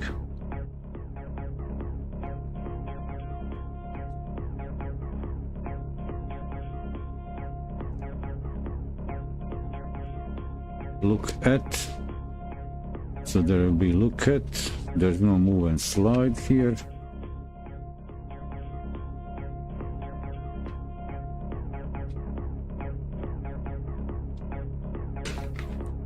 Will that work for them?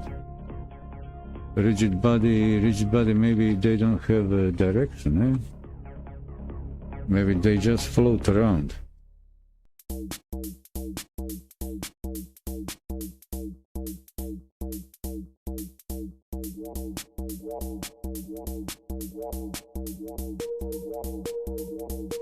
How about that? Maybe the rigid bodies don't have any idea of navigation. How about that?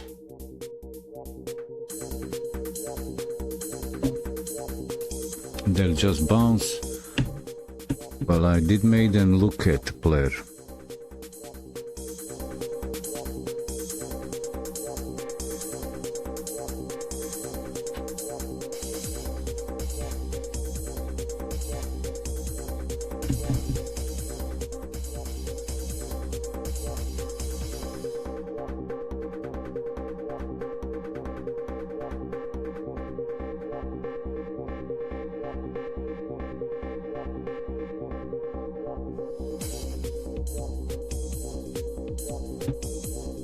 Here we see that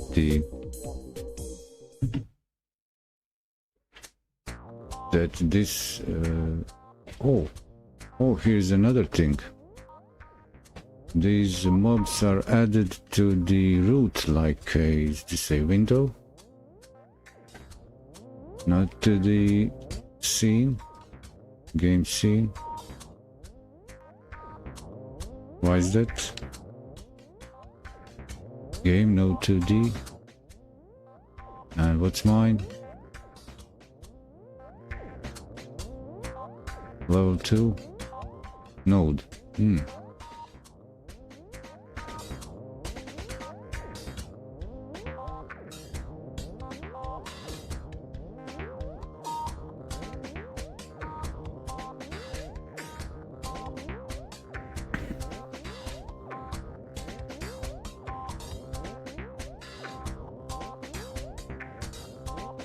Rigid body, what are they? Character body, player, oh this is the player, can I see the script, where's the enemy? Character body 2D and help, character body 2D, no not that. The the enemy.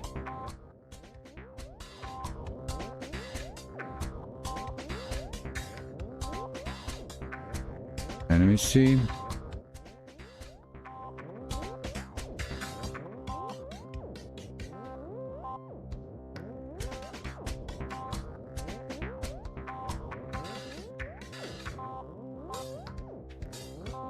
So there's the,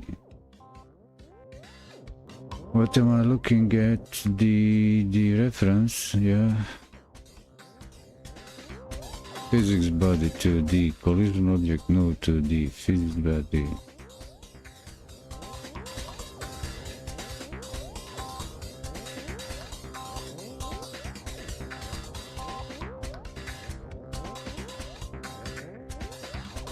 And for the rigid body, collision physics, no, they're kind of similar.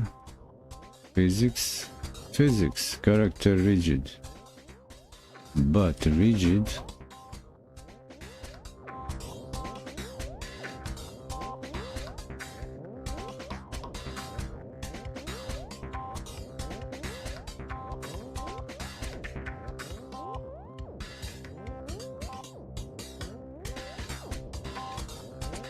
okay, so but the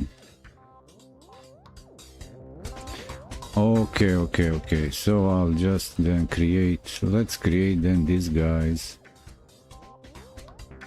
Can I then change the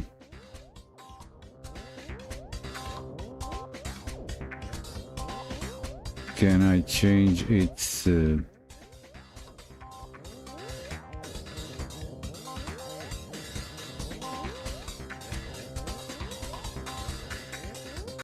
nature, base nature?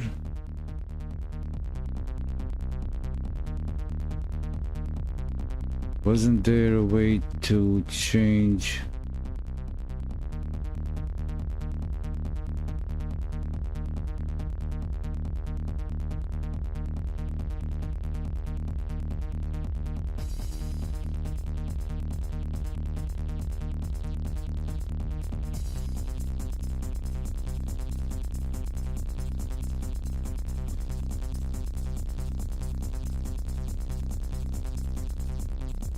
So well, maybe there is some push. Maybe I can just interpret the direction as to the push mass.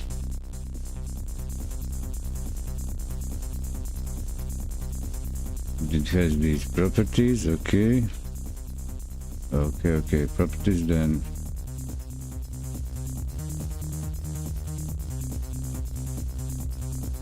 Constant central force, constant torque, apply central force, apply central impulse.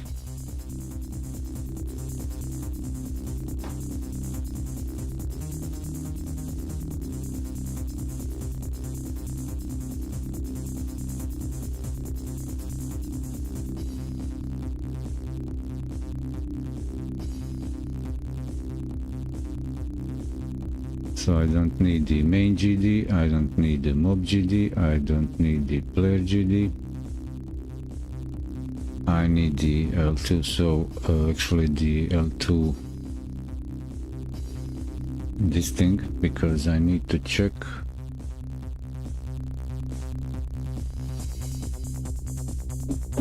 what are the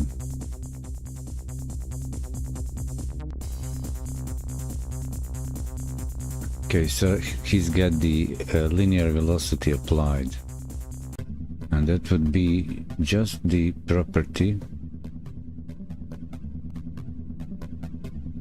yeah, right here.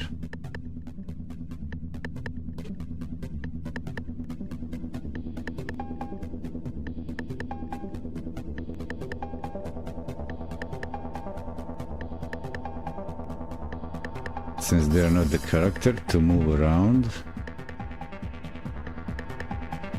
and then so I need to make them characters. So do I recreate these guys as a character?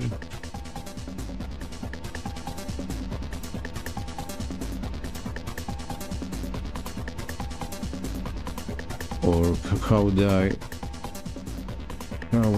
then do these well, they do have physics. These guys also have physics. Character body 2D.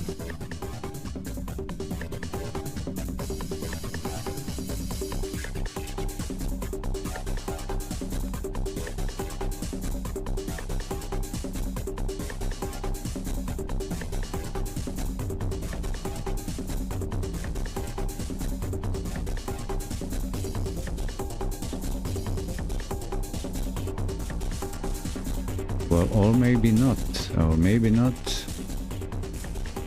Move and slide. Does these guys have move and slide on them? Enemy.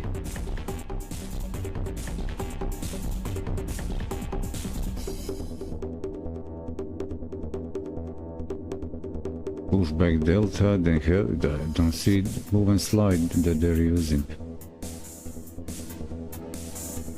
Pushback.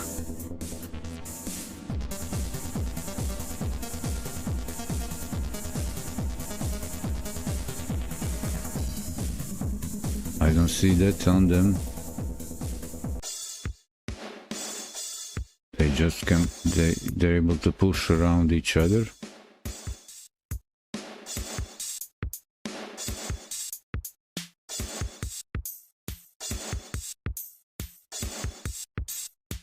So what would be appropriate for, what else is there?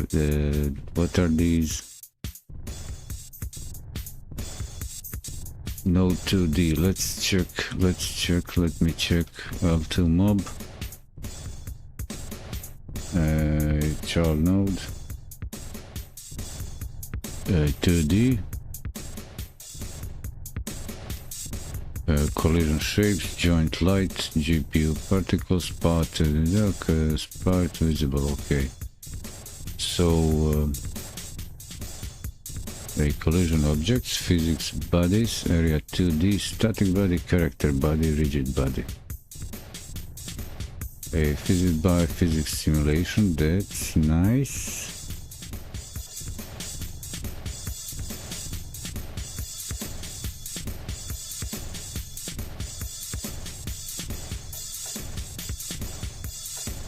It doesn't affect.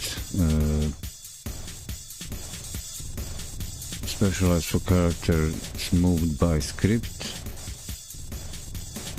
by physics.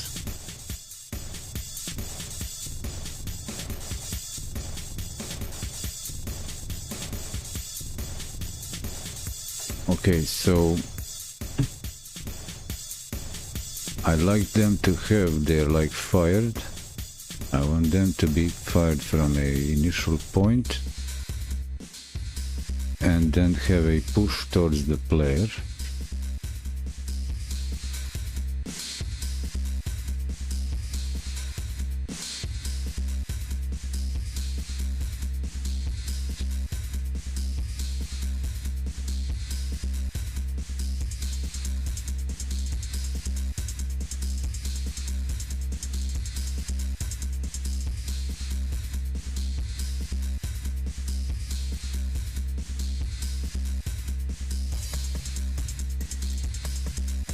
Maybe I can give them some difference with the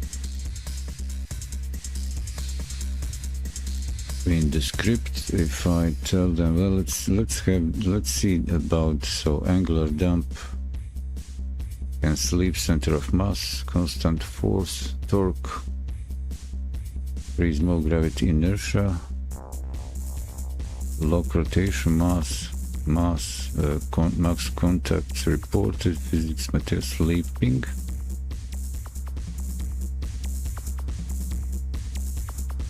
Apply central force, okay.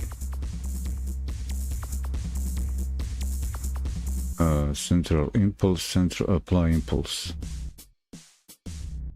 What's the difference between central and impulse?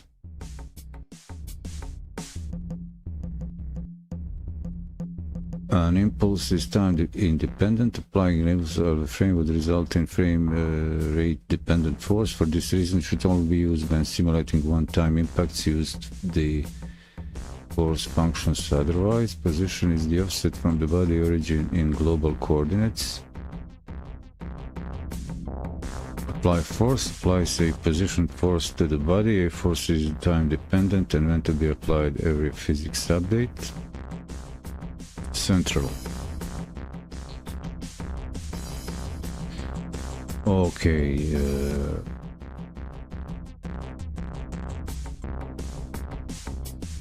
It's a vector 2. Okay.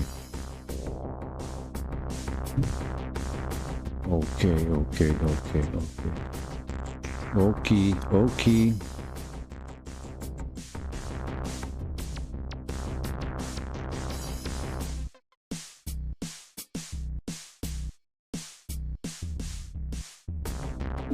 No more coffee.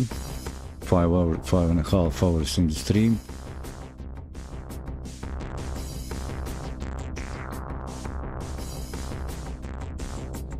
Directional force, central force, directional without affecting rotation.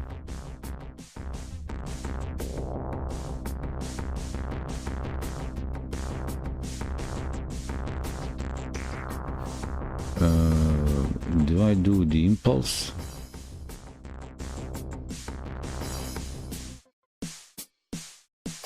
Or force?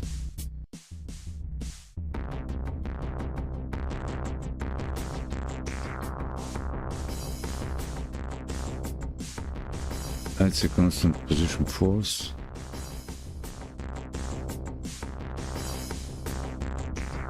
Well,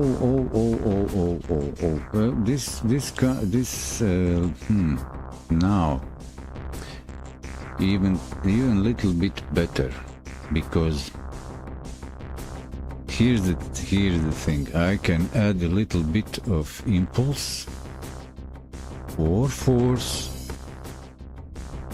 at every animation keyframe, frame,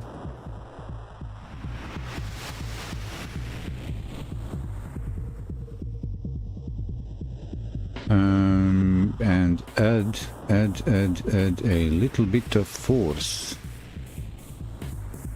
How about that? So I get the simulated walking by each frame. So like they're flying a little bit, they're walking a little bit. What can I do? Process.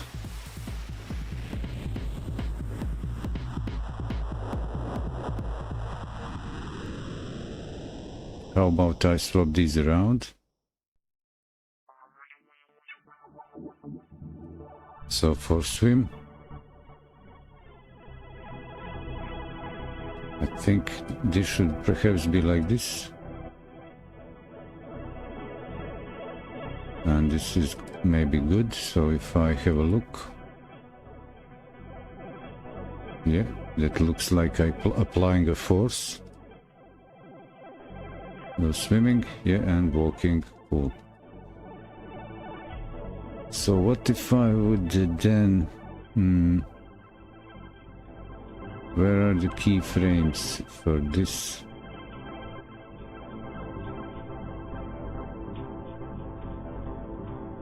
Three FPS. Why? Where are the 3 frames here?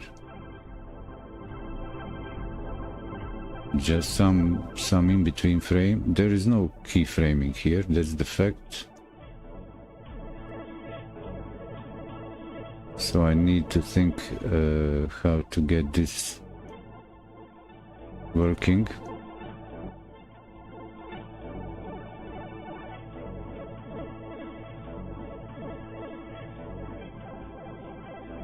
Process inherit priority thread group. And frame. So how would I reference the frames? I set frame and progress. Okay, per scale.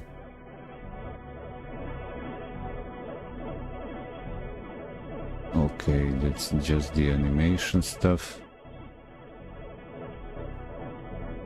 And they're rotating, they don't need to flip. That's cool, not like the player.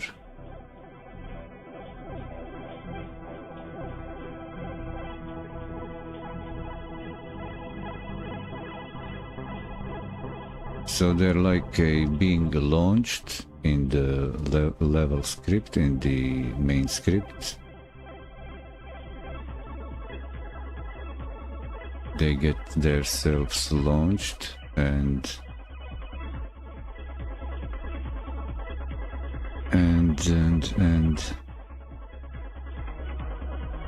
what was I talking about? But they will not move per se.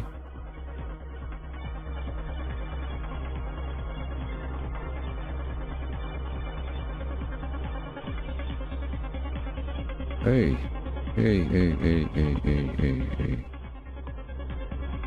I don't think this is is this a rigid body process? There is no physics. Where is the physics here?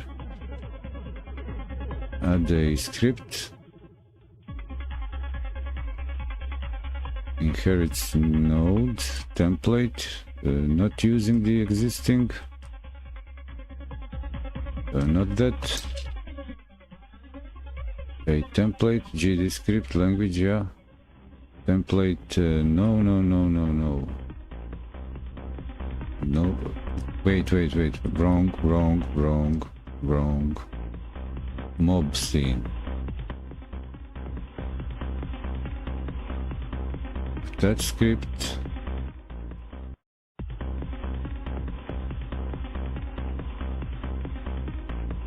Okay, here is the rigid body, so template, no default.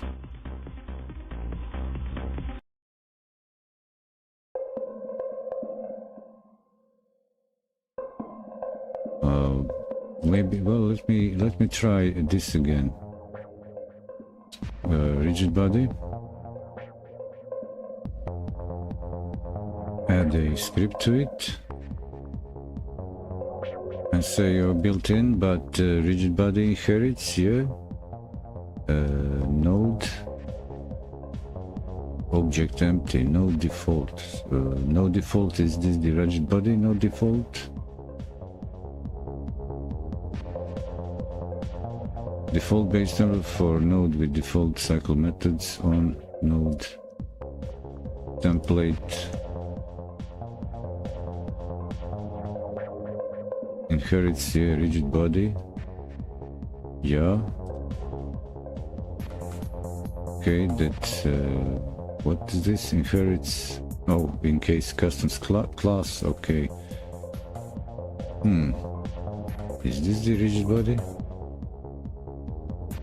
Okay, I say built-in script. There's just process, no physics.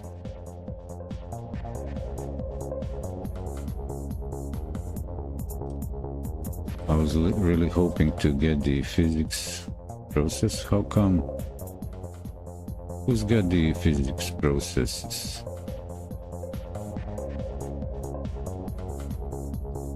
In the top-down template.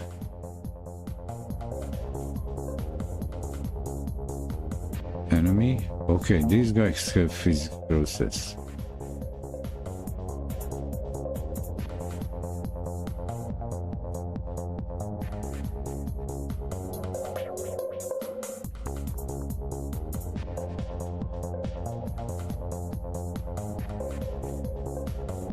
This looks like a opposite logic, inverted logic, like I would expect that the rigid body has its physics. But I also see the reasoning why, because it says that character body is movable by script.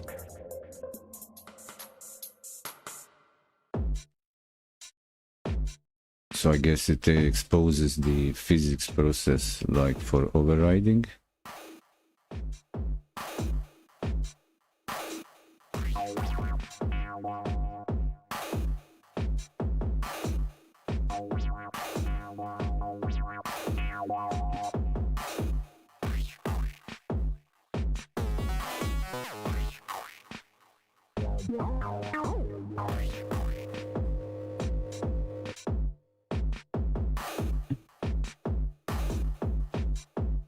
Where am I in this all this thing with my game? Start.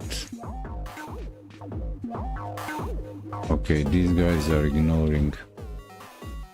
They're just having a little bit of physics going on for them. But they're not looking the way, the player way, okay. So at least I'll implement the idea of turn facing the player.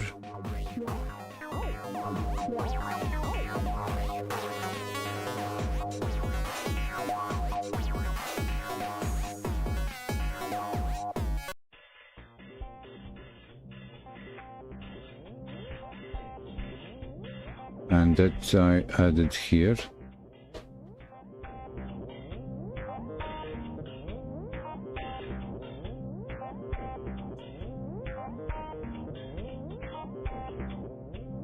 So this will make them look at player, I understand.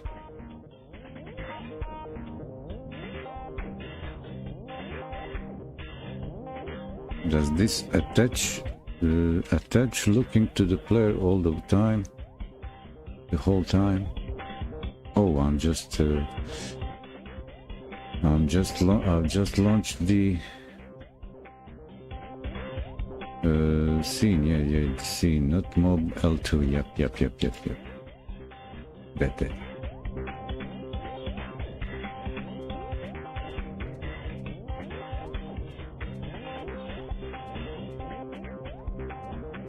So they don't keep looking at him, but... Oh, I don't have also... I don't have a signal here. For player collision. With these types of mobs. Or lair or whatever. Are they looking at the player? Yeah, they are, but not facing, they are not turning. They're not following him.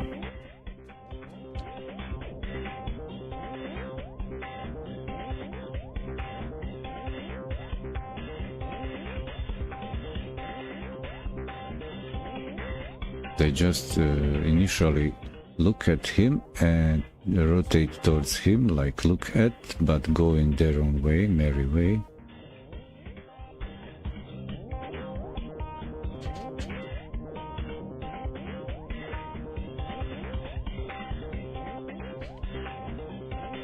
Oh, I need a signal. Which was the signal? Who had the signal? Who's got the signal in this game for collision? Was it the player?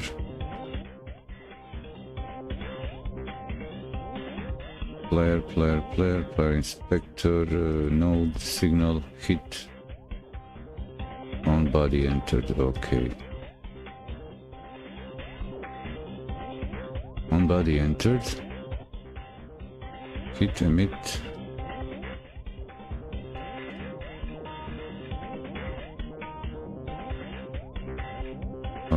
Hide.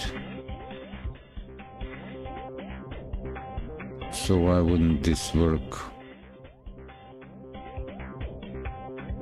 What's up with this? This actually works. On body entered. Maybe some layers like on the mob. Is it on the mob layer? Mob...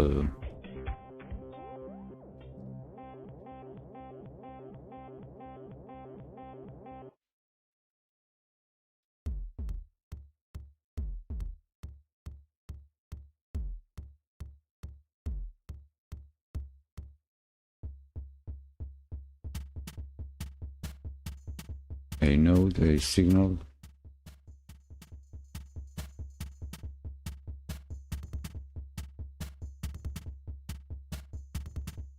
visible on screen.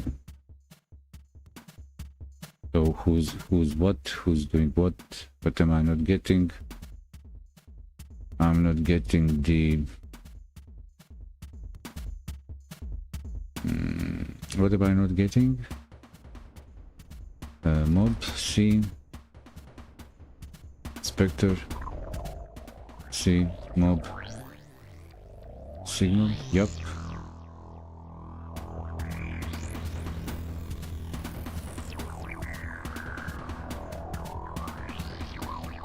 Collision. Yeah, right, bit set.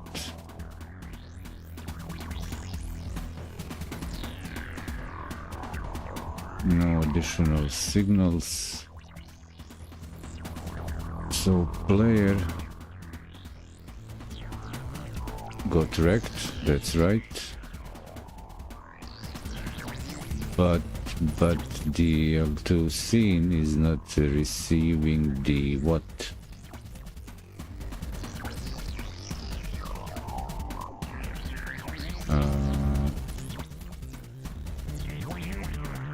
What does player say?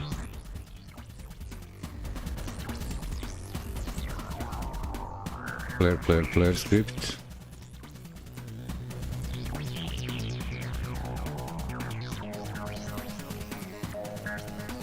Hide, emit. Okay, emit, hide. Hit, emit. Who's receiving the hit?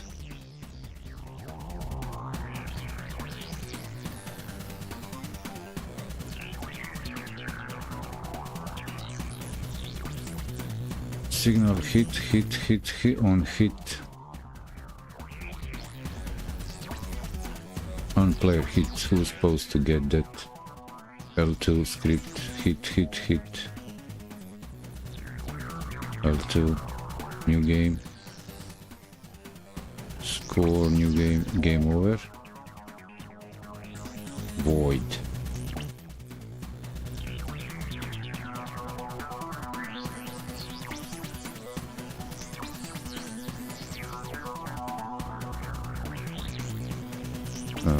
I guess that the head-up display, new game,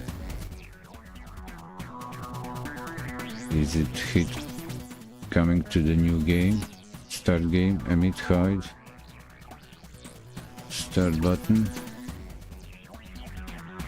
game over, show game over.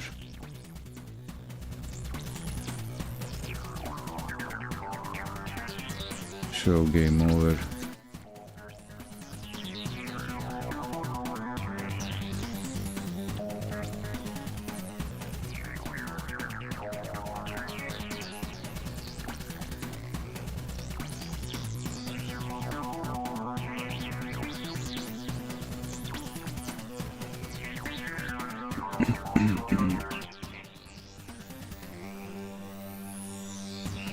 Okay, I guess I need the main scene and its script.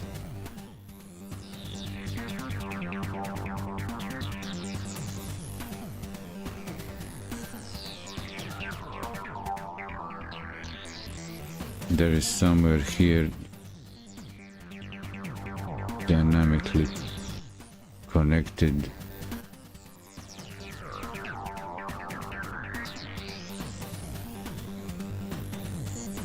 where is that? So this is the main, this is the player. Signal hit. Okay, that's cool. Head-up display.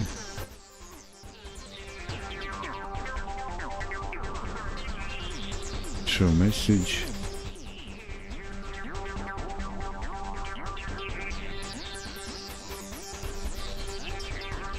Start button, message timeout, message hide.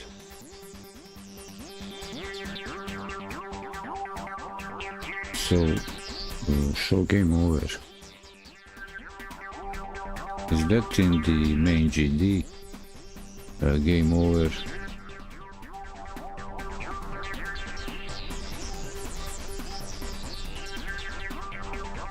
Mob timer timeout. Child exit. How to track these signals. On get 3 mobs, new game.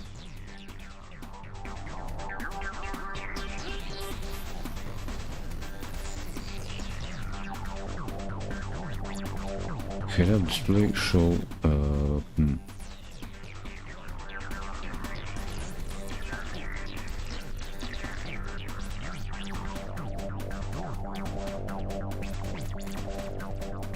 Hey, what's in the player? Wait. Player.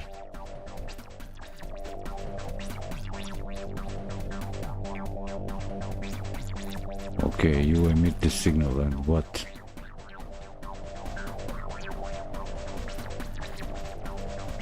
How do I track this? Player.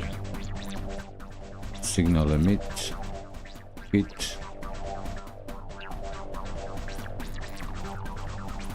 So what?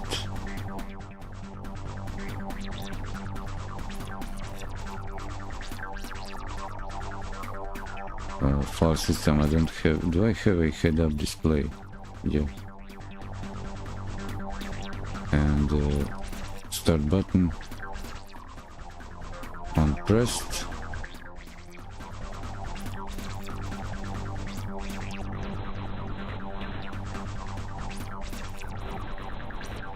Message timer script. Where is that thing connected?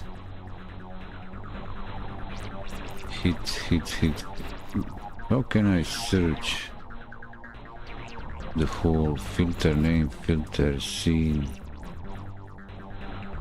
filter files?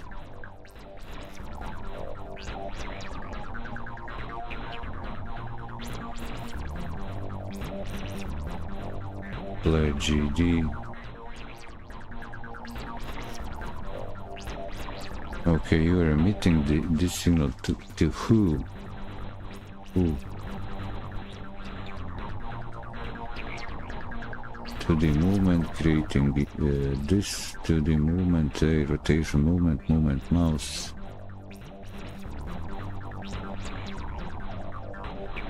Character body, okay.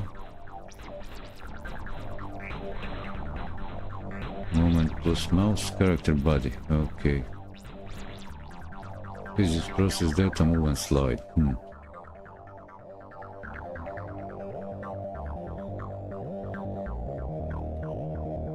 I was just looking into that where I'm at it. While at it, get started. First 2D contents, player, coding the player. Signal hit. If you're in C# public, okay, it defines custom. We'll have our player emit send out when it collides with. We'll use the area to detect the collision. Select the player node and click node inspector. See the list of signals the player can emit. Yep. Notice the custom hit signal is here as well, since our enemies are going to be rigid body too. We want the body enter body node signal. This signal will be emitted when click connect and create a function with that exact name and script for you. Node the green icon on body entered. Okay, we are emitting the signals. Each time we need to disable the player's collision so that we don't trigger the hit signal more than once.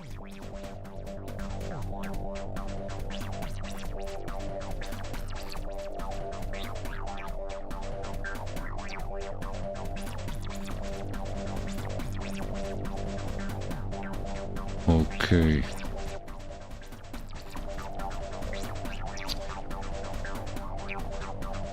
Okay. So we got the hit signal, and so what?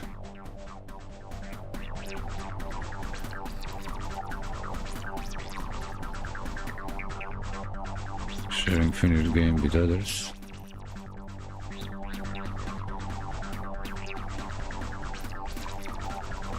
Oh, file sharing website, okay. Score label, start connecting score label. And this is all in one hit. I'm looking now for the hit signal. Where is it used? Timeout.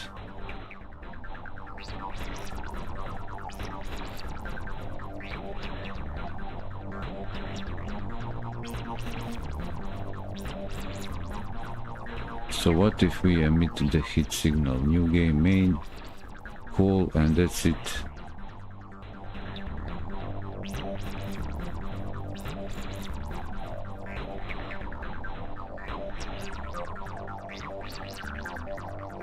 Removing all creeps. So what if we emitted the hit signal? What about that? Ooh. Yeah, there's the signal hit, so what? Coding play main games scene spawning mode main testing main script.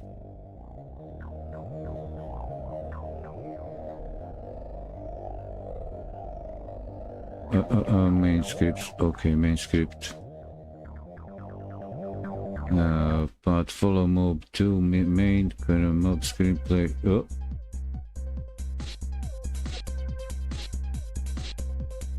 Okay.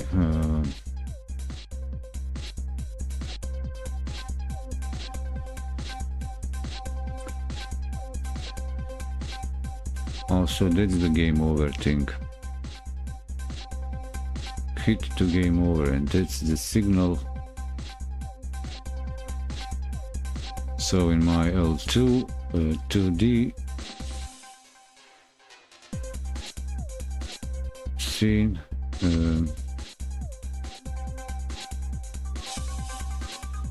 L2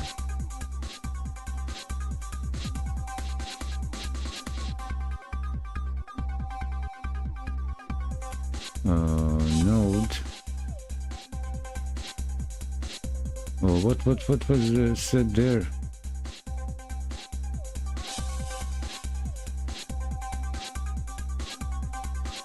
Okay, so here's the player. Player. Hit.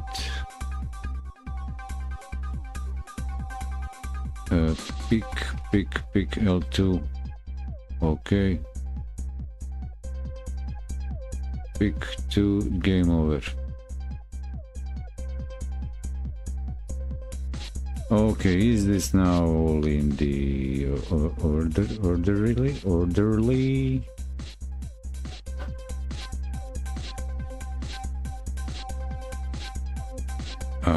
Did that break anything? Hey, look at me.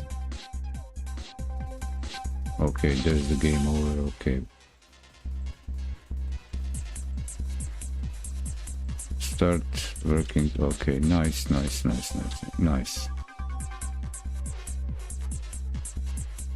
Does the main scene, first scene work? Did this break anything? These guys work like previously? Okay, works for the both scenes. Okay.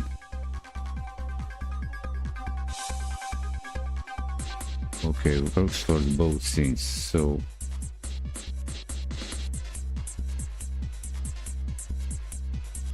a short break, be right back.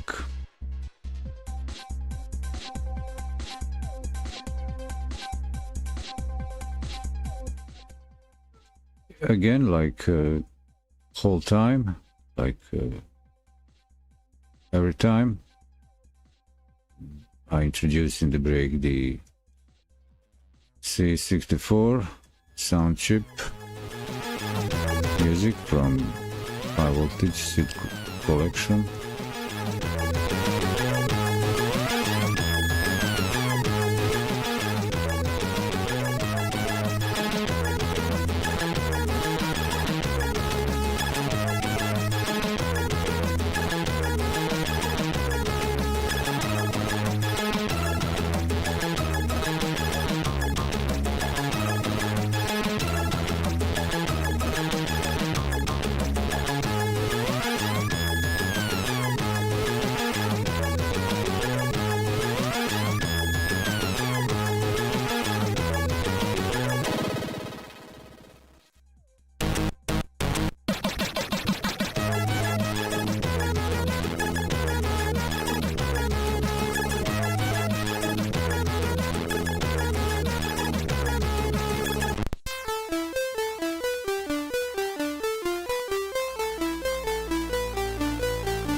tycker inte om det här skitsnacket om alla negrer. De är ju jättebra. Alla borde ha en.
Hey, mveddylive back here.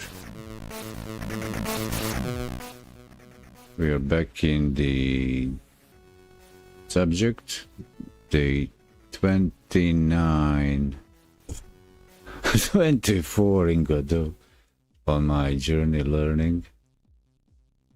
On my learning.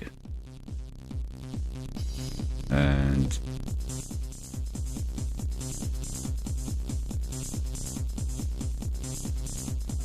I could play with this now for hours, but it's a 6-hour stream. I don't mind. It's interesting. So I've so far kind of enabled physics simulation, pinpointed few interesting locations here in the game. Does this level 2 work now? The same, let me check.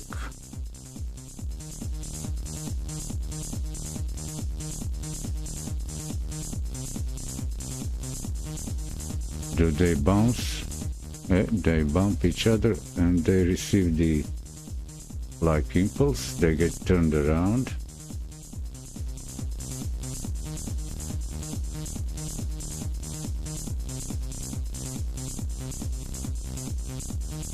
Cute, cute, cute.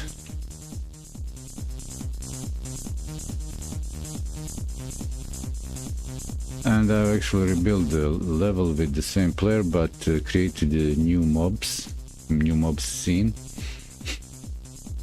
and a new script for them.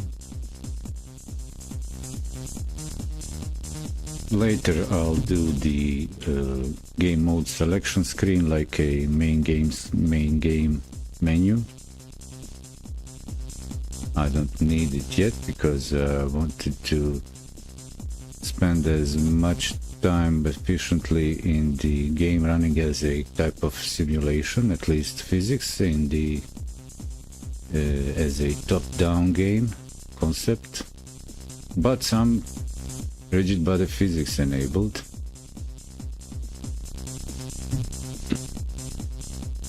Do I have here facing the... Did I enable face the player? I think I did. Yeah, look at player. So I've added that. And what occurred to me is the... I don't know if there is... I didn't see the title. The title here. Like moving, for example, in the 2D section. Navigation platform physics platform. Okay, physics introduction. Okay, rigid body 2D. Physics area 2D. So what's up with the area?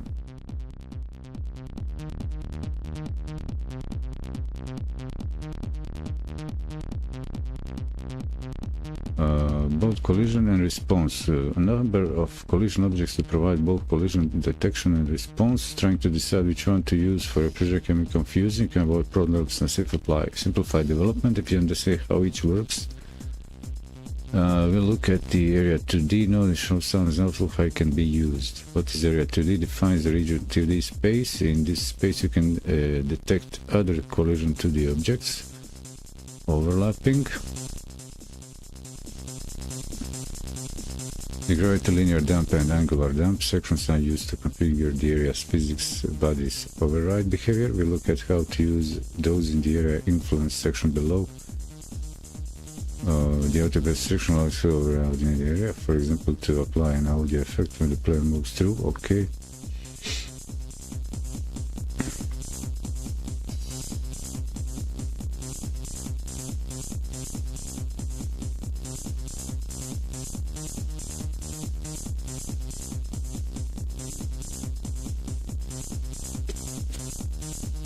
Okay, so this thing is kind of simple.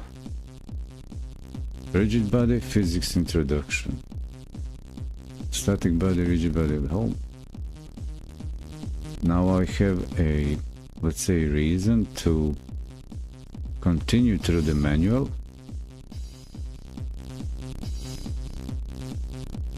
I stopped at one point because it seemed very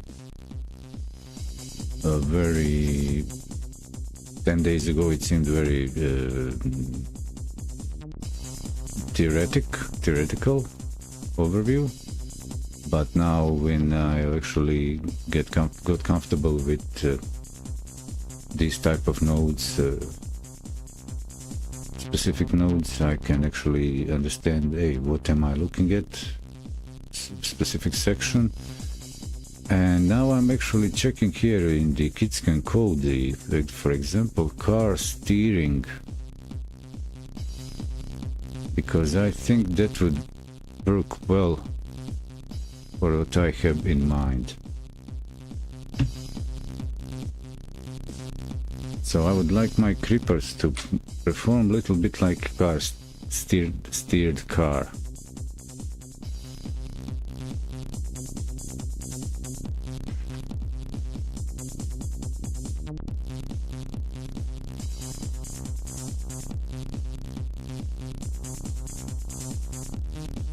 character body 2D. So it's a character body 2D, and I've got the rigid body.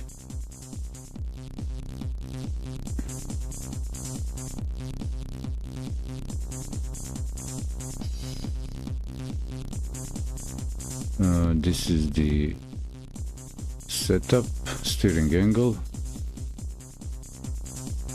steer direction.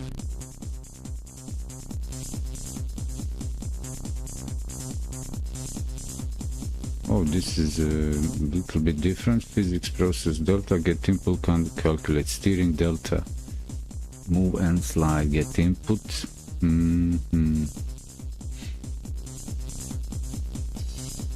Makes sense, but it works tightly coupled with input. Friction drag.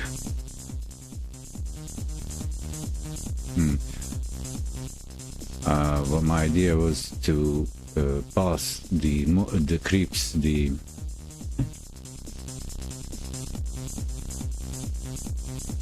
so I realized I passed the creeps.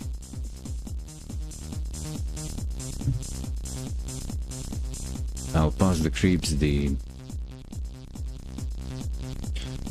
player position and let them navigate toward them and give them each animation frame an impulse, like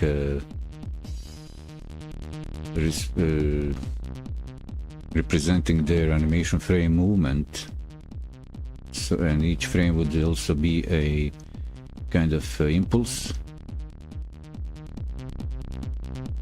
but they would be still following along the main trajectory, so linear velocity will be applied to them.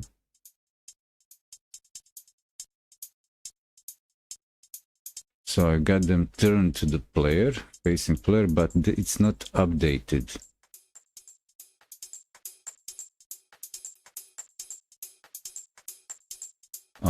And what I can do, I will just disable this and check my player 2 mob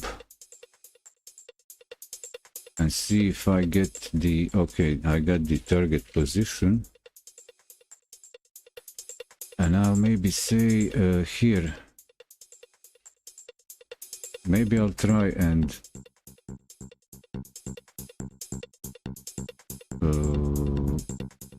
let them look.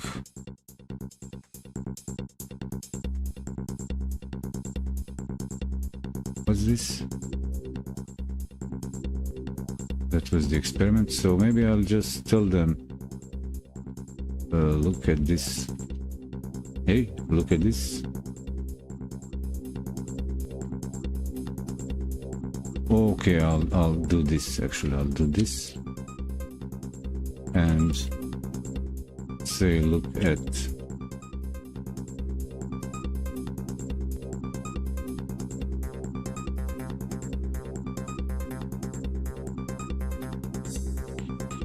But it will not keep. They will not keep looking.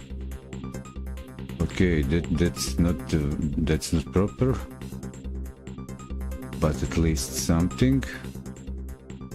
So if I say here, look at target position, I'm expecting that they keep looking.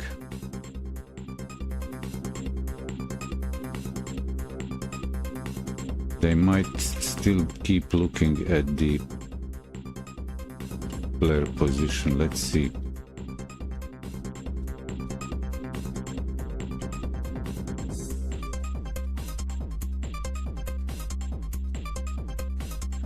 So it appears there is a complete override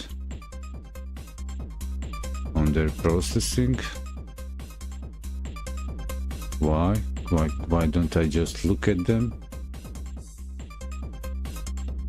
Why would there be an issue with it?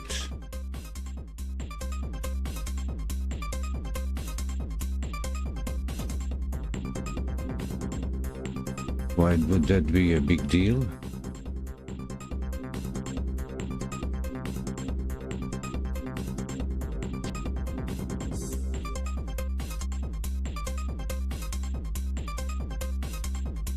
So I just looked at them.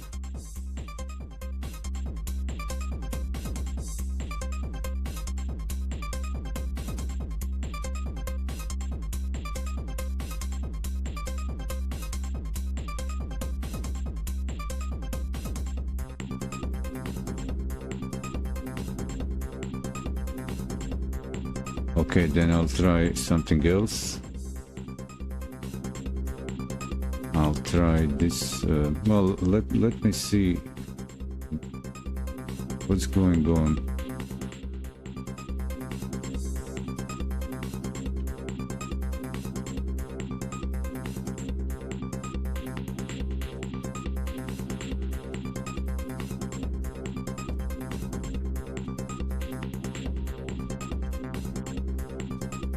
Looks like it completely breaks their that are overridden their overridden their whole processing. And if I say hey, what if I just say print I'm in mobs prots.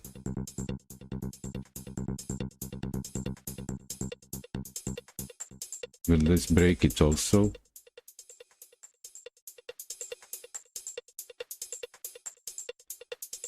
Did I break something here? No, this is kept normal.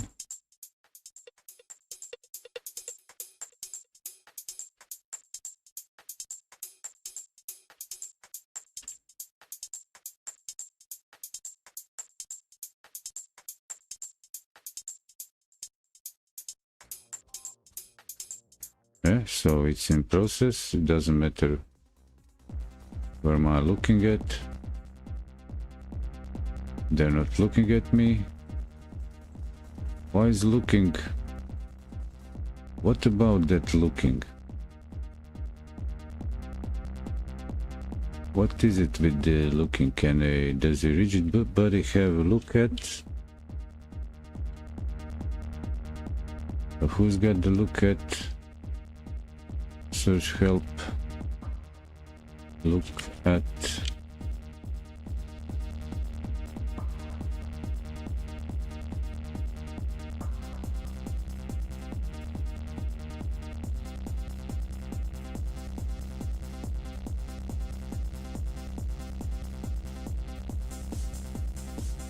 Property, okay, methods.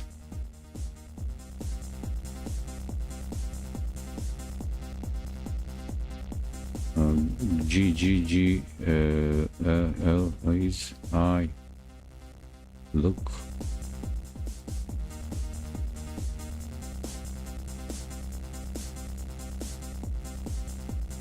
Okay, trigger GL has node. No. So where was that methods?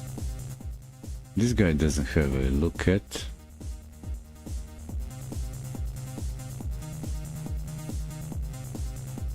But it does it. So where's the look at coming from? Search help.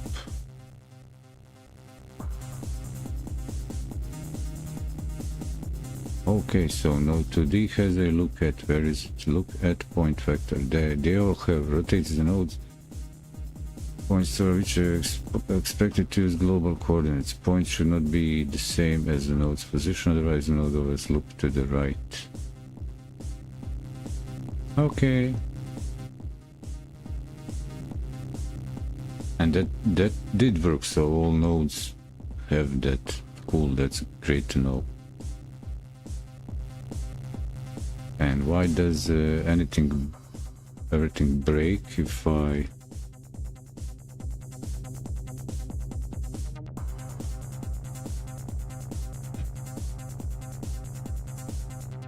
Okay, that worked. Okay, you got the pass.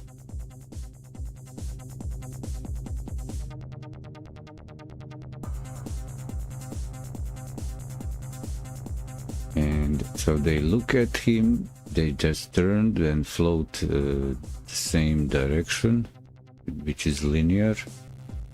So rigid body. I'll close this, close the node 2D and a symmetry I don't need. Methods.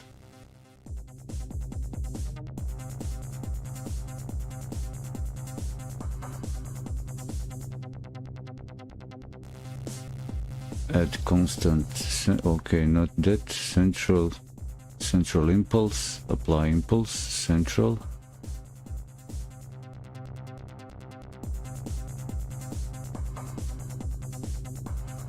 Oh, position and, okay, impulse, okay.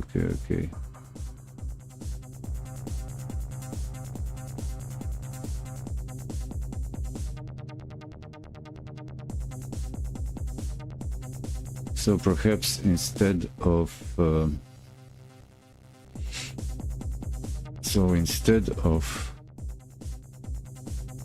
look at, maybe I give them apply impulse without the impulse, or maybe add it. Let's try this.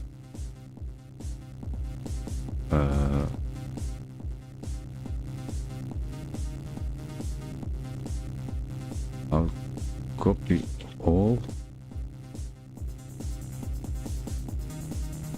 to it. No, actually just here. So they're looking. Okay, I've added the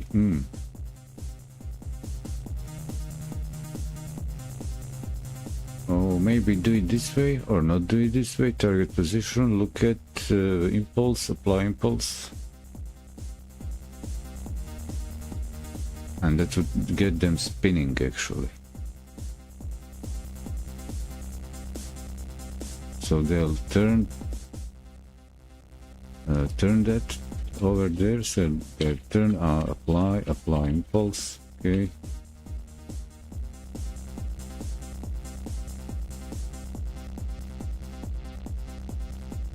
Yeah, I know everything is a mess. What's going on? Okay, then do it like this. What's the big deal?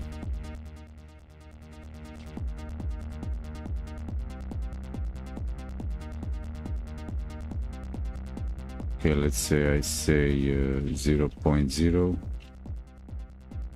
and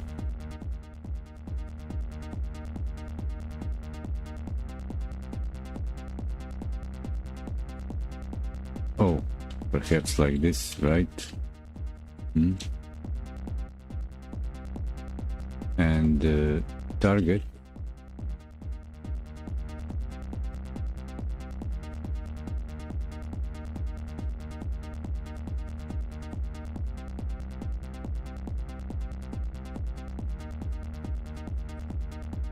Isn't vector? Oh, it's the float. Vector is float. Oh, sorry. No, can't work. What's wrong? Missing one. Missing which one?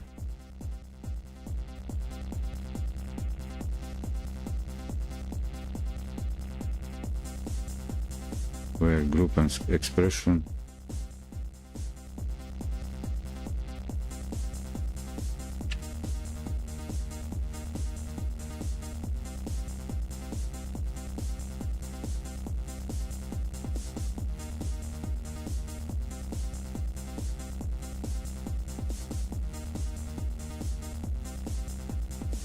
Hey.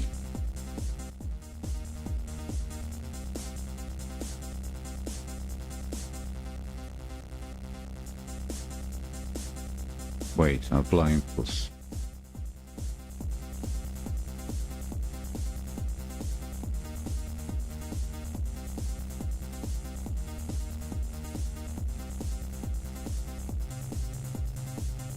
Hey, vector 2, yeah.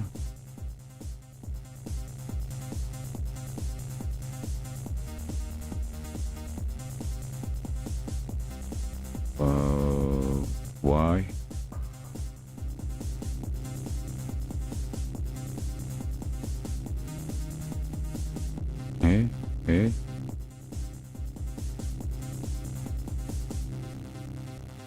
What's the big deal?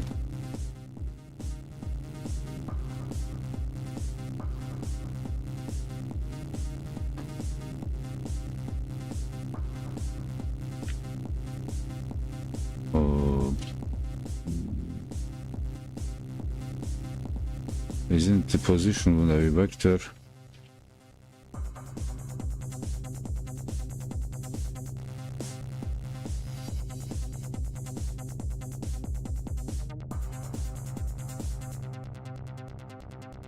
Would you like that?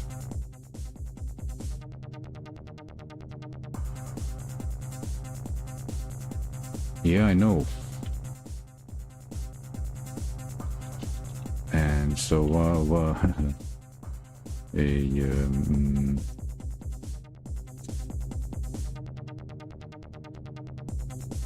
am I reading wrong here?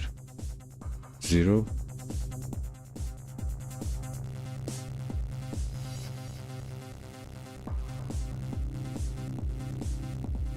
What's the big deal?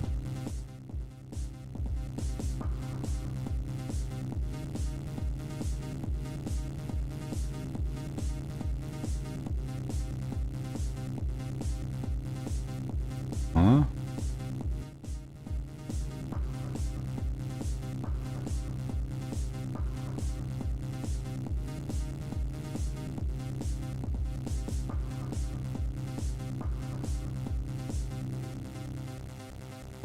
Can I say, okay, what? Impulse equal, I don't know, vector 2.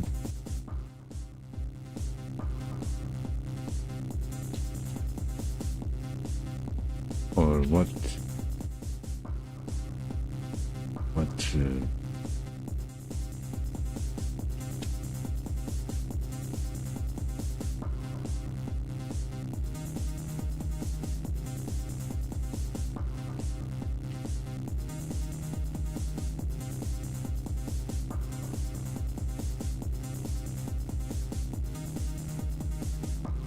Aren't you?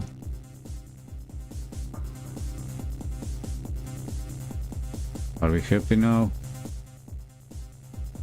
And you can go away. So I got no impulse, just turning it.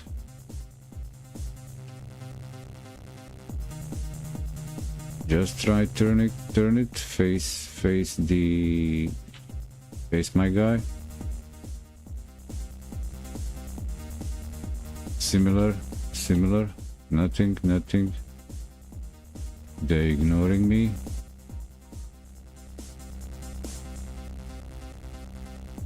They're ignoring him. Because it doesn't do anything. It doesn't apply any impulse, so... okay, that doesn't apply impulse.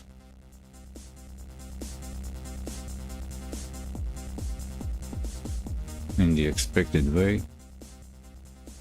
Anyway, is that the impulse? Impulse? Yeah, positioned impulse.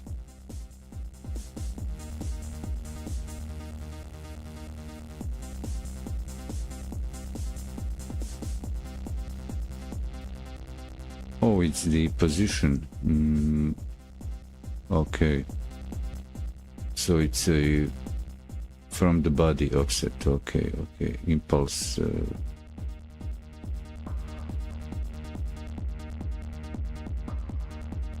What about the center?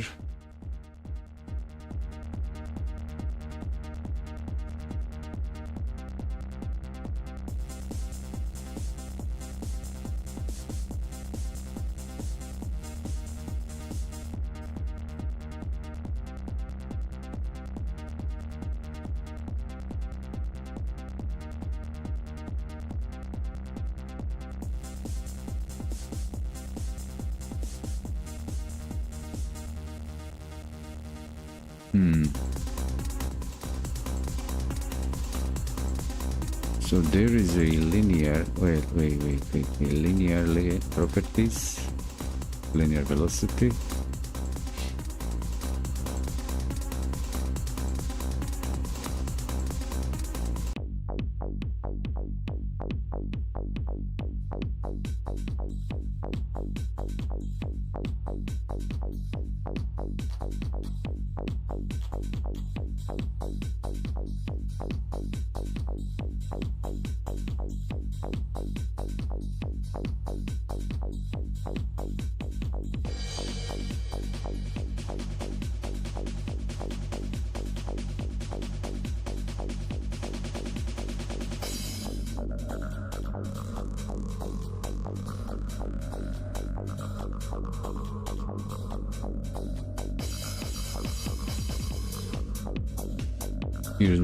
Here's the solution. I'm not certain how to apply it.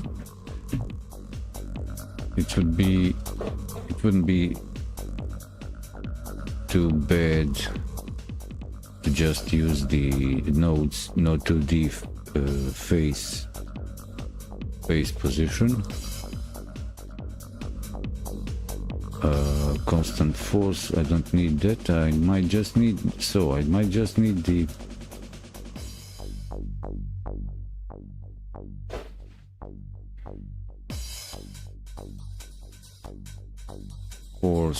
force is a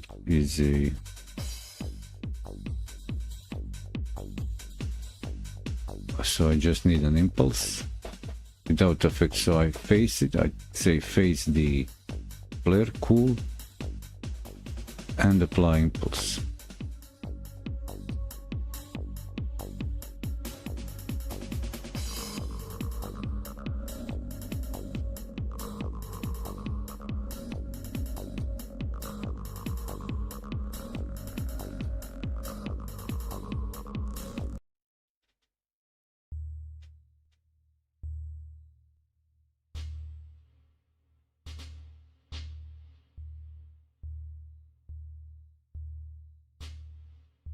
Okay, so here's the thing.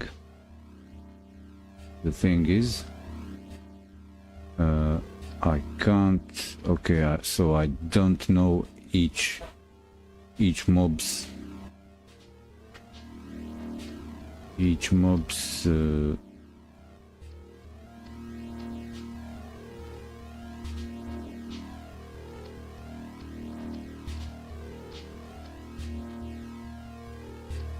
so I thought to have them working like a physics body, but they are just like rigid bodies having their physics process bumping around. I can turn them face the player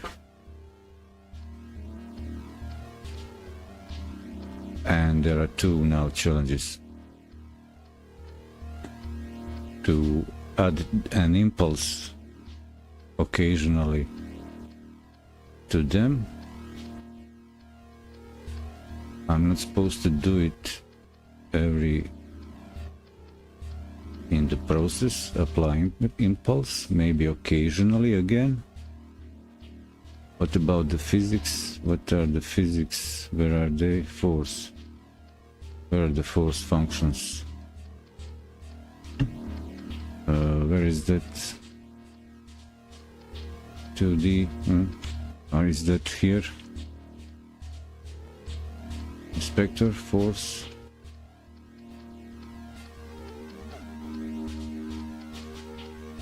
So I would do what? Constant force and okay. What's in the input? Okay, that's the pickable node 2D. Linear solid activation mass distribution mass solver.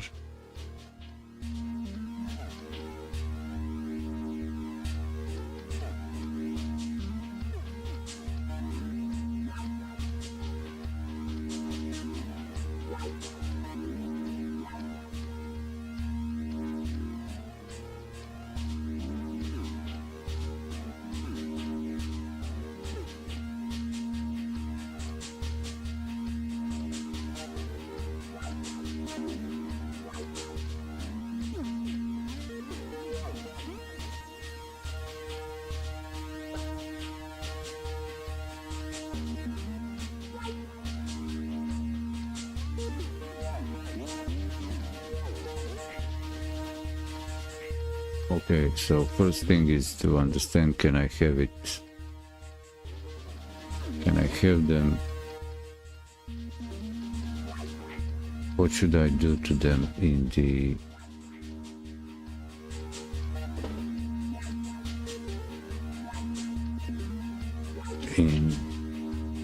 Can I give them a little bit impulse? Oh, 05. There is a direction, so impulse is a vector. A little bit of kick. So this would be the other way around.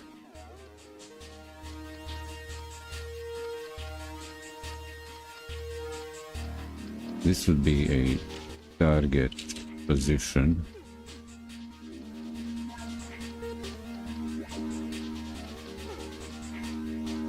Adjust that D.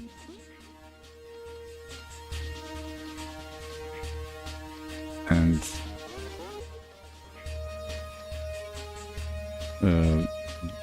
vector 2 dot, can I say 0?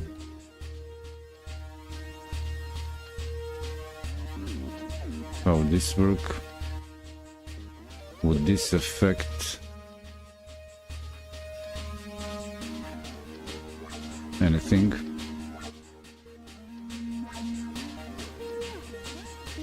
Will they... Okay.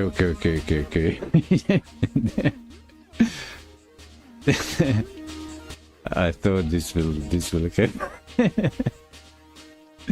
They are super fast. It's a too big impulse vector, but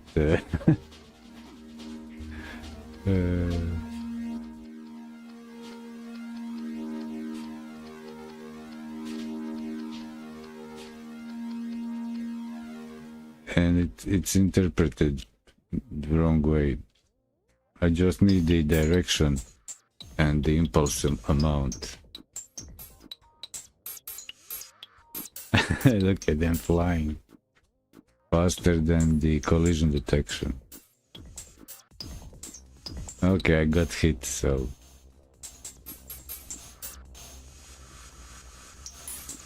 and where's the player? Okay, player is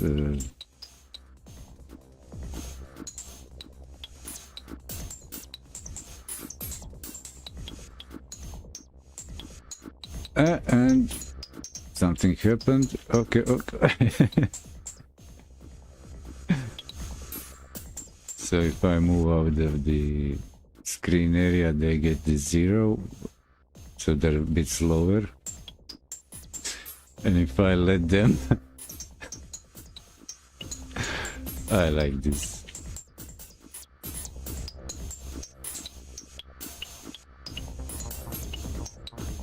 So if I go off screen, invisible, just not showing, one vector parameter is little, so impulse is small, so I let them accumulate in the screen, and I change my position. That makes my impulse a large value, and they launch each other off the screen. That's interesting. I like it. So that made sense a little bit, but that's too many impulses. Too many. I should just apply like a timer or some signal for a start in the mob script, and it's too much. So the idea is actually just as they move around, try to turn and go towards the player, keeping the initial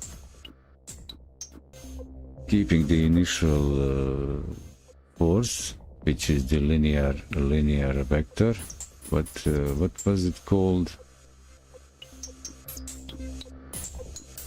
Linear velocity. Yeah, linear velocity.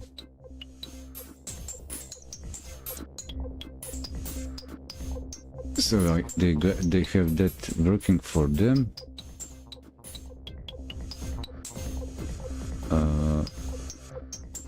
What I don't need is their rotations change. I just want them like a phase declared.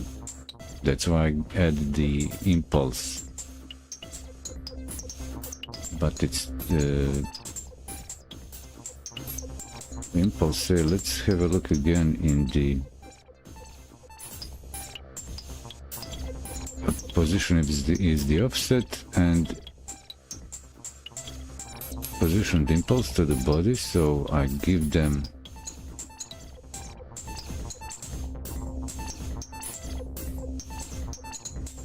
offset impulse.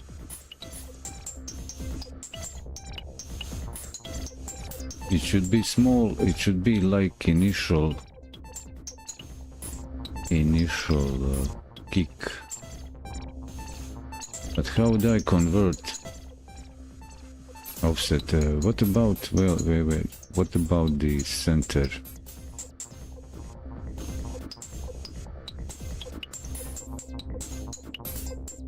Directional impulse without affecting rotation.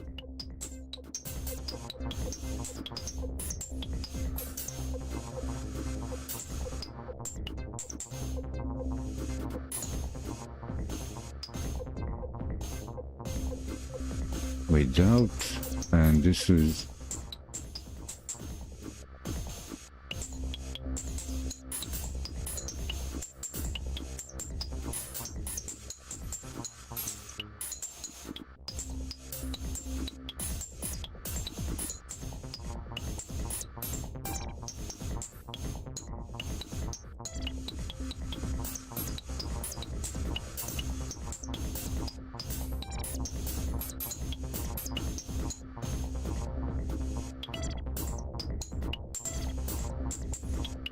okay.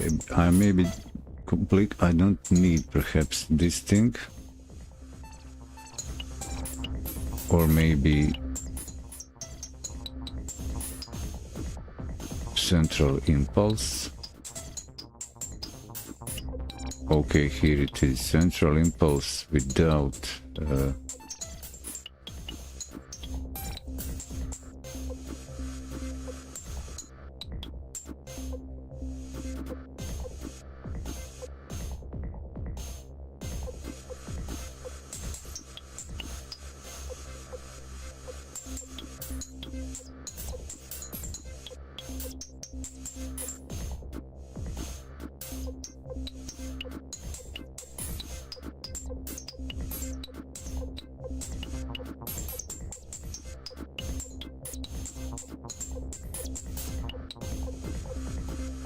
I'll try one thing.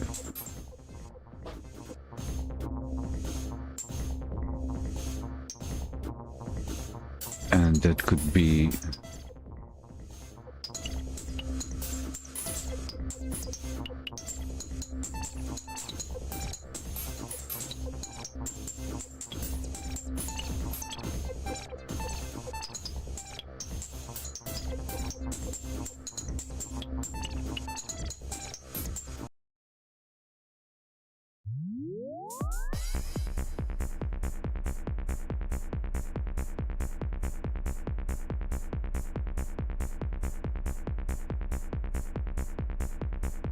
and I'm thinking maybe to give them a timer.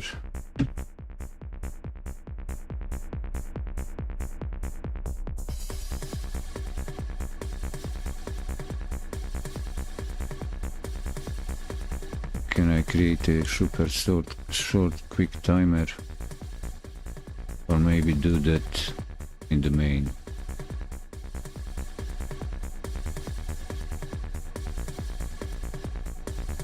Okay, so I'll remove this from here, but I can't, again, I can't, in the main script I can only add a, at the moment, initial for a single one of them. I don't have all of them.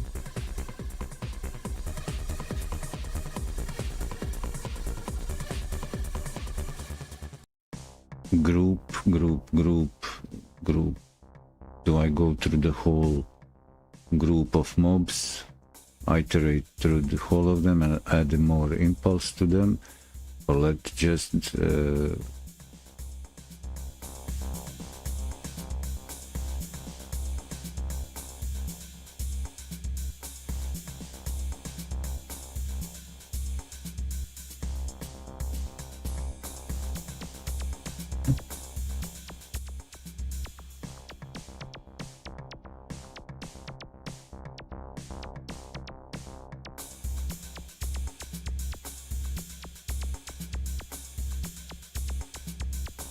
why don't I say take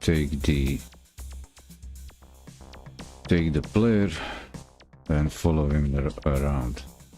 How about that?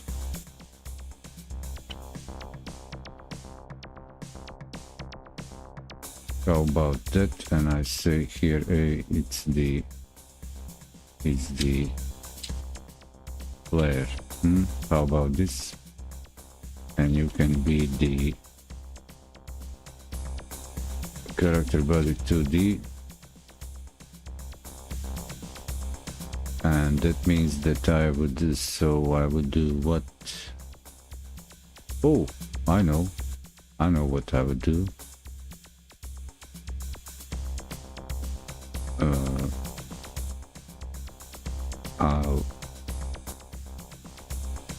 I pass him the player, cool. They get the initial velocity, nice, and direction, that's good. They get the linear velocity, rotation, and there's the direction. So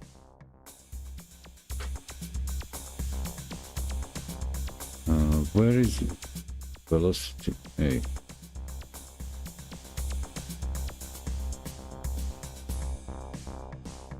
Rotated there, okay, direction, velocity.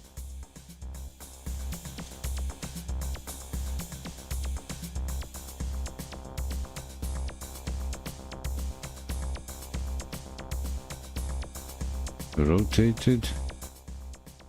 Where is the okay, mobilization is direction, cool. Velocity is linear velocity. So how would I get just the impulse, the speed, because they're not going the same speed?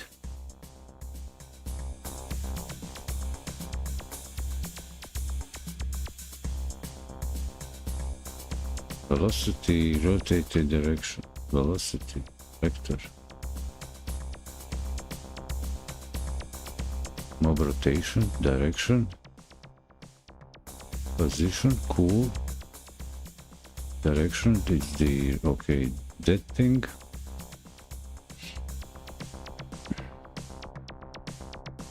Rotation equal direction, nice.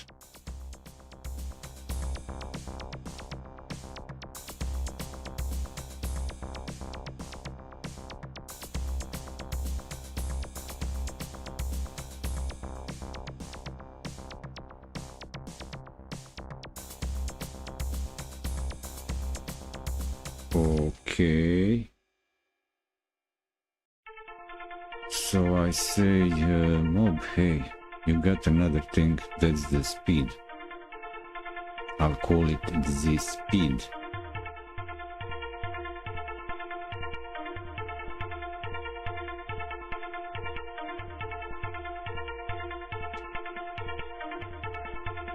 I'll call it the speed vector, but it's not that. That's how I see it. Or the impulse, I call it impulse. Yeah. And what will happen here is in this script.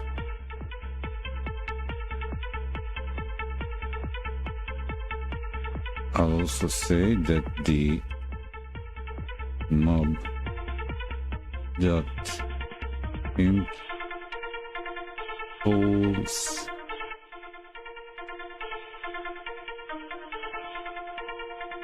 is equal the velocity. Yeah, so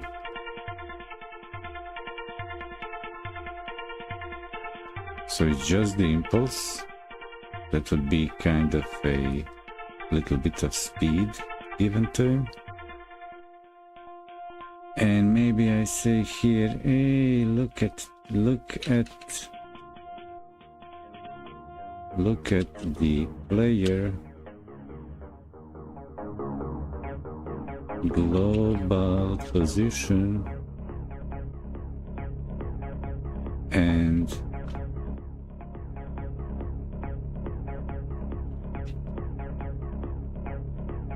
take that.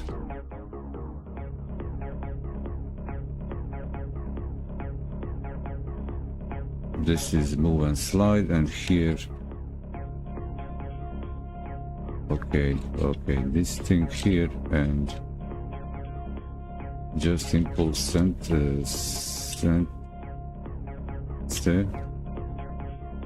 Okay, then it's the central impulse. This thing.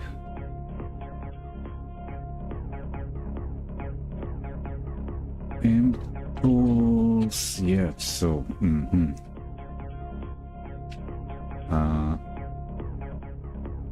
and set this to, oh, this is, it's just single. Yep.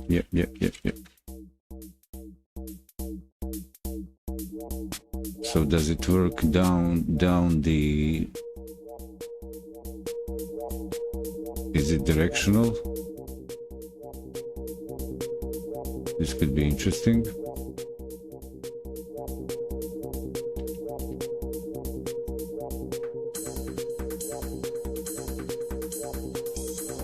Okay.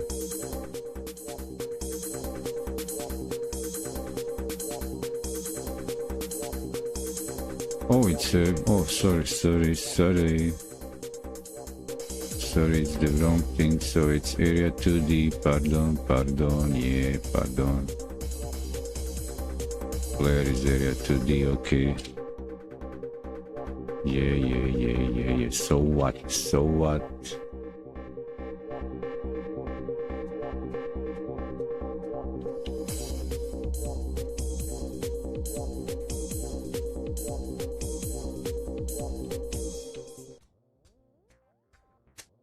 Okay, so they are turning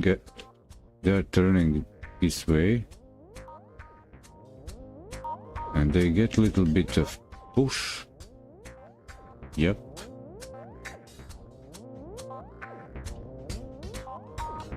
This works well. Oh, what? Look at them jumping. They're jumping.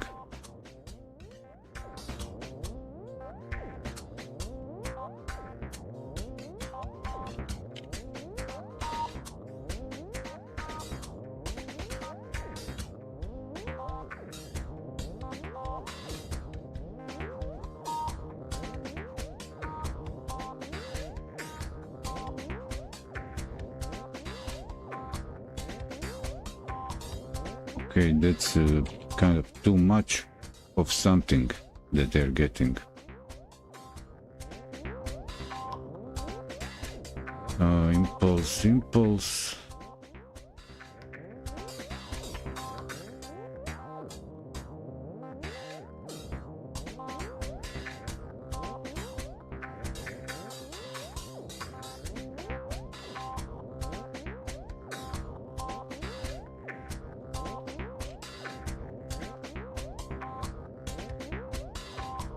Unique. I need this, perhaps this to be unique,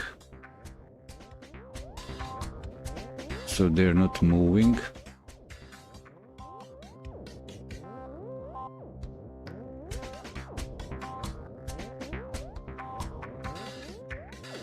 Direction. Look at what if I just say, hey,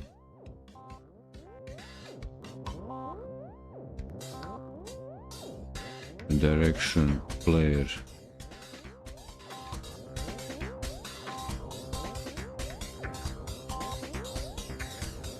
So if I add here, if I disable all this, what about force, center of force? How about that? So something is happening here, like uniqueness, force. What's the...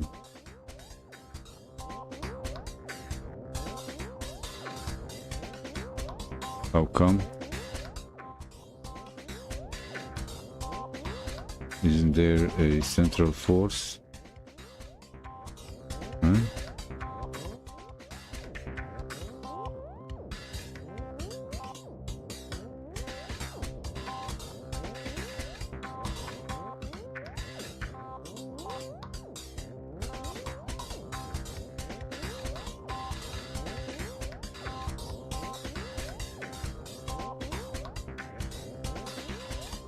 Central impulse, central force. Did I misspell? I misspelled. Always misspelling. Spelling miss. Let's see what will happen now.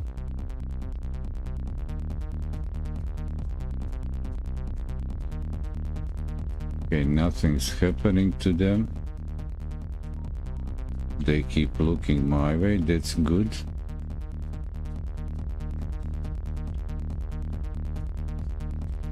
There's more to this. It feels weird. It feels really weird, so at least... Oh, they're coming. They're coming closer. So what's going on?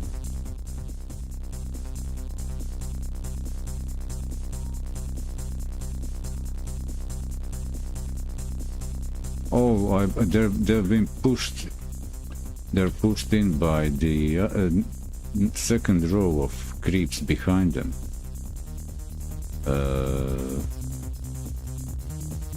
So how come this doesn't work for them?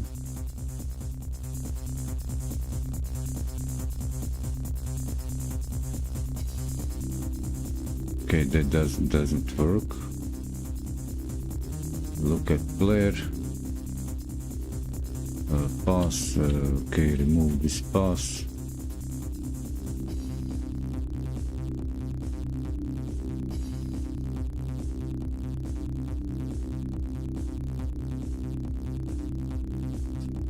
But the problem is that this shouldn't be happening this many times in the central force, in the process. It's okay at look at.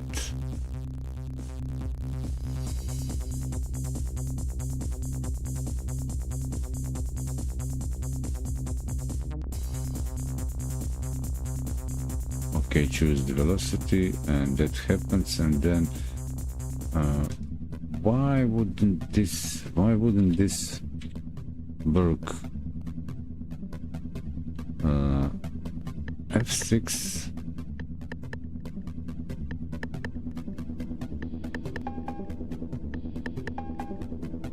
What? No.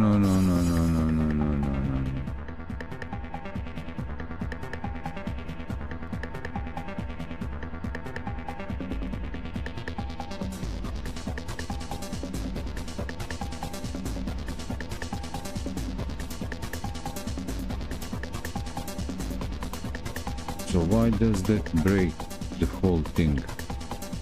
Why is it that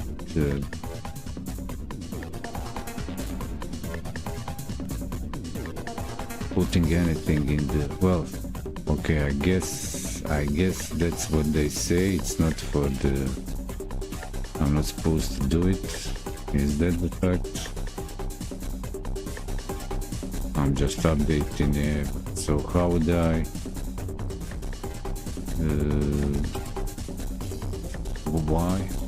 why not?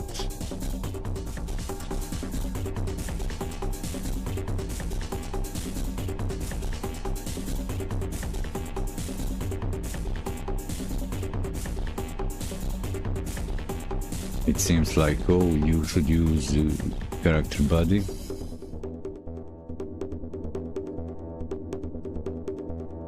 Set, look at and set, but not in the process.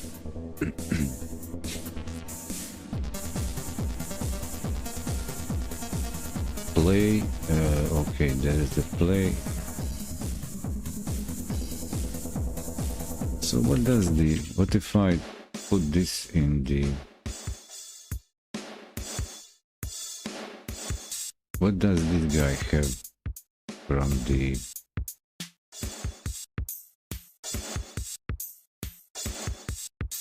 node signals? What does it have? Animation change, looped, frame change. Okay, I can use the frame change. Can I use that?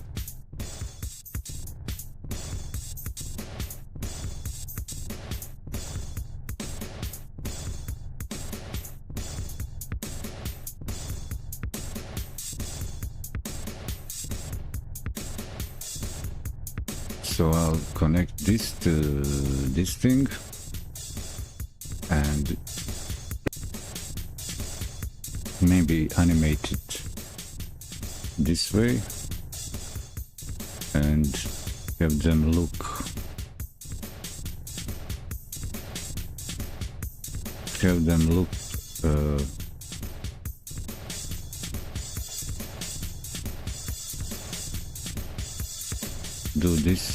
do these things over here without move and slide.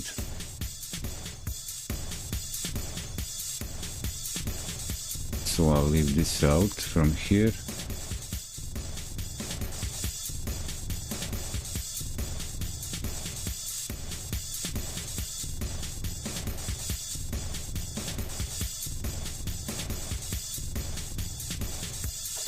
And say, hey, maybe this, and can I do this perhaps?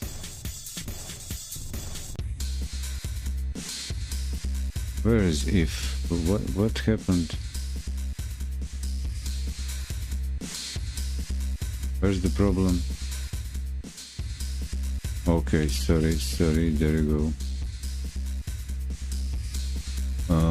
So this is the idea, and I'm just using the animation change signal. That's smart.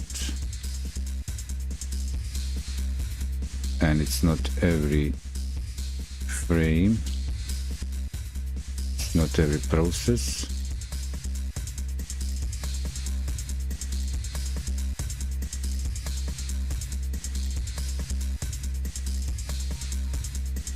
Okay, they are like trying to get to him. They're a bit, yeah, this is like almost a success story.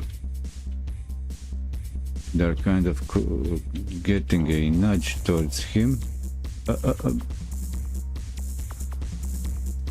Some of them are quite fast. They're like, some of them are kind of successfully chasing me. They're this feels a little bit better, challenging game.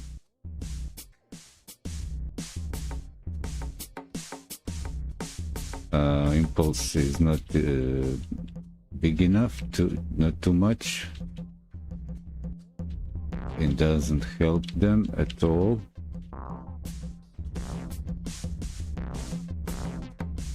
So if I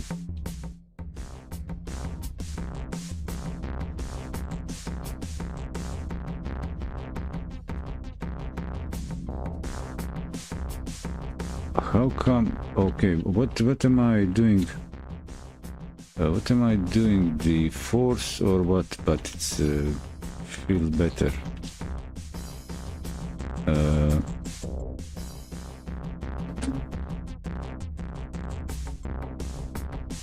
It feels way better.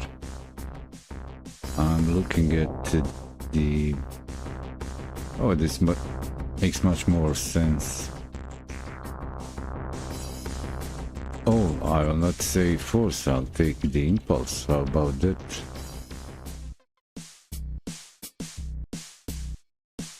It will be probably almost the same feeling. Move and slide. There's no move and slide for these guys. Position. Okay. Oh, wait.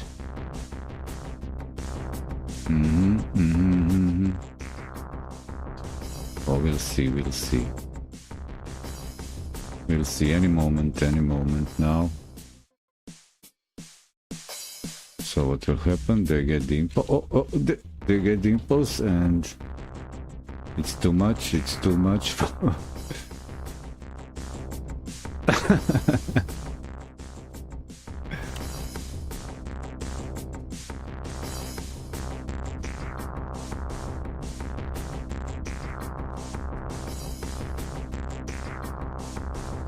So what's going on? Oh. So this is interesting.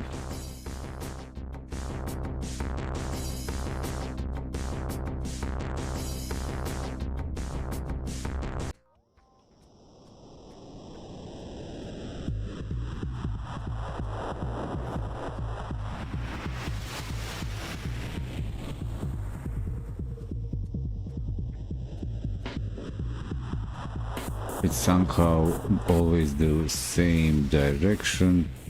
I need to fix something. Here. Short break. Wow, so it takes 7 hours to get blasting through this. Short break with our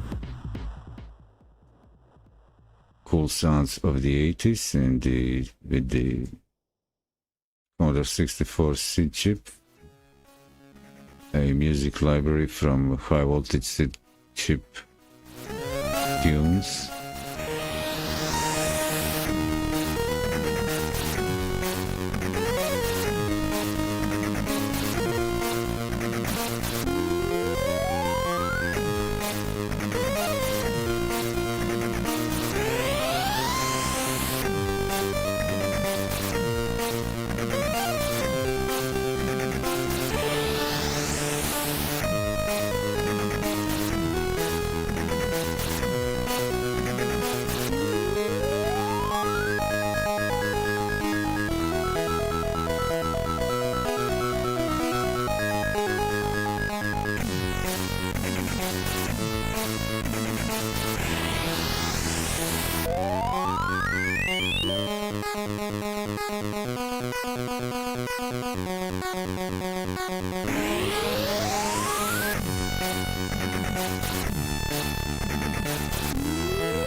Okay. Back to the workbench.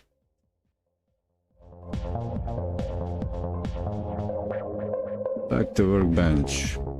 Short and sweet break. I'm already ready, and you're watching my day 24 in Godot game engine.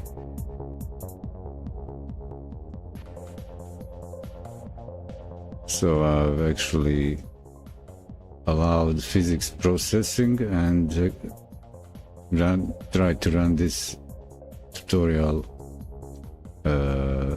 implementation as now modified to be more like simulation physics. I want to allow these guys to kind of turn gently towards the player and kind of try to walk toward him, but being pushed by the initial force.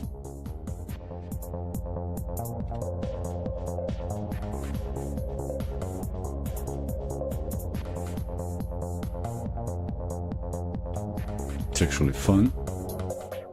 As a matter of fact, it is fun, but I need to inspect some. I need to do some inspection in the script for here this thing. So what is the velocity and direction? They got their location, they got their rotation, and they got direction. Yeah. So what's the velocity? Can I have the printout of their velocity? What's up with that?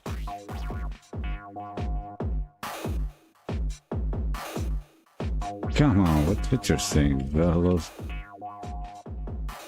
Velocity, eh?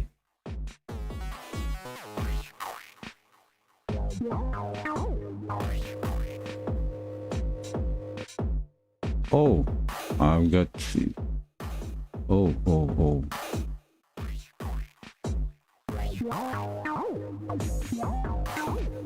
Yeah.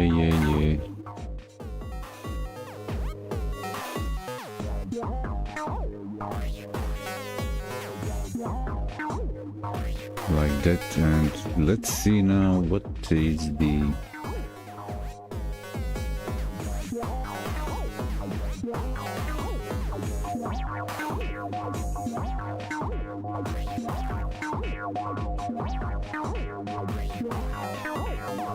maybe if I change from central impulse to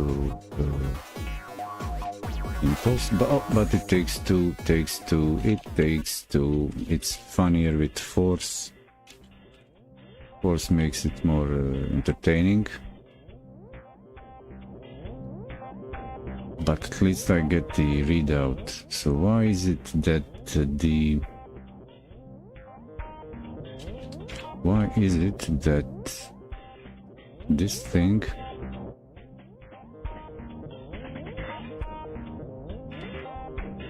is so so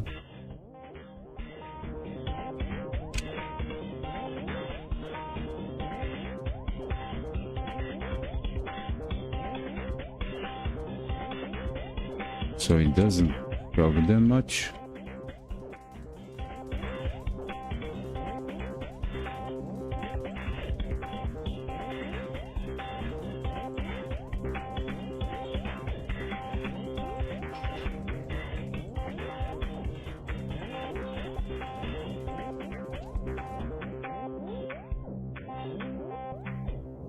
I should apply again. So I got that velocity. It's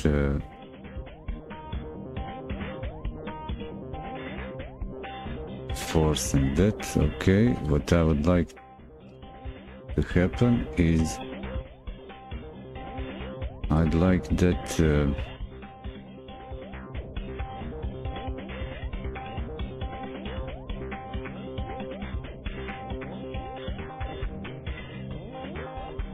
what is their property initial in the initial linear velocity. Okay, it's the linear one. And I just want to change a little bit the impulse.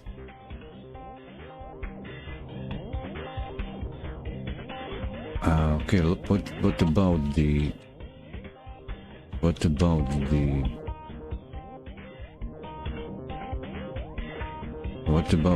linear velocity?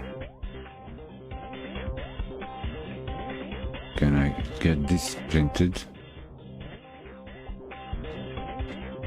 See what it contains, what this thing holds.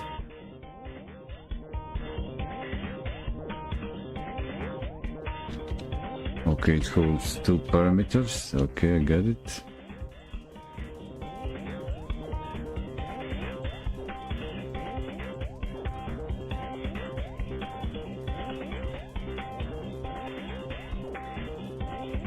So they would change direction and kick same amount on turn. It's just that I'm not giving them the direction of the force they receive. So that would be interesting to see if I can set that up to happen. So that would be from the got the impulse. Okay, look at and direction. So I don't need the rotation. Okay, but I do want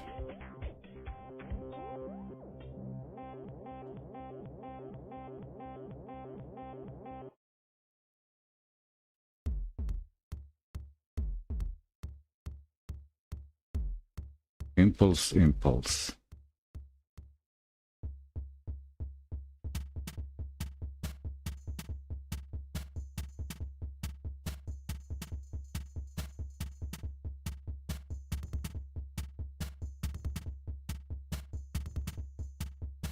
This will be weird.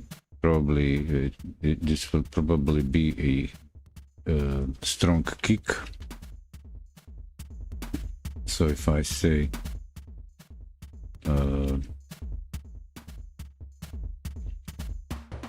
apply impulse and say the impulse, right? And player global, but this is not the right way. This is probably the wrong way, but let's see. It will be insane, probably.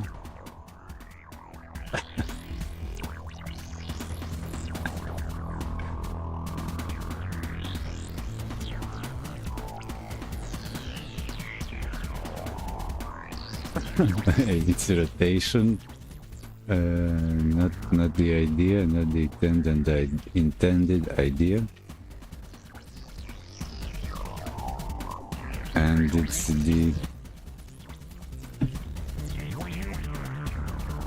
the wrong direction. So is it what's going on? I think I know. I think I'm passing the wrong thing.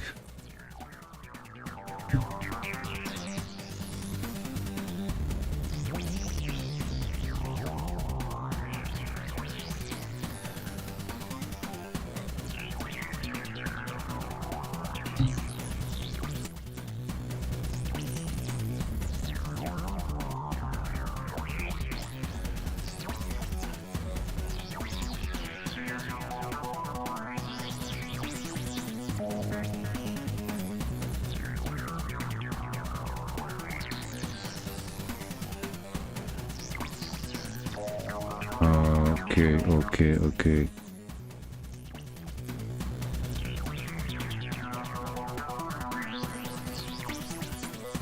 So the velocity is one parameter. That's the created by the range. I'm imagining that's the speed.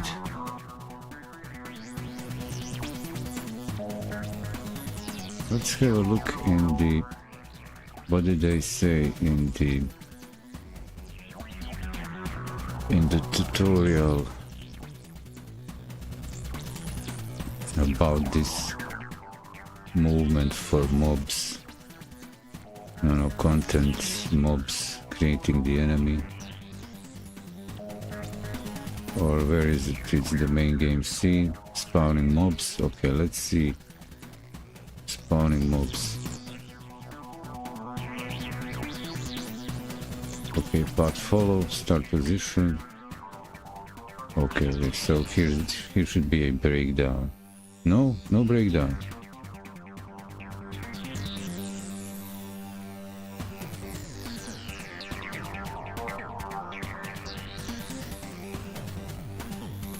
So this is a speed. Random. When we spawn a mob, we'll pick a random value between 150 to 250 for now, for how fast each mob will move. So that's the speed. I get it. But I can't use that as an impulse. So what about direction? So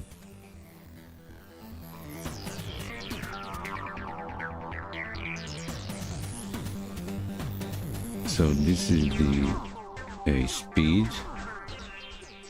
It probably so how come this transforms rotation? So this is direction, that's the angle.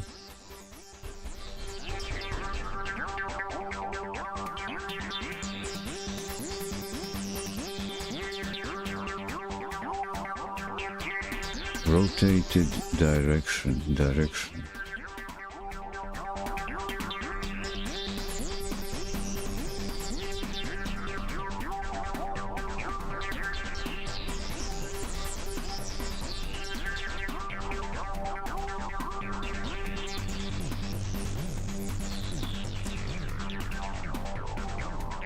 And there is a part of this in this recipe.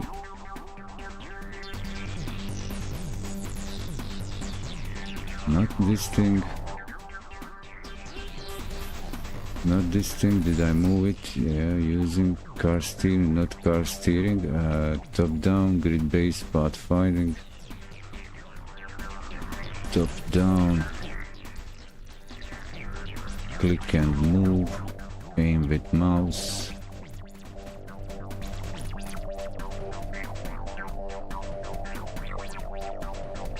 Global position. Look at, yep, looking at.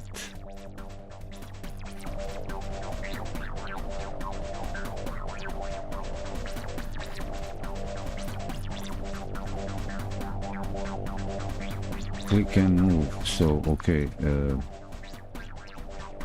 I get the target, it's cool.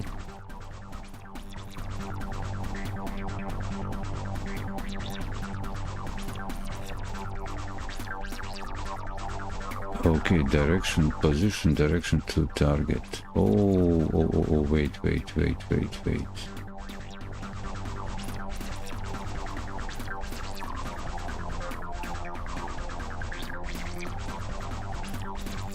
Position, velocity, position to target times speed.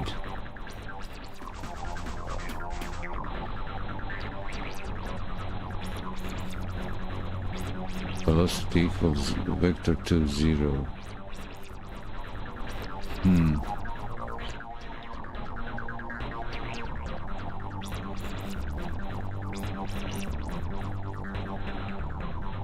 Position direction 2.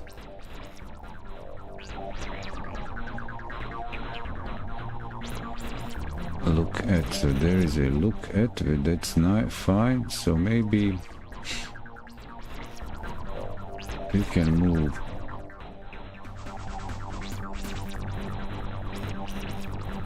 So I don't even need to turn them. Will this make it turn? Position direction 2.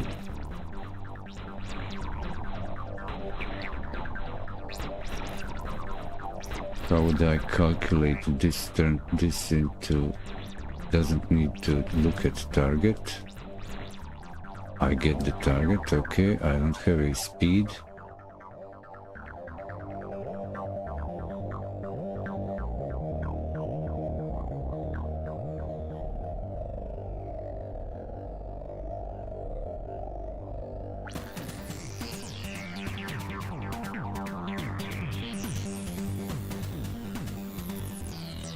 And there's this thing.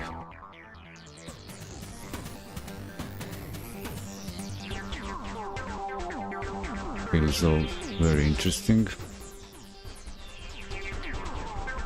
but it's not. This is the character body, not the rigid body.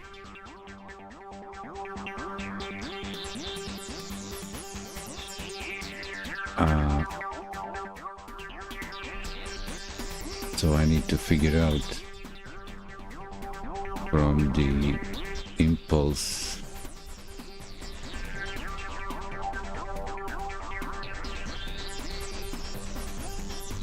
I kind of don't want to change their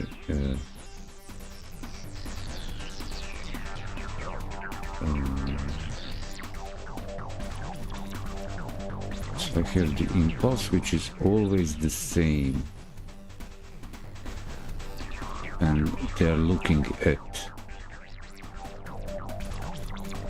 So what is in the impulse?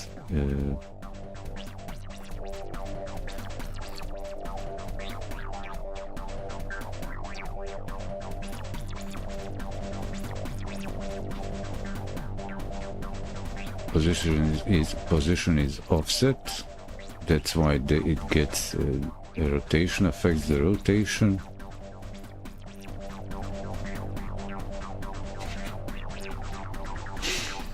Okay, maybe. I'll try the force. Let's try the force version. But what I need probably to change the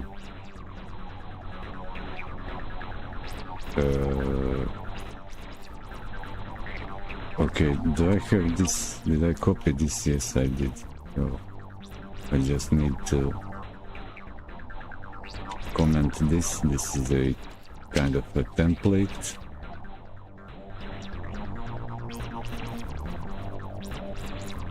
Do I have 6 this?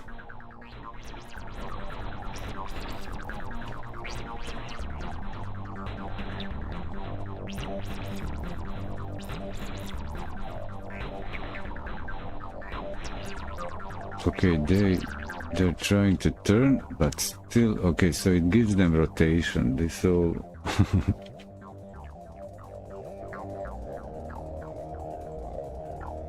In a way, makes more sense. And they're a bit jerking, jittering.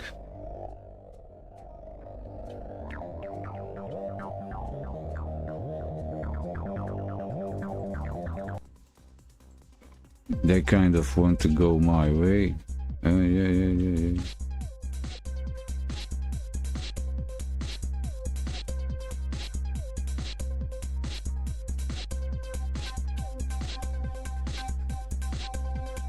It's just that I don't need the... I guess I don't need the... So I would need just a central force. And for that reason I don't need this part.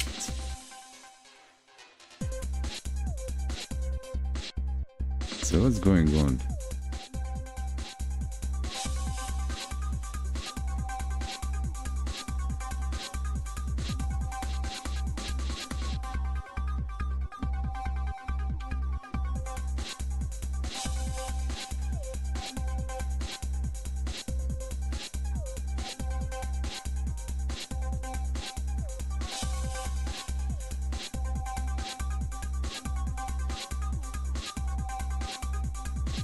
think they need an impulse. They need impulse.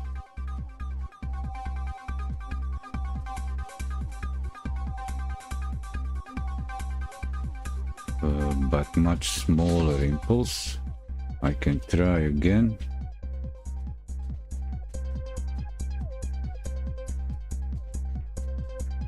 I'm just turning a node. I'm not applying actual direction. I need to somehow calculate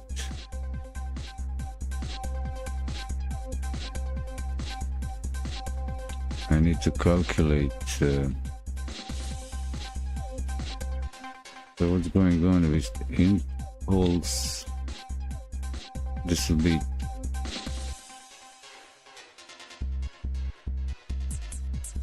be too rough.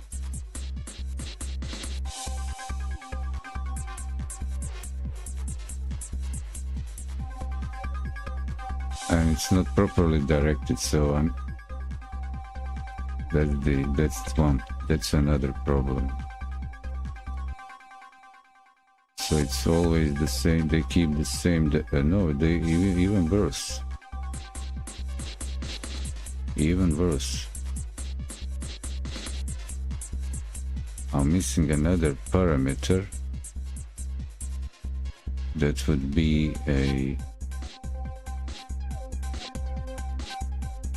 impulse rotated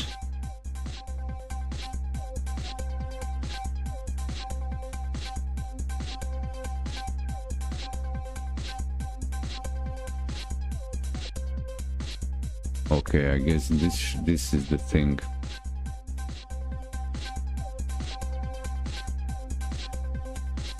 So this would be the impulse. No, this is the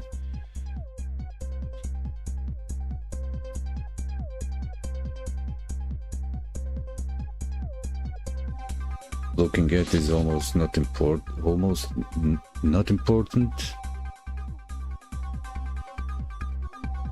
Offset, that would be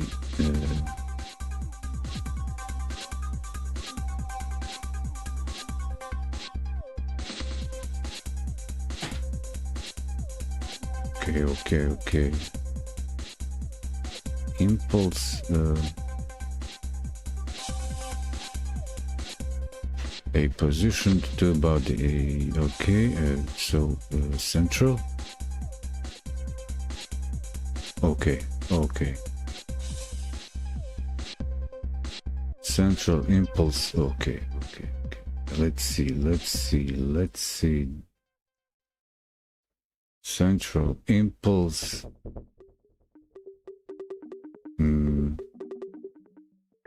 Velocity, direction, position.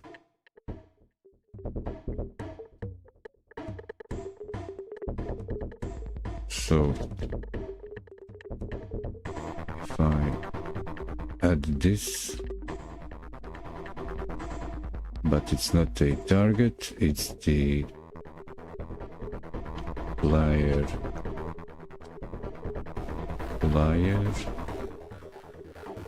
global, and I multiply this by tiny amount of speed. What's the player speed? 400. I say, I don't know, quarter of that would be 100.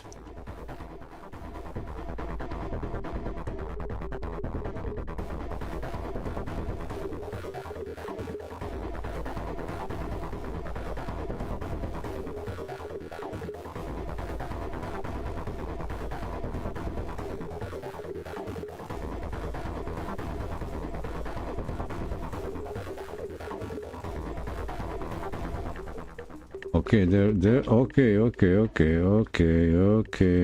okay. I think I got it.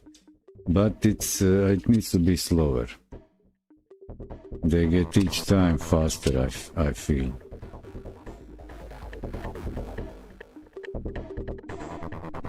Do I need... well, what if I don't give it What if I don't add to it? Just give them the direction.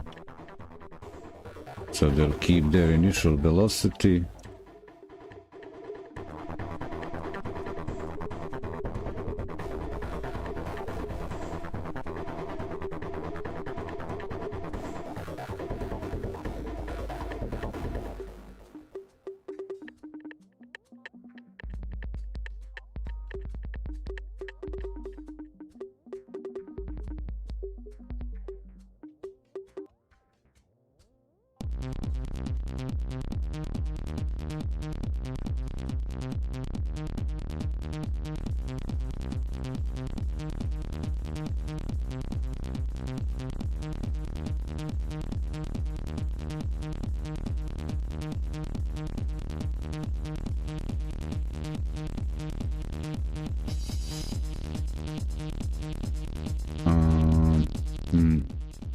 So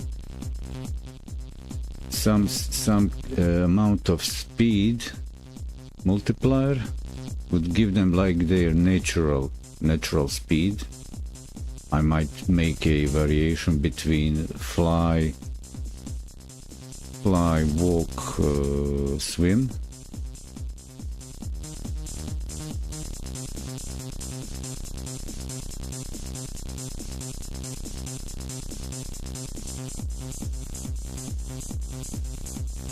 I would just like to see if I can perceive that they're actually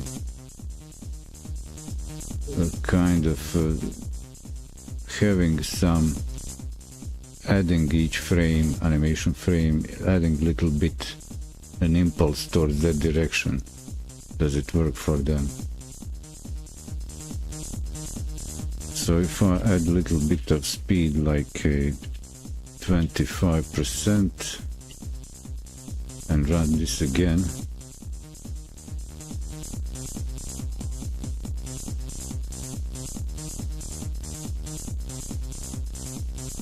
oops.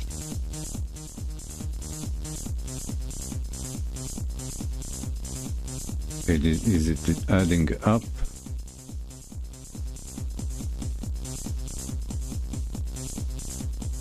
Feels like they're speeding up. It shouldn't. They shouldn't speed up.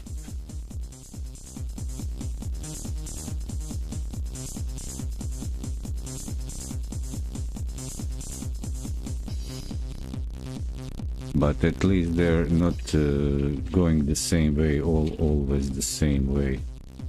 So from each direction.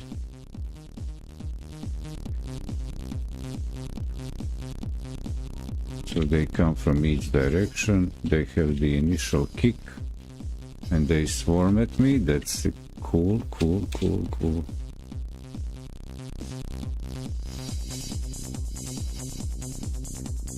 So it's like they barge in the scene and then try to figure out where am I.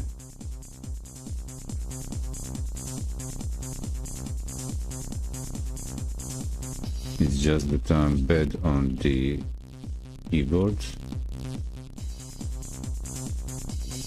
It feels like bullet hell dodging.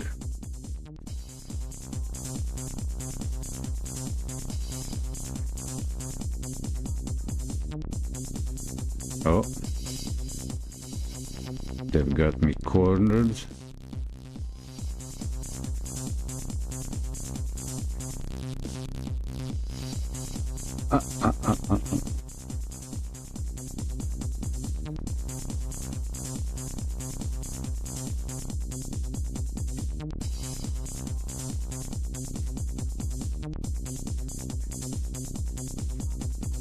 So they do have their initial velocity, and then I add to them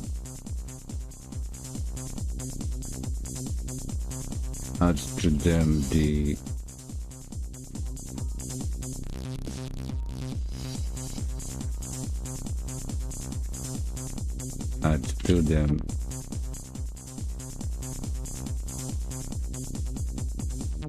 Okay, so this is perfect. They actually changed direction, and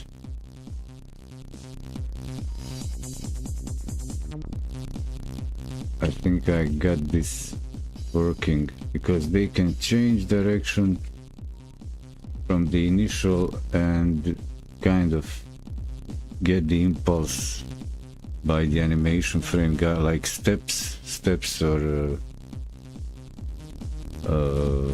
movement, animation movement. What if I make them slow? They will flow. Okay, if I make them slower, that I'll give it a shot. So if I just say, I don't know,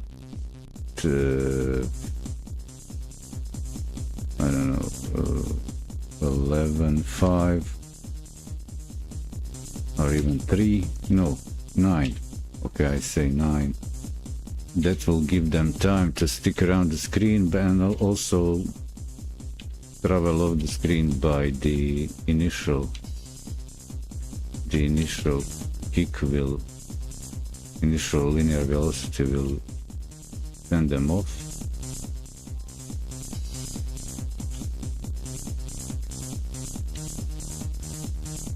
I'm not sure how much I messed up there.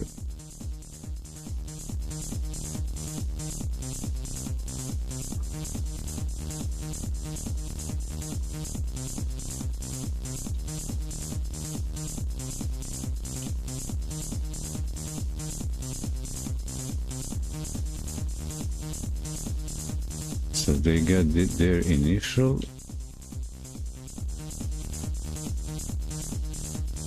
and then they start slow down and start going towards me. So I can make it even slower. Or did I? Oh, it's game over.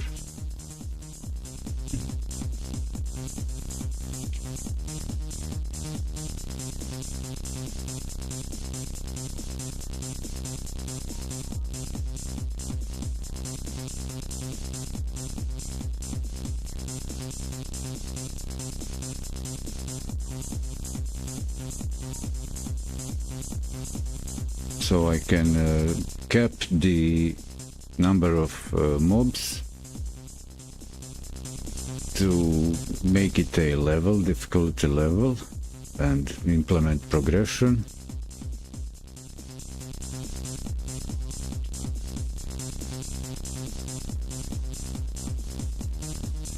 So the idea would be for the player, maybe I'm giving them too much of a speed. Can I reduce? What if I reduce the speed more?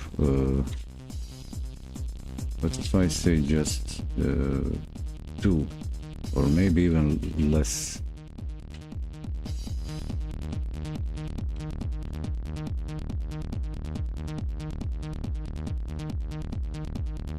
They would just almost only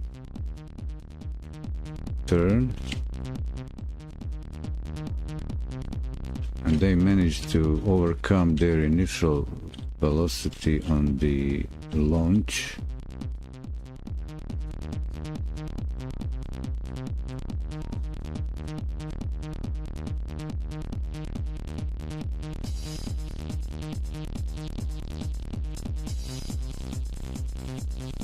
But they're not so fast. That's good.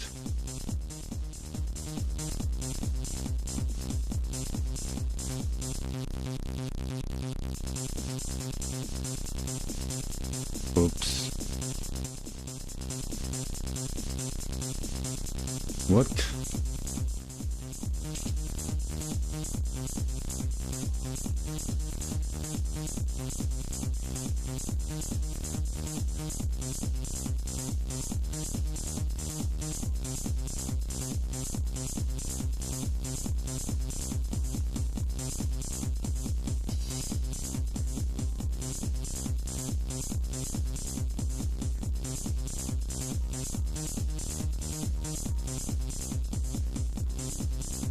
Okay, the initial velocity on moment of spawning makes them,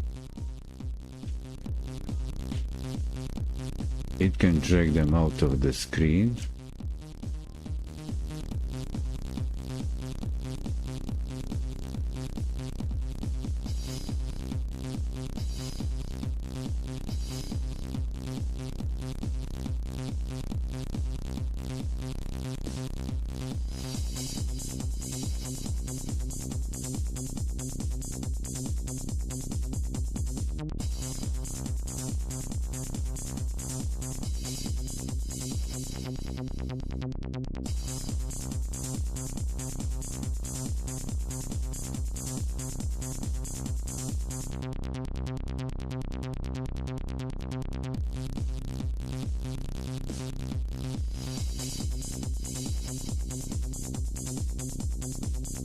Okay.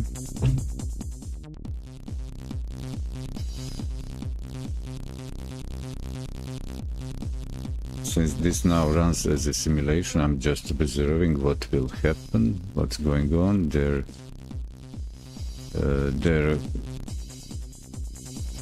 player is still, they're actually centering, swarming around the last player coordinates. It's just been hidden.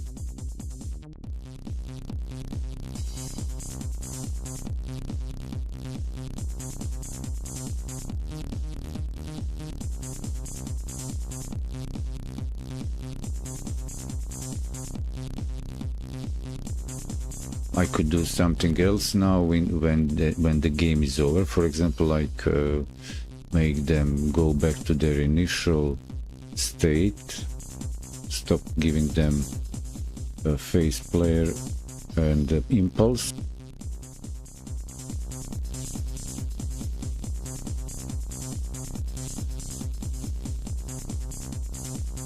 This is more like a, well, anyway.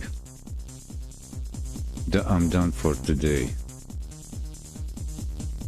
Here goes the recapitulation, the summary for this day 24 session in Godot game engine. So it's been 7 hours, 8 hours in, and I've managed to modify the game to work as a simulation with rigid bodies. Enabled the collision detection on mobs so they bump against each other.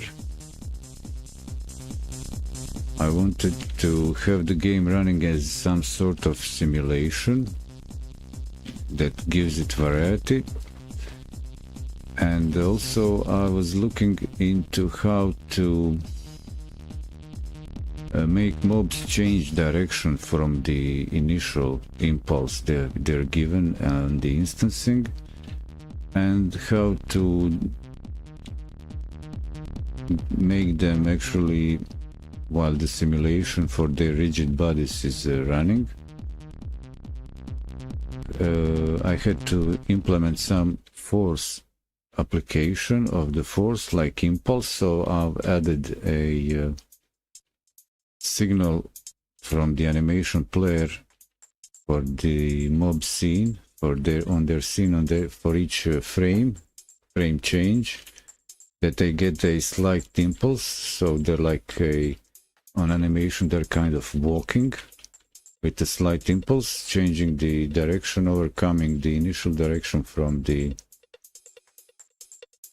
moment they're spawned, when they receive the initial speed and direction. And on that signal I actually update, I tell them face the player, face the direction of the player, and apply a little bit of force impulse with direction towards the player. So I'll tweak that. And also early in the stream I managed to get the to track how many child nodes, actually instances of these mobs is in the screen, so I can like for a benchmark get the idea how many of them are in the screen, and also implement a cap like limit So it is possible to implement like level progression difficulty. My player entity can leave the screen and they will try to follow him. At the moment,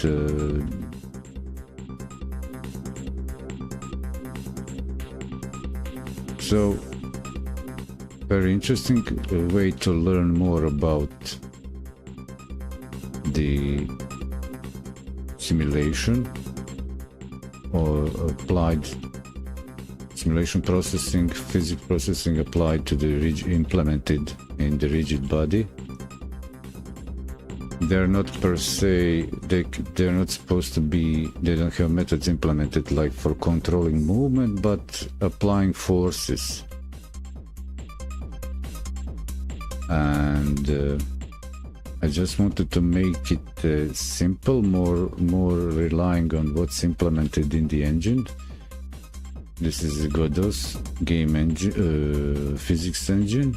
As I understand, there will be changing it. It's possible to change the inbuilt engine, physics engine.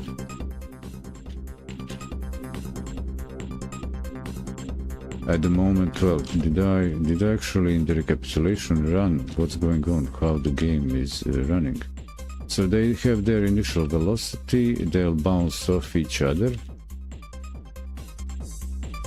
There are some funny moments when I didn't, when I had too much force applied to them, they just flew over the screen, kicking one another off the screen, the mobs, because the game works like a touch the player die. It doesn't bounce me off. Maybe I could implement on my character also physics, so the game over would be if I'm kicked off the screen.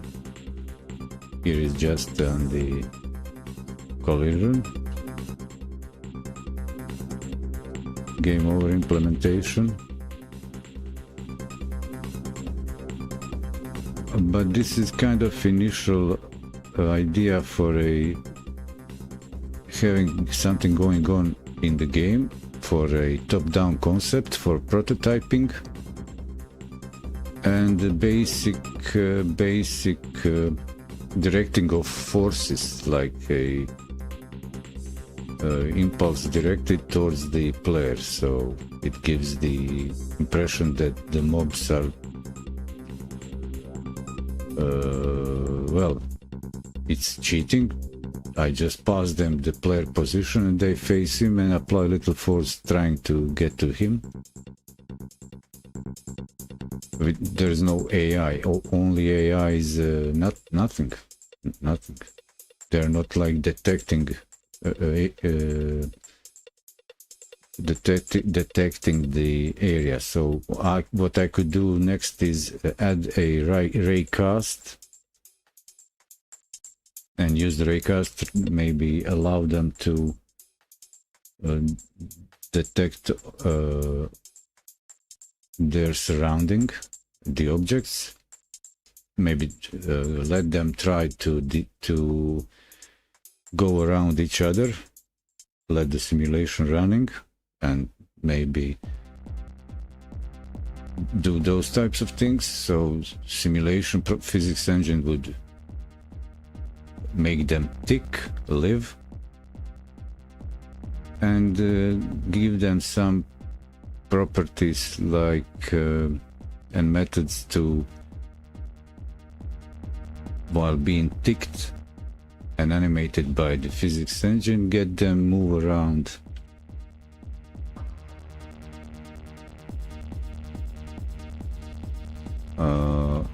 At this moment they are the rigid bodies with force, directional force applied to them, like specifically the impulse. But I also figured out, okay, for character body 2D I can actually implement movement, scripted movement like AI. Similar way, but this was perhaps even more interesting, because I think that the character body 2D, what I read, where is it? The okay. Here I used a lot for the reference. This top-down game template, which is interesting actually.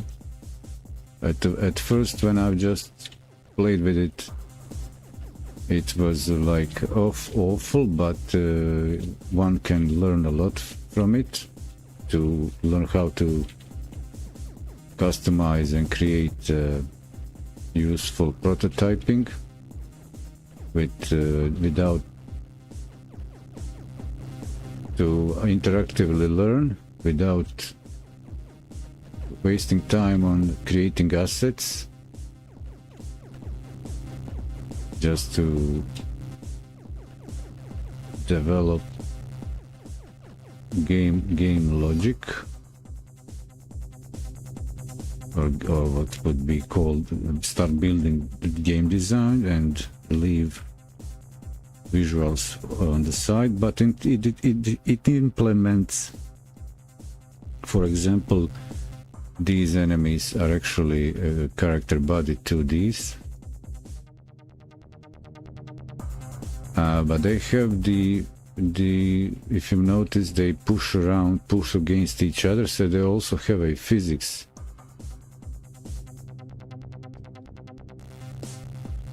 I'll go through that another time, probably tomorrow, or I don't know. And if I check at the character body 2D, what it's interesting what it says, it's the special class of physics body that are meant to be user controlled. They are not affected by physics at all, but they affect other physics body in their path.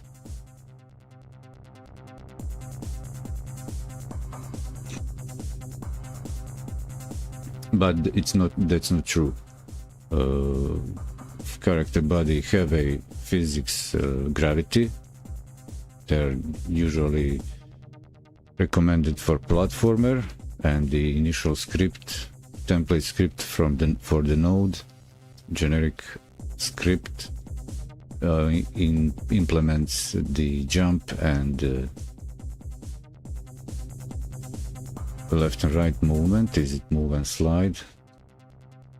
But they can be actually scripted movement, and they will, like we see, affect what they say here, other physics body in their path.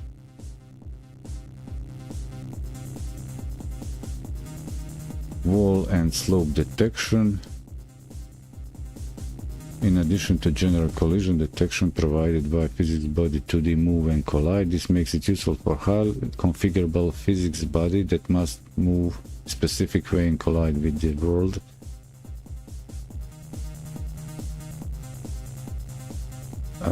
So if I look, for example, just to take a peek and then close the completely, also the summary. What's in here?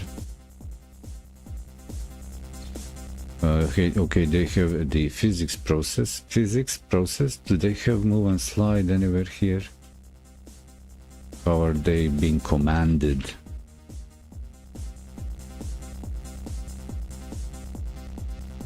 It's interesting to see. I'll replicate what they do here for animation, because they don't use the external resources.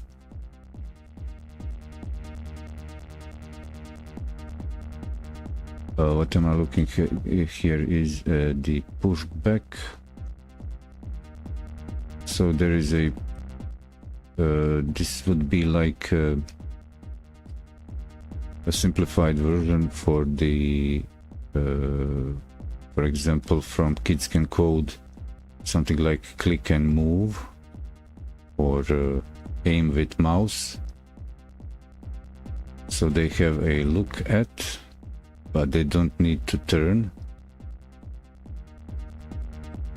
And they don't have move and slide. So what's going on here? Move and slide, so they're just, the position is updated this way. Okay. This is the enemy. Yeah, it's the enemy. So they got their position updated. And that is most similar to aim with mouse. What else? Rotate and move.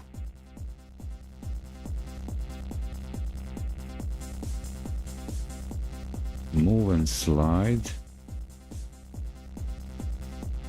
8-way movement, rotate and move.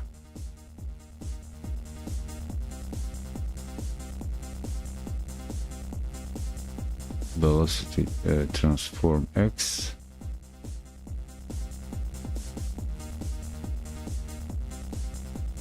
Anyway, these recipes are good. It's not okay. I think this is this part looks more like a position, direction, to target, speed, player position, global position, normalize. I think I used exactly this kind of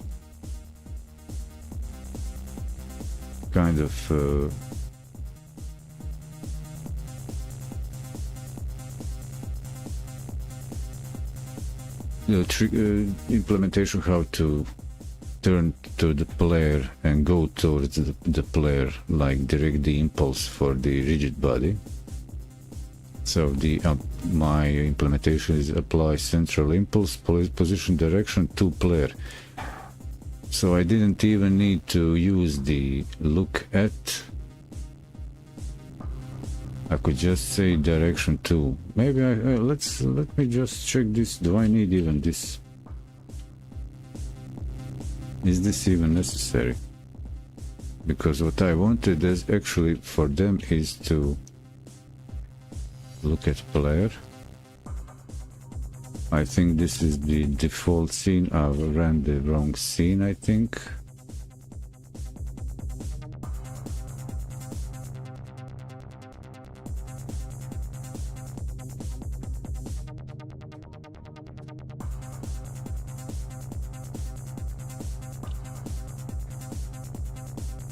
What am I running here?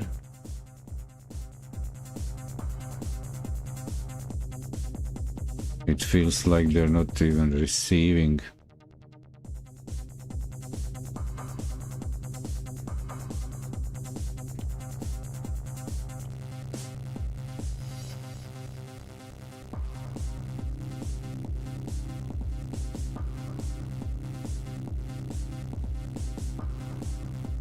Okay,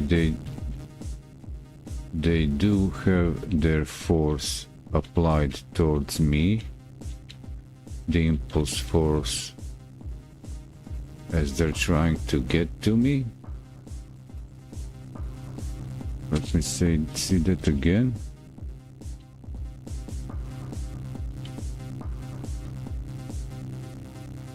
So as they slow down, they can start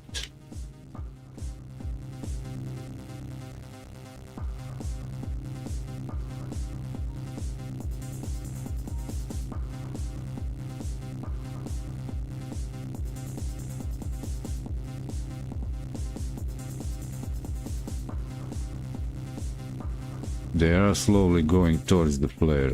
That's obvious as everything is swarmed around the player spawn, player position. But it seems like this look at player makes it actually more visually appealing. In addition to the game's kids can code recipes, the official documentation has actually also in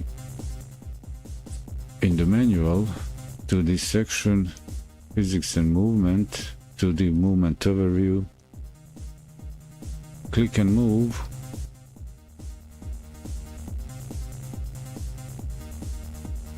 So instead, detecting, for example, for my simulation, instead of detecting click, I just pass them target the player global position, and in physics process, position distance to target, move and slide, but in this case not move and slide.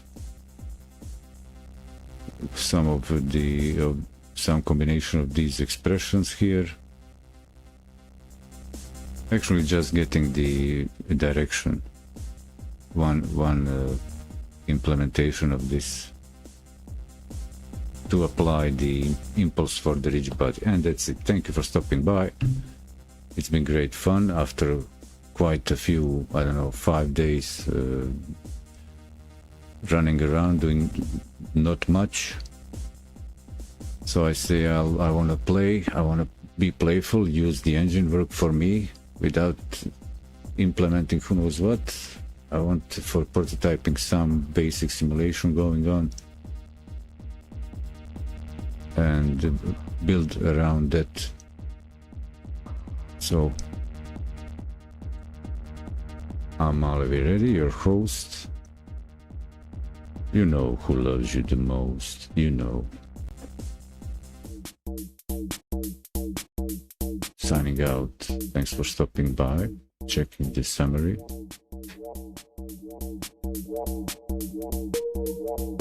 I need to look over there to grab this scene, which is the outro, so bye.